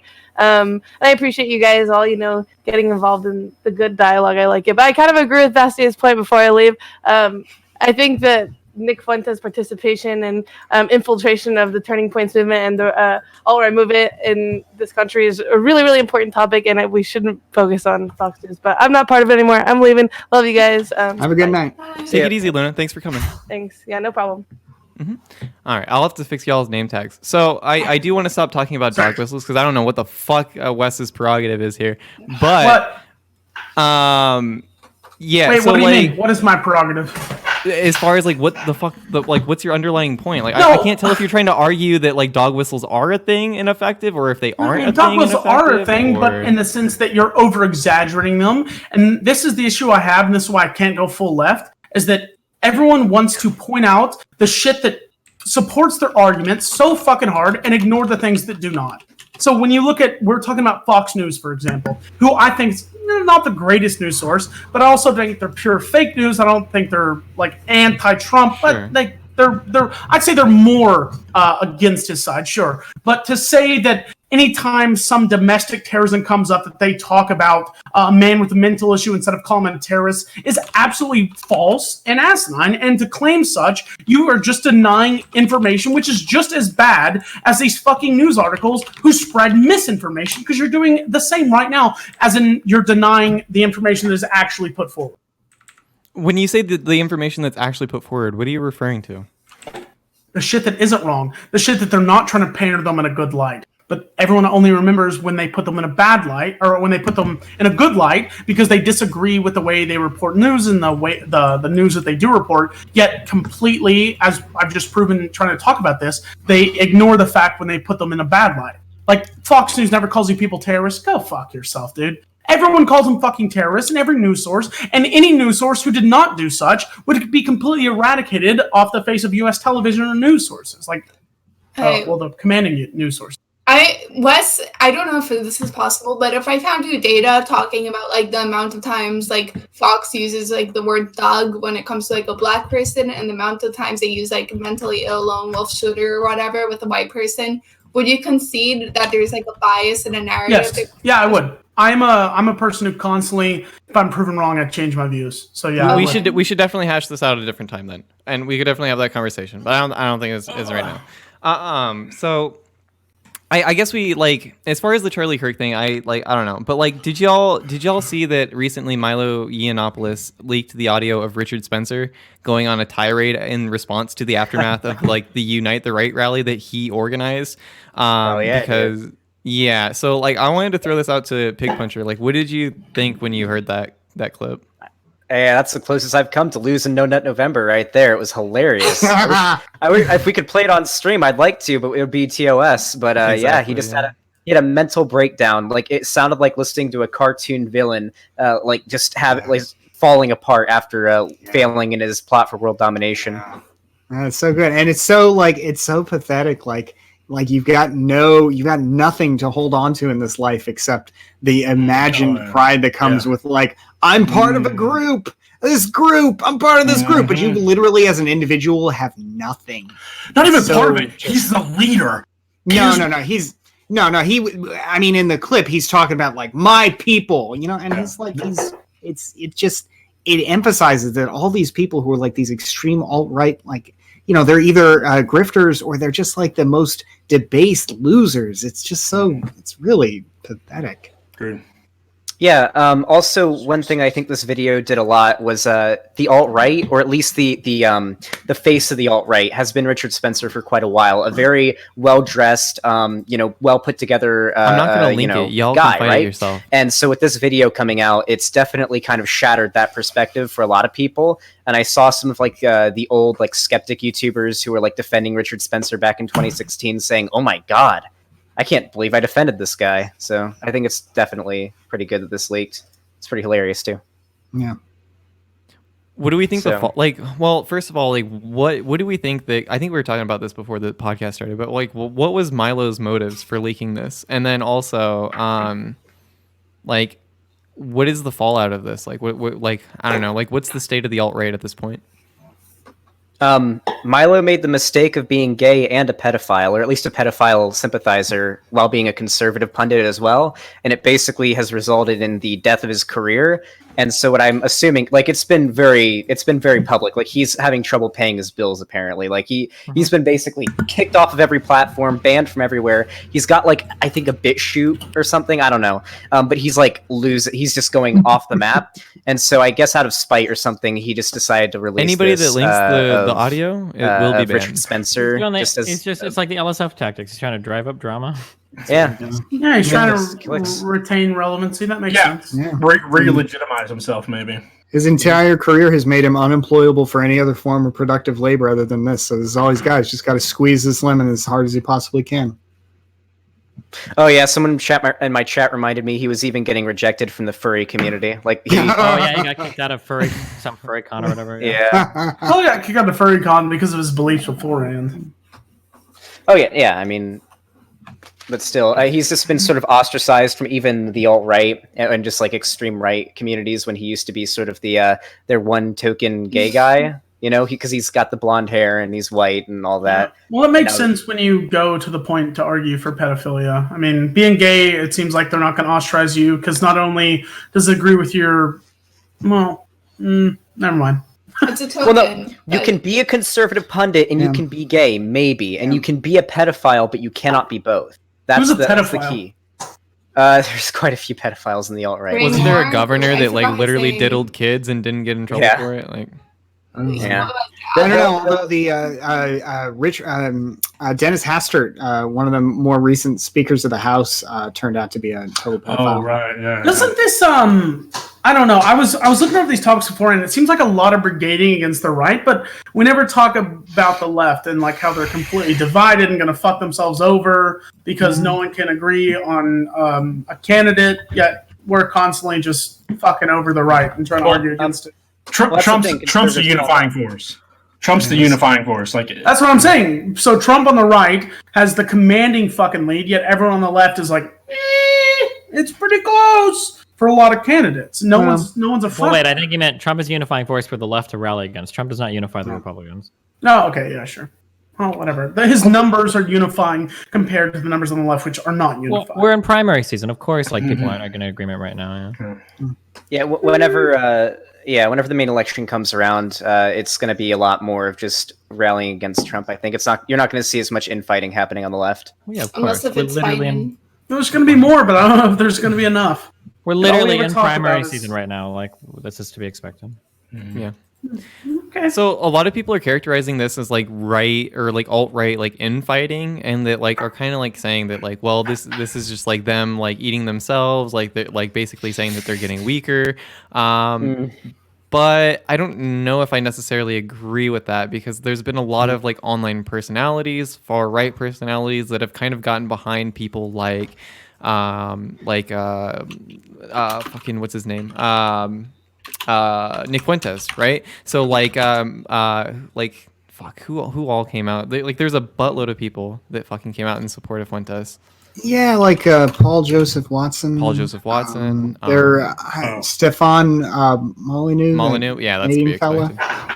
You know, so yeah, a lot of these people. Oh, Mr. Medicare, yeah, that's another one. Yeah. A lot of these folks who are just really trying to I mean, that's why it feels like they're trying to come out and become they're trying to mainstream their positions in conservatism. Jesse Lee Peterson has also come out in support of Fuentes as well, which is really yikes. I don't understand. Hey, Destiny, how do you feel about that interview with him? You feel like you did a public service? For Jesse Peterson, that shit was funny as fuck. Hell yeah. A lot of Yeah, that guy, I don't understand how he's popular, but whatever. I can't even understand him. Fuck understanding his popularity. I just can't understand his fucking speech. I can't even understand how he speaks because he's black. Another dog whistle from not racist West over here. Good one. No, it's because he's a fucking guy with a speech impediment that just really fucks his public speaking abilities up. Oh, ableist say what you want to say. Say what you want to say. Hey, I'll say it right now. I'll say it right now. Really? If you have a speech impediment where it makes your ability to speak inaudible, maybe being a public speaker isn't for you. Did you hate Moses? Abilities. Who? Moses. The guy who split the Red Sea? Yeah, you hate Moses. Yeah, fuck him. Way to go. Now Moses. that was amazing. Amazing. I just Destiny. I just remember watching that debate, and every time he fucking spoke, I had to rewind to hear what the fuck he said, dude. Yeah. The guy can't speak for fuck all. His words come out and it's like slurred shit. It's like if you pour a nice cold smooth drink of Coke and then you go and get a slushie of just swirled bullshit at 7-Eleven. That's the comparison between the two. At least very you can vivid fucking analogy speak, there, man. Wes. Yeah, it's called I'm the most politically intelligent person here. Beta male. Beta. So wait. So have you heard? Do you know what Jesse Lee Peterson's show is called? What, the JLP show or some shit? It's called The Fallen State. Yeah. And basically what he pushes is that black people are in a fallen state and that they are inherently immoral. And white people are inherently moral. He's a white supremacist. This should be obvious to you. Yeah. But that's the idea that he pushes. But he uses the fallen state as a dog whistle for black people being inherently immoral and white people being moral. And that black people need to be more like white people. Yeah, he's this a is where we fucking get the idiot. Great White Hope, which is reference to Trump. Sounds like a shark. So is his audience like only like who audience? Only what? Is it only white? No, there's a lot of black people in this I audience. like what I don't get the appeal. Like even without that, I don't understand. I don't understand. I think anyone who there's, watches this... black. So the black community has like a very complicated relationship with like how to police itself versus how like it should like reform. Like the best example I can think of this is, for instance, like so like people like Morgan Freeman or Bill Cosby, although it sounds weird to say him now, will like sometimes take these positions where it's like Morgan Freeman has that famous clip where he's like, you want to help black people, you want to get rid of racism, stop talking about it, right? That's Morgan Freeman's approach. Or Bill Cosby gave that famous I think it was the pound cake speech about like I hope I'm not summarizing this poorly, but like basically like some woman was mad because her child got shot or arrested or something, even though he didn't steal a pound cake or just for stealing a pound cake. And Bill Cosby's question was like, well, why the fuck was your kid there? Right? You guys need to shape up, right? And then other people, are like, okay, well, hold on, like attacking ourselves from the inside doesn't work. Like we need to do there needs to be like a more comprehensive systemic change. And like, yeah, that's so there are. I'm sorry, I'm only establishing a point that there are like even in the black community or whatever, like people are very divided about what's the best way to solve our problems. So it's not very surprising that like what I would consider to be a self-hating black like Jesse Lee Peterson would still garner like a large black following. Of course it makes sense because the black community has some of the starkest issues there are. So of course there's going to be people like at a big difference versus what can and what can't work, and they have differing views. So of course, it makes sense that he would have these weird fucking people who but it still doesn't make sense. The white nationalist state. it seems so contradictory to being a black male or Or the black fallen female. state. It's internalized racism, internalized hate. I mean, same thing with like women and sexism sometimes. When you're in a society like that, you feel like this narrative is constantly pushed onto you. Yeah, you can be like the most like logical, rational person ever. There are going to be times where like this reinforcement of ideals is going to sink in, and you might start to truly, honestly believe it, which I guess at that point isn't very rational. So to us it doesn't make sense, because it's like, why the fuck are you advocating for somebody who basically like doesn't want your existence to happen? But that's just a product of internalized hate and having like all this like constant media or constant like thoughts bombarded at you to the point where it's like, holy, like this is my reality, you know? So, and you know, like to make matters even more complicated, I'm not saying this happens to like every person who goes through this process, but sometimes we like to think that if we're owning our victimhood or whatever, or we're like saying like, oh no, like this is right, like this is how it actually is, we suddenly become the exception, kind of, right? So like, oh no, I believe like, you know, basically like how tokenism works, kind of, on a low scale. It's trying to be like, oh yeah, but at least I acknowledge that black people are bad, you know, or I acknowledge that women are inferior. So that kind of makes me better than all the other women who don't believe that, or all the other black people who don't believe that. So it's a really complicated subject. If you guys watched that recent event where the Turning Points USA event where people were like lining up to ask Charlie Kirk like questions, there was like this really young dude. He looked like, I don't know, 14 maybe at most, who was clearly not white. I don't know if he was like mixed raced or just black or whatever. But he goes up there and then he starts literally asking Charlie Kirk if he worries about white genocide. And it's like, why are you like? If you're worried about white genocide, shouldn't you just deport yourself out of the country? Like, I don't know. It's like it seems very weird, and it's just internalized racism at the end of the day. Hey Wes, do you know who Blair White is? Yeah, it's Blair, and she's white. Okay, yeah. She's a trans woman. She's a very good example of this. She's a massive conservative figure, and despite being transgender, she also spreads a lot of transphobic rhetoric. That's what her audience is there for. So there's a lot of members. So a big example is she spreads an idea called transmedicalism, which is the idea that you have to have gender dysphoria in order to be transgender, and that you have to be able to physically transition, which involves hormone replacement and surgeries and whatnot in order to be Can you valid. go back to that first point? Say the first one again before continuing with the second one. Oh, she basically props up a idea called transmedicalism. Yep. The first point, though, not the second point where you have to change yourself. Wait, what? Because I agree with this, that to be transgender is the definition of gender dysphoria. No, no. Being transgender means you just identify as a gender different from that which you were assigned at birth. That is the Holy shit. Wes is a fucking transmedicalist and doesn't even know it. No, wait, let me ask. Hold on. Shut the fuck up. Let me ask at least. Because based off what I've ever learned and been told, gender dysphoria is the definition of not having the gender you were assigned at birth of. No. Gender dysphoria is a. Okay, I'll let Mindwaves. Okay, wait. Gender dysphoria is a diagnosable mental condition in which someone feels extreme distress at not being able to identify and present and act as the gender that they most feel comfortable with. So, being transgender is simply identifying as a gender. Okay, so to take out all of those stresses of being so is what makes it different than being transgender.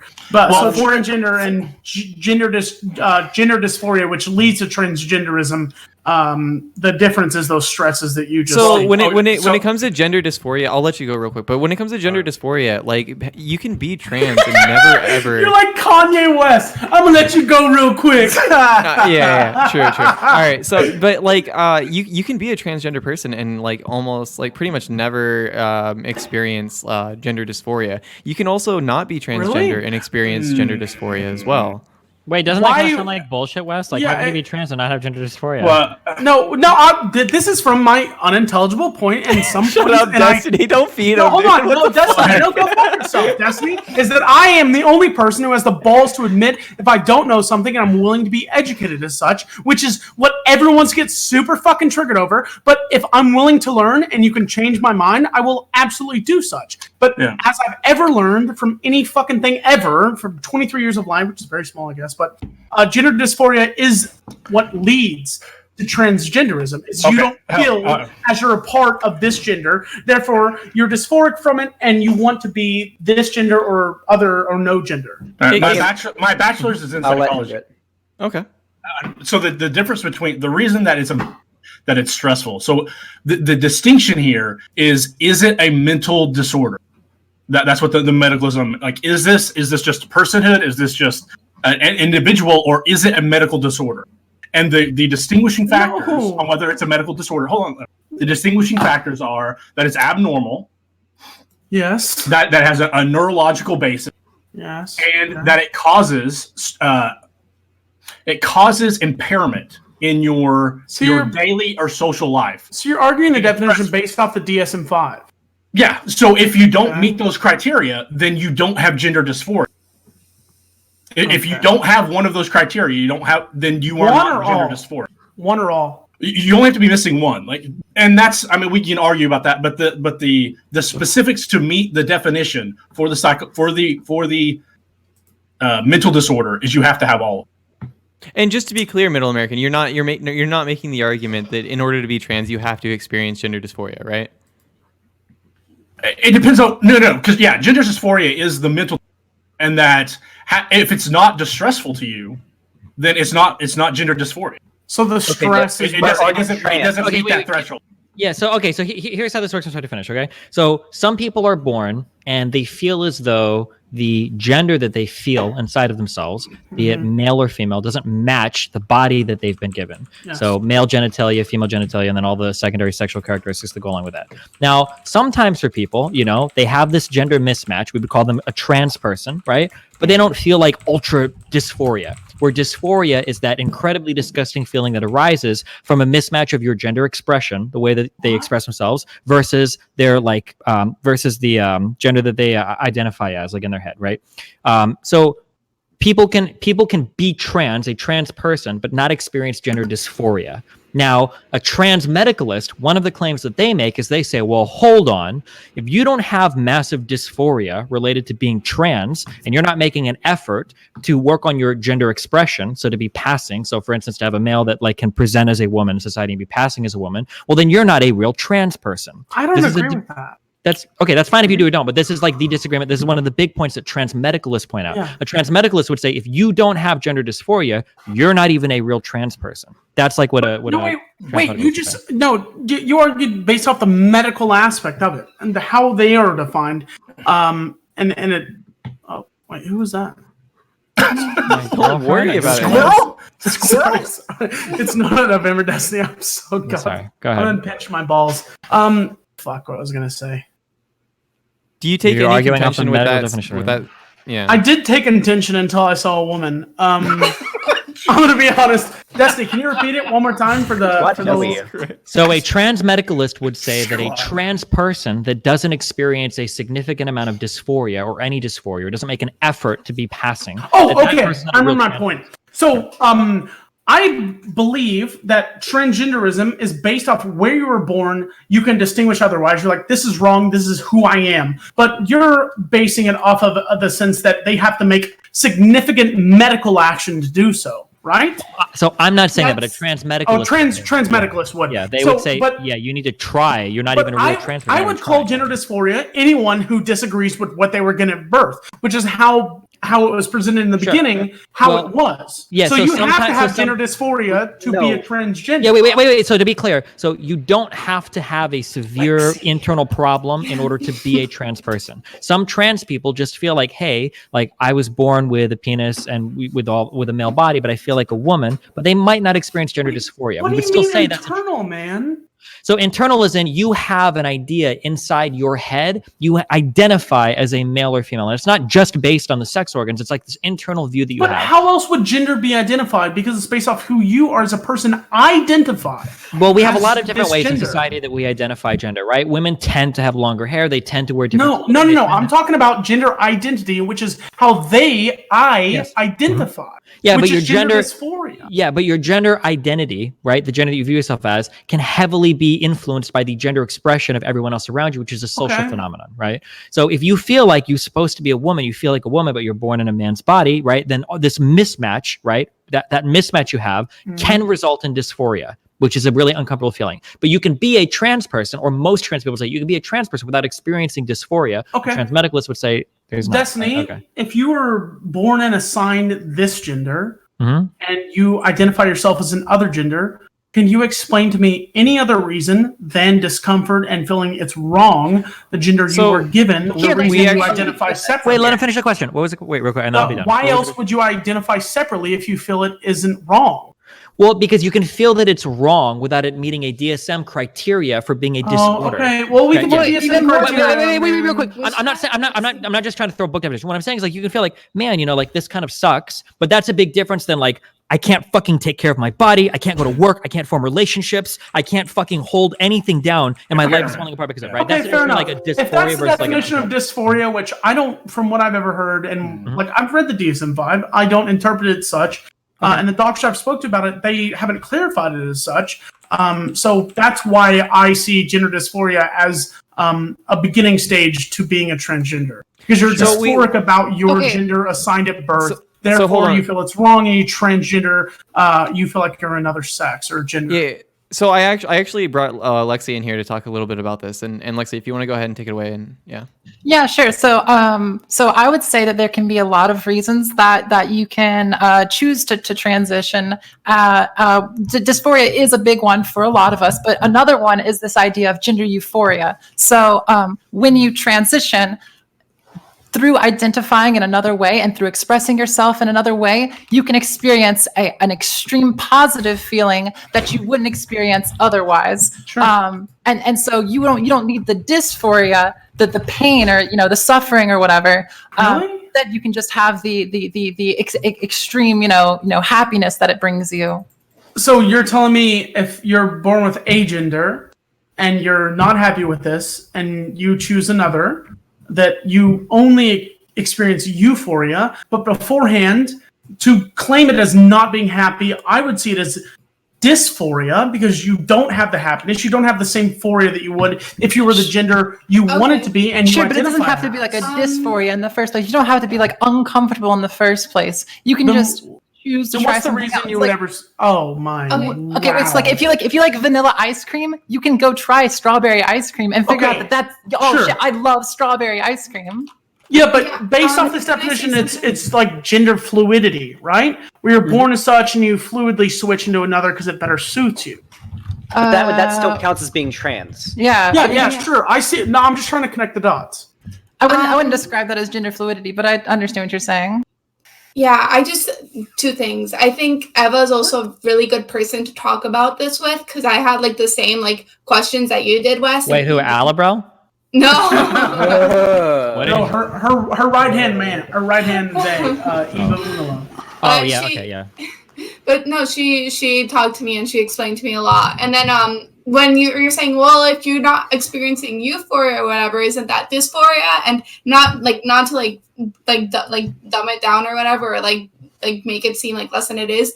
But imagine like my hair right now, right? Like I'm okay with my hair right now, but I think it would be like fucking awesome if I dyed it again like pastel pink. Like that would make me like super happy. However, I'm not like suffering having my hair. Like, I see what you're saying. So it's based off that you're complacent where you are, but it could be better. Yeah, sure. Yeah. Yeah, and I just want to clarify. I know it's hard sometimes, but like Eva does go by they them. But just to make that clear. That's what I said. I clarified and I corrected myself. Oh yeah. I just want to make sure. Go ahead, host. But it does seem like bullshit to me, because I feel like the only reason that you would want to be different than what you're born as is if what you're born as is incorrect. I don't believe gender is this state of I'm whatever the fuck I want to be at all times, because that would insinuate that you're this, and then you go to that, and then you're like, yeah, fuck this isn't as cool as I thought it was be, or I'm not okay with this. It's no longer what I perceived it to such, and now I'm reverting or changing to another gender.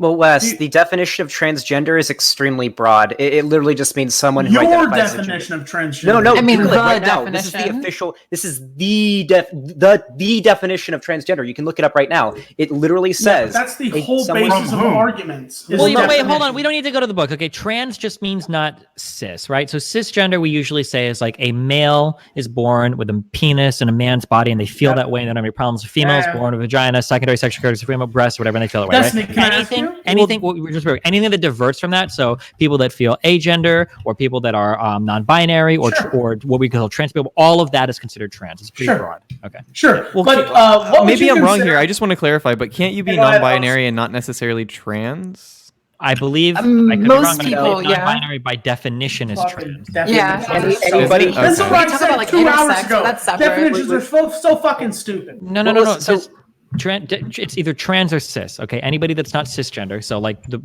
quote unquote normal. Well, that's an insulting way to say it, but like what we would consider like cisgender, like a person Just born with a penis. societally normal. Sure, whatever. Yeah, we would call those people cisgender, and anything that's not that we would call trans. So this includes non-binaries. That's so the I argument- agree. That's how I feel it. Yeah. But I also Yeah. feel that it isn't fluid in the sense that you can go back and forth here to there to another place. Like if someone went from I was born what they called me as a man and then identify as a woman, and I said woman's bullshit. I'm now an owl or whatever. Any other So typically, gender's limited. that doesn't nobody's making the argument. I believe that happens. Most people don't say that it's like fluid in that sense. Well, that's the best way that it's been described to me. Wait, Is I it- don't. Well, whoever described it did a horrible fucking job of you describing it. people. Hold on. Yeah, I don't, other people here might have done a bad job. But no, no, Hold wait, on. like, Lexi's trying to interject there for a second. Okay. Go ahead. Oh, I was just gonna say. Okay, first of all, no one identifies as an owl. That's not like a gender, but Yeah. separately, Well, it is, that like 'cause that, like I know outcomes, but okay. that's like a kin. Okay, that's like other kin are not a gender. Okay, that's a separate thing. We can talk about that. I don't think no, it's really, really not. I swear. I'm kidding. That was a Wes, joke. I am going to ask you to be a little bit less inflammatory on this issue. No. But that when you so if gender is a social construct, or wait, is everyone here like in agreement on that? Yep. Okay, I was making sure. I came in a little bit late to this. Wait, who's? This But is you gonna go be on, spicy. okay. You go on. No, that's a topic we should talk about. Is it? Yeah. Let's go on for 4 hours about it. Yeah. I mean, It's okay. Go on for so long. Hey, I'll Okay, make the so- argument that sex is a social construct. I'll go farther if you want. Yeah, that's I true. agree. I would agree with True. that I agree too. with that too. I mean, it technically is because the doctors wanted to define it. Yeah, Well, sure. I mean- We choose to define it in a certain way. We have categories that we make up, and we Yep. like there are any number of different differences between like a various what we call cis men. There can be cis men that have that there are people that we think are cis men that they think they go their whole lives to think they're cis men and have quote unquote female karyotypes. So like it's a whole like The fuck does that mean? it's a pretty the like your XXXY. Oh, okay. Yeah, So like there are people who think that who like go their whole life thinking that they're cis men who I have gotcha. XX chromosomes. Yeah, I've been misgendered. I get that. Sure. No, that's on the that we're talking about on like a cellular like a No, I know observable a level. genetic level. Yeah. Your genes, there's XXY, XX whatever, and then there's everything in between. And sometimes people on the spectrum, if they do clarify, are also misgendered. Well, no, you wouldn't be misgendered. I guess you would be missexed. Fuck off, dude. Because sex and gender are not the same thing. Yeah. Okay. Sure. Well, no. This is a really important distinction because the fact that sex and gender are different things. Okay, is so integral biological, to everyone argues that transgenderism. sex is male, female, and then everything in between. But gender is this, that, and everything else, which is kind of the same. Well, no, Yeah, gender, gender is is a a social construct. gender is a Yeah, socially so is constructed sex.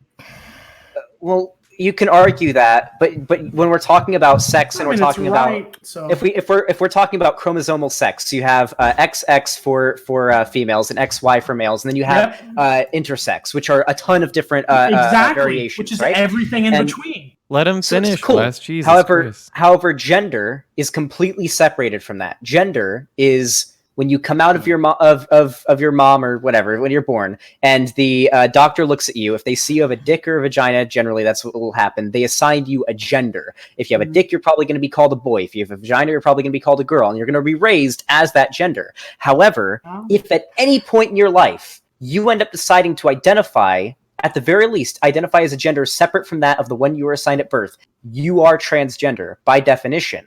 Now, the argument that I was making when I brought up Blair White is that Blair White is a trans medicalist. She believes that to be valid as a human being, as a trans person, you have to have diagnosable gender dysphoria. If you don't have that, you are not a trans person, and you do not, and she doesn't even want you in her group. She wants you out of the trans umbrella, and she's that's a transphobic idea. It's wrong, and so that's why I brought her up, because we're talking about people who are part of marginalized groups who end up being PigPuncher, can I ask you a question?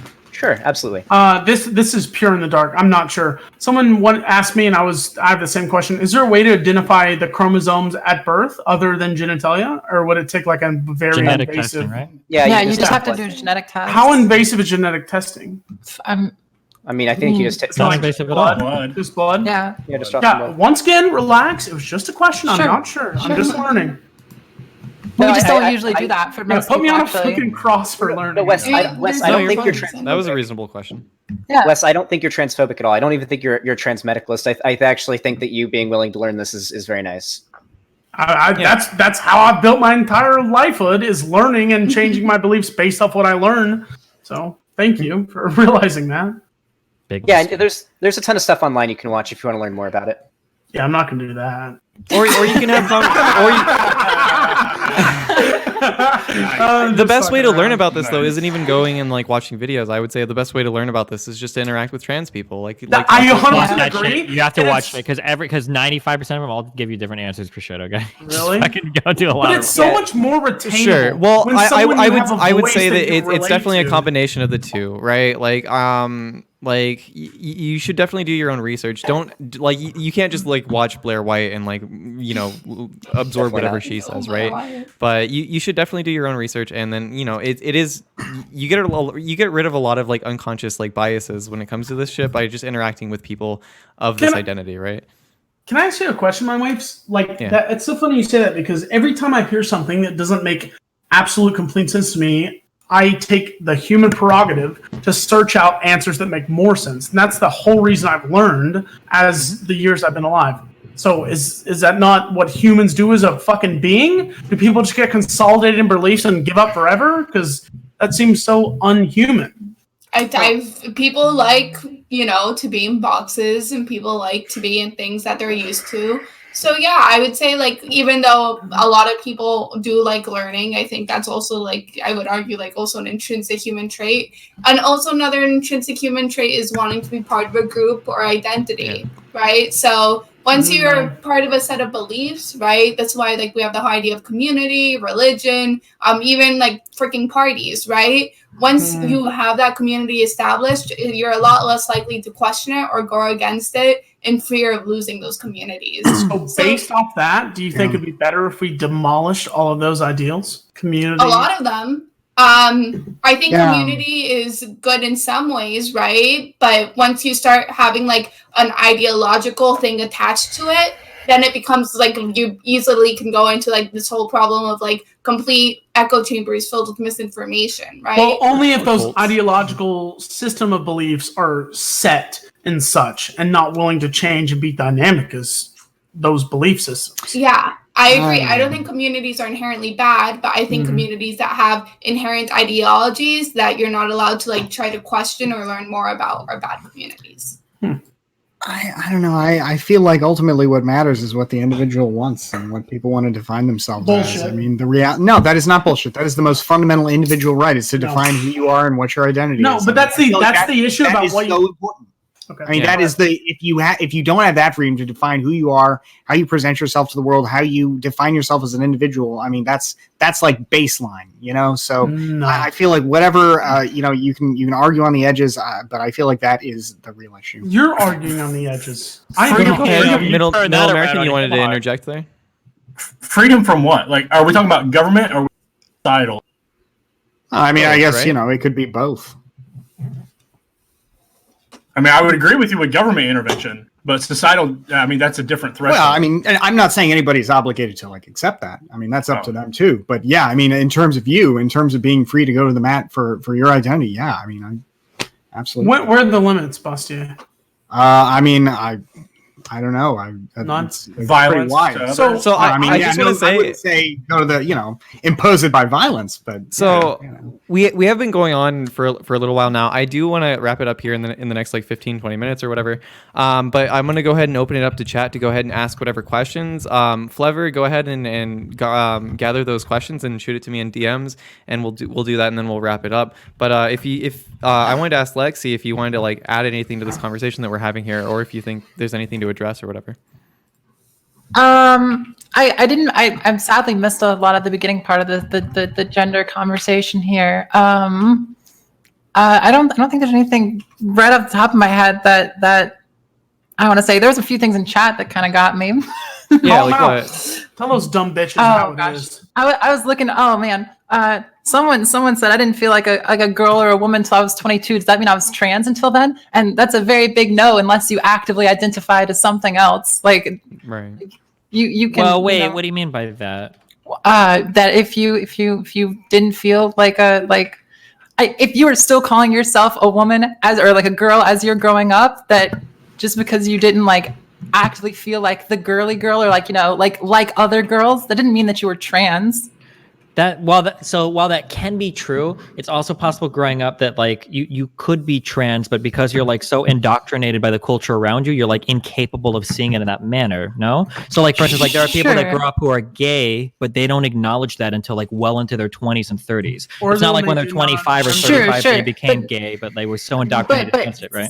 If they came out, if it was, hey, I was raised as a boy my whole life, and then I came out, later, and I identified as a boy that whole time, does that mean like I wasn't really trans or whatever? And like, no, of course not. Like that's literally me. Like I didn't come out until I was like 18 or 19. But no, this is like a cis woman who just didn't feel like they were like other girls, and so they were saying, was I trans the whole time because I wasn't like actively identifying and thinking about my gender that way. Lexi, I have to ask you one question before I leave. This is absolutely. My main issue with gender debates, where it goes too far for me to understand and appreciate when people try to tie. You were talking about, so you said otherkin wasn't a gender. How would you clarify? That is part of the question. Generally, so maybe I have a misunderstanding on what otherkin are, but otherkin are generally people who say that they have a kinship with animals to the point where they say that, what's that? There's like that famous quote from the person who says, in all ways but physical, I am a wolf. Yeah. And well, he's not famous. He was just got on a TLC show. Sure. But I don't believe that like that has no association to like gender. That just doesn't seem related at all. So if someone doesn't identify as gender, becomes a very broad belief these days. Am I wrong? There's male, female, and I don't know if you could put a number on it, but 1,000 things between. But why is it an issue when they turn to animalistic beliefs? From my understanding, otherkin is more of a spiritual thing than a socially constructed thing. If they fuck as a wolf, live as a wolf, be as a wolf, how is that different? Well, no, otherkin believes their spirit is that of like a wolf. Yeah, gender are basically like the societal roles assigned to us, right? So no, it's not. Yeah, it kind gender of is the societal roles, because that's kind of. That's why I say gender is a social construct, right? Well, I would say gender is not assigned to you. You're not assigned as a trans woman or a trans male or a gender. You're assigned as as a woman or a man or whatever, and you're supposed to be expected to fill into those roles, which is like why personally I think that we should abolish like gender as a whole. Because I think it is it is a social construct. Women are supposed to be more like, submissive or quiet or whatever. Men are supposed to be more like strong and like manly or whatever the fuck you say that is, right? So those are like the roles that are kind of put into us when it comes to gender. You don't have societal roles expected of like a wolf, right? When it comes to human beings. It's not like eating lessers. Shut the fuck up. Okay, wait, really quick. Okay, so my problem with the idea of associating gender and otherkin is this idea that you are like actually that animal. That you are like gender is about like the roles that we play and the way that we express ourselves, the way that we act. It's the other kin, as far as I understand, like if I go look it up, I'm fairly certain that it says like other kin believe that they like are not human, like on some level. And so you can argue your genderism, but you can't argue your speciesism. Yeah, I mean, sure. Okay, even though both are based off your genes. No, there's like a big... Wait. Here, this is okay, hold on. Okay, so categories that we create these categories because they give us some utility, okay? We've got male and female as these things that we recognize, okay? Because they give us some utility. If we go back through it, all of history, there is like documented evidence that there are people that seem to be talking about experiences that today we would call trans experiences dating back before we recognize trans people as being a thing. Other kin, that doesn't seem to be the case. There seems to be much more of a social phenomenon. Okay. Social and spiritual. Is that... as far as I'm aware, if you go back into fucking ancient history, there aren't people that like identified as wolves and were literally killing themselves because and maybe you should Google more, Gnome. Well, I'll say, oh gosh. Yeah. But anyway, that's you would make like an empirical appeal here. You'd say like, okay, well, like it doesn't seem like there are people killing themselves because they can't live as like a furrykin in like any like recognizable numbers. So we probably don't recognize this as like an official thing, like we would with trans people. I mean, hey, Wes, I got a question for you. Not to cut you off, Lexi. Yeah, go ahead. Read some chat. Read some chat message you didn't come up with yourself. Go ahead. Fuck you. God damn it. All right, never mind. Lexi, go ahead. Idiot. Yeah, that's what I thought, bitch. God damn it. Stupid motherfucker. I just say like, yeah, I think that it's a useful argument, but like in talking about trying to explain the differences for the social construction of things, I don't think the amount of people that kill themselves is necessarily the best argument to always use it. Like there are different social constructs. I love that we're tying suicide to fucking other kids. Yeah. Holy shit! Wait, what? Wait, well, that's a very real thing, right? Like if you say that you identify as this, and then you identify as a wolf, so you blow your fucking brains out. Yeah, that makes sense to me. Well, if it started happening in mass numbers, then we would probably take it like it'd be something. Maybe like, we would. Maybe there is like something like really serious going on here. You're right, Destiny. Maybe we'd stop saying Alkin in private, but until then, I'm gonna keep doing so because who the fuck cares? I don't call him Alkin in private. I call him Hoot. I say Hootaz. Hooters! I'll see you guys in 30 days. Say it with your fucking voice, boy. Quit being a bitch about it, Destiny. Hit them with the ER. Hit their fucking Hooters. Are we done? Yeah, well, do we want to? Well, I wanted to ask Lexi because I saw you trying to interject there. If there's anything else you want to add to this conversation, go ahead. But then I want to go ahead and transition into the chat questions. No, I'm good. Okay, all right. Hey, Wes, by the way, fuck you. Say something nice about the members of the furry community who are surely watching us tonight. No, thank you, Beto. It's a real easy group to punch down. And just to be clear, there is a difference between being furry and being other thing, by the way. Yeah. Oh no, of course there fucking is. It's called fucking in fursuits. That's the difference. Hey! Don't be kink shaming. I'm kink shaming. Okay, to me, all the furries watching, I think every right pony now, has a right to wear what they want to wear. Okay. To all the furries watching right now, I just want to say thank you for humiliating Milo Yiannopoulos. Right on. True. Thank you, Beto O'Rourke. All right, so I got some questions here. Let me see. All right. Can I say bye before your stupid fucking questions? Nope, you can't actually. What about people that are actually diagnosed as depressed, saying that people who are just depressed in their what? All right, these questions really need to be worded better. Holy shit! Come on, chat. Ask Wes if he can let go of Fox News rhetoric. What do you think, Wes? He's not here. He left. Oh, he left? Oh, he actually did. Jesus fucking Christ. So, where's the part where PigPuncher bread pills Destiny? When's that going to happen? I don't think I can ever do that. I don't know. I'm going to be honest. I'm not ready for that one yet. No, I feel you on that one. Let's see. So somebody asked, I'd like to ask everyone, what defines gender to you? I think we kind of already touched on this, right? But I mean, I think gender is whatever you identify as, and if the social space you're in also recognizes it because it's socially constructed, then that's a gender. I think it can be even more than that, where you can identify as it, but on top of that, you can also, like, even if the society around you doesn't recognize it, you can still identify as it without it being recognized necessarily. Like the recognition doesn't have to be there. I don't know. I quibble here a little bit. They asked you to define gender, and you say it's whatever you identify as. But what is it that in which you identify? And we're still not actually defining what is gender. It's the roles that are given to you by or the roles that you identify as being part of the society as a whole, right? So that sounds very vague, but it kind of is meant to be vague because in certain societal contexts, gender is, women are supposed to be submissive and men are supposed to be strong. While in other societal contexts, you have different connotations of what women and men or people who consider themselves their gender are supposed to do. So yeah, it is a kind of vague definition because it's kind of not super real to begin with. So our gender, is there only genders in humans and not in humans? For the most part, yeah. Yes, it's the same way that animals don't have consent. They don't have fucking the consensual. They don't have the sort of social or- constructs in societies that. Yeah, you know why? Because not a bunch of fucking asshole humans who think they're smarter than everyone else. Animals definitely have behaviors that they understand as being male or female, and especially when it comes to things like how they attract mates and whatnot. Oh yeah, Destiny. Well, it depends Tell me on about what the you- otherkin or the transgenderism in animal communities. Oh god.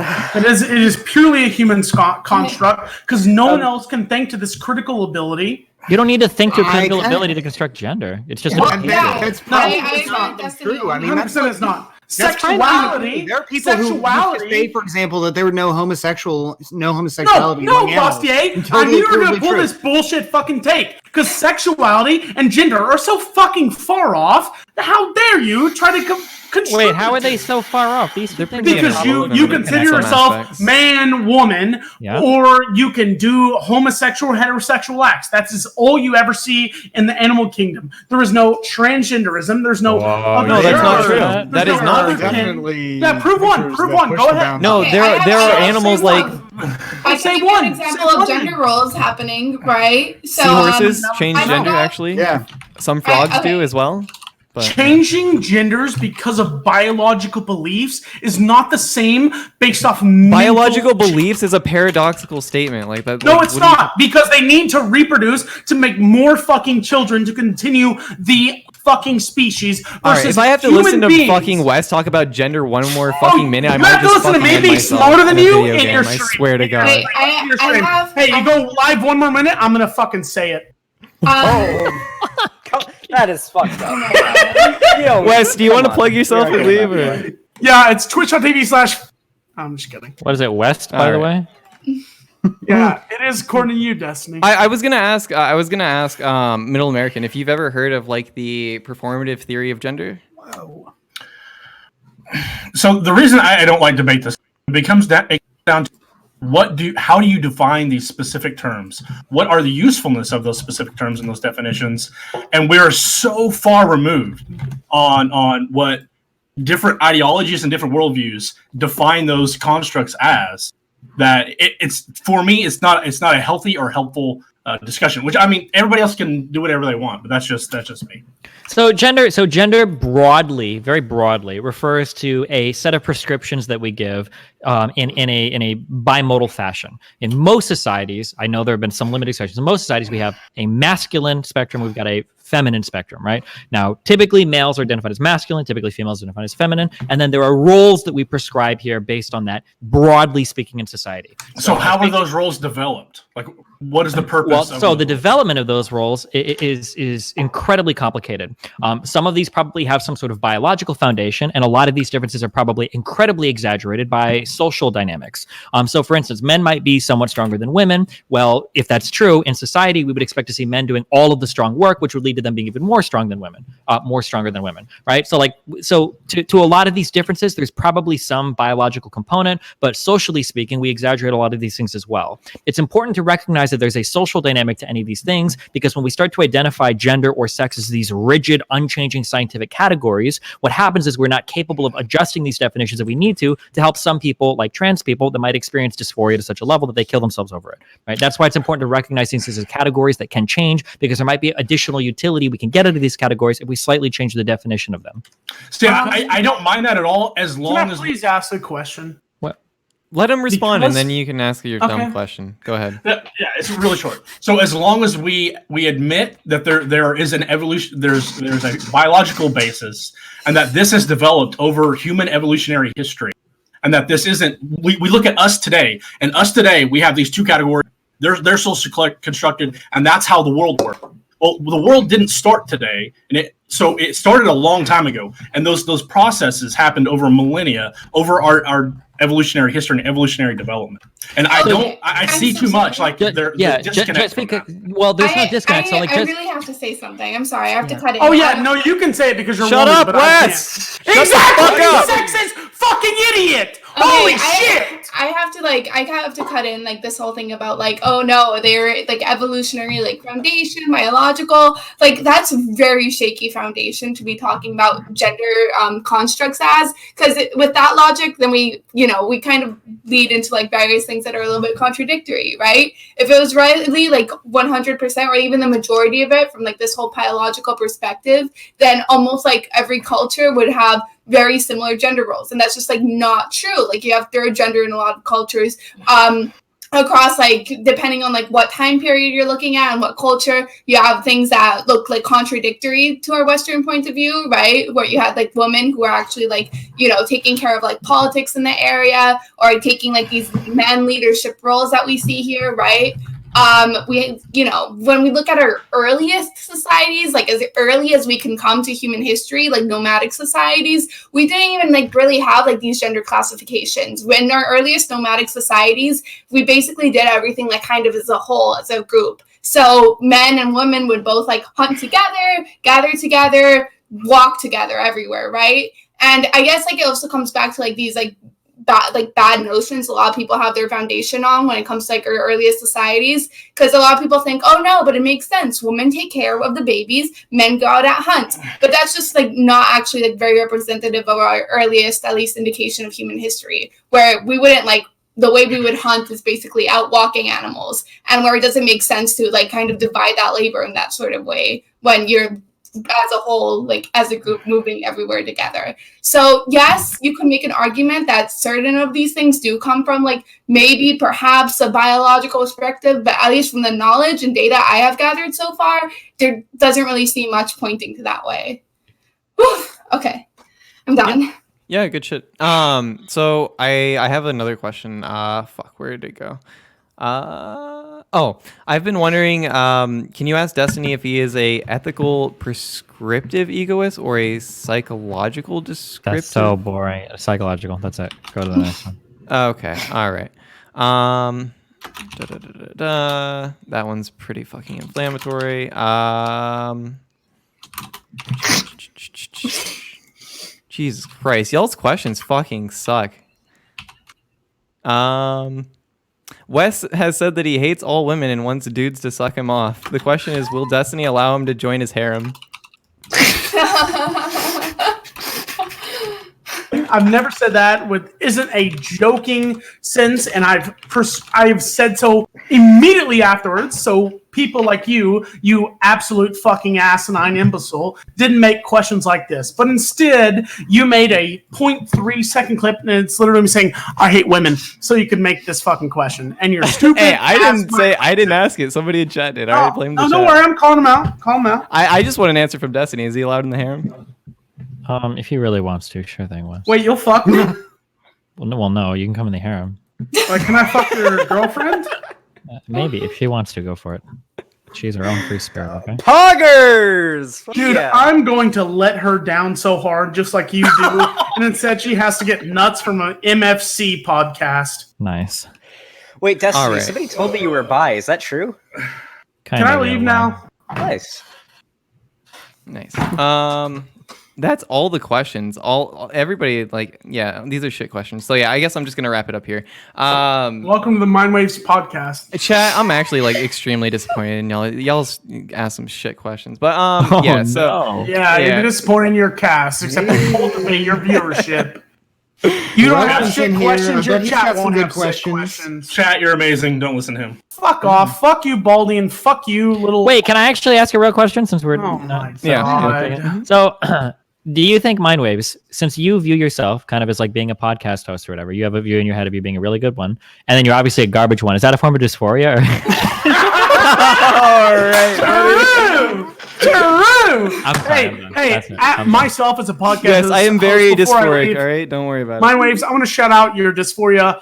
Learn your place, bitch. It's a host, and don't try to overtalk the guests, or your guests are never coming back. Hey, yeah. How about you don't try to overtalk my fucking guests? Hey, Jesus I'm Christ. never. Hey, your guests are shit, and I'm a better guest. Hey, overtalk them. Hey, Baldy, fuck you, you fat asshole. You're bald too. What are you talking about? Wes, you can't say that when your hairline is in Timbuktu. This is you. This is you in 10 years. This is you in 10 years. Just give it time, buddy. You'll be there. All right? Don't worry I'm about gonna be it. honest, Baldy. Don't worry. I'll be smart enough to kill myself before then. Shut up. Oh no! What the fuck? No. All right. Well, on that note, Wes, you want to go ahead and shout yourself out and get the if you fuck want off my a podcast? that isn't dog shit with a bunch of humegalos who have brains smaller than me as an alcoholic piece of shit, DJ Cass, Saturday, Sundays after the Raj motherfucking Royale, twitch.tv/West, by the way. Let's get fucking drunk. My man. I'm All staying right. here to Not roast really, Destiny. All Don't right. kick. Yeah, don't worry about it. Middle American, you want to go ahead and shut yourself out? Let people know where to find you when you stream all that good shit. Yeah, Middle American here on Twitch. I stream from 10 Central to usually about midnight, a little bit after. Conservative politics, do 5-6 days a week. I usually take Fridays off. Yeah, so come hang out, chat, call me names. We'll have a good time. Hell yeah. I'll call you names, but like Cutie and Sweetie. How about that one? I appreciate that. Thank you. I know, buddy. Yeah, thanks for coming on though. For real, it's hard to get conservatives on the podcast, and you actually like put your neck out there, and I really do appreciate that. So you're braver than the troops, in my opinion. PigPuncher, you want to go ahead and give your shout out and all that stuff. Yeah, my name's PigPuncher. My Twitch is PLG Puncher because they won't give me my name back. So I had to replace the I with an L. And yeah, I also do YouTube. You can find me as PigPuncher on YouTube, and I do leftist politics and gaming. Hell yeah, dude.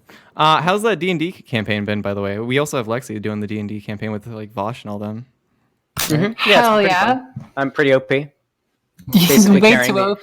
Basically carrying the entire party. It's pretty fun. Love When it. you What are- classes? No. Yeah, I am what a classes and races did you drow- pick?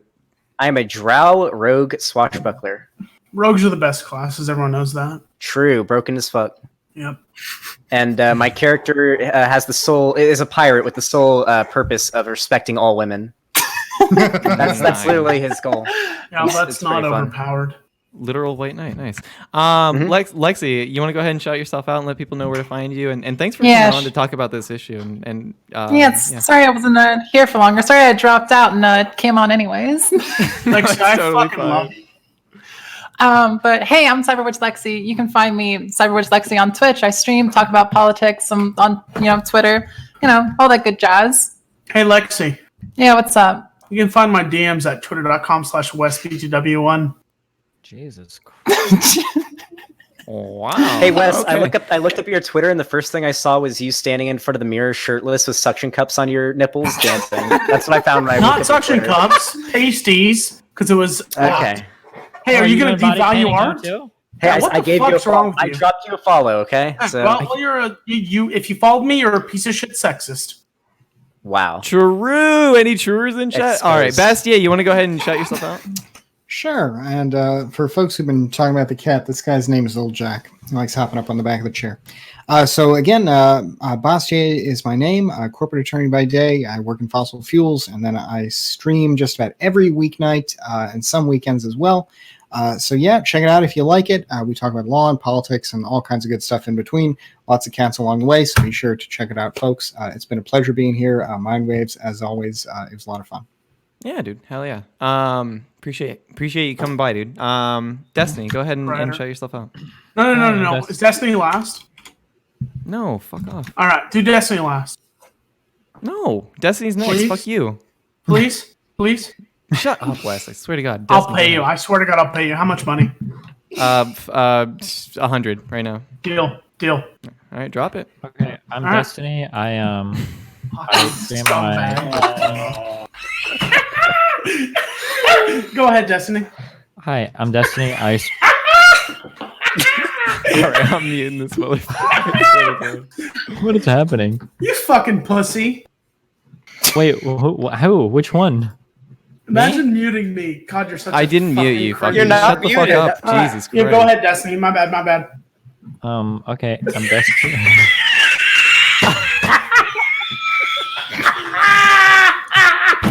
Are you doing a John Zerka cosplay right now? Or what? Yeah. Yo, Twitter.com/ZerkaOfficial. National Twitch TV? Yeah. You're right to get Double right clipped. now. All right, I'm sorry. I'll wait. You can find me at twitch.tv/Destiny.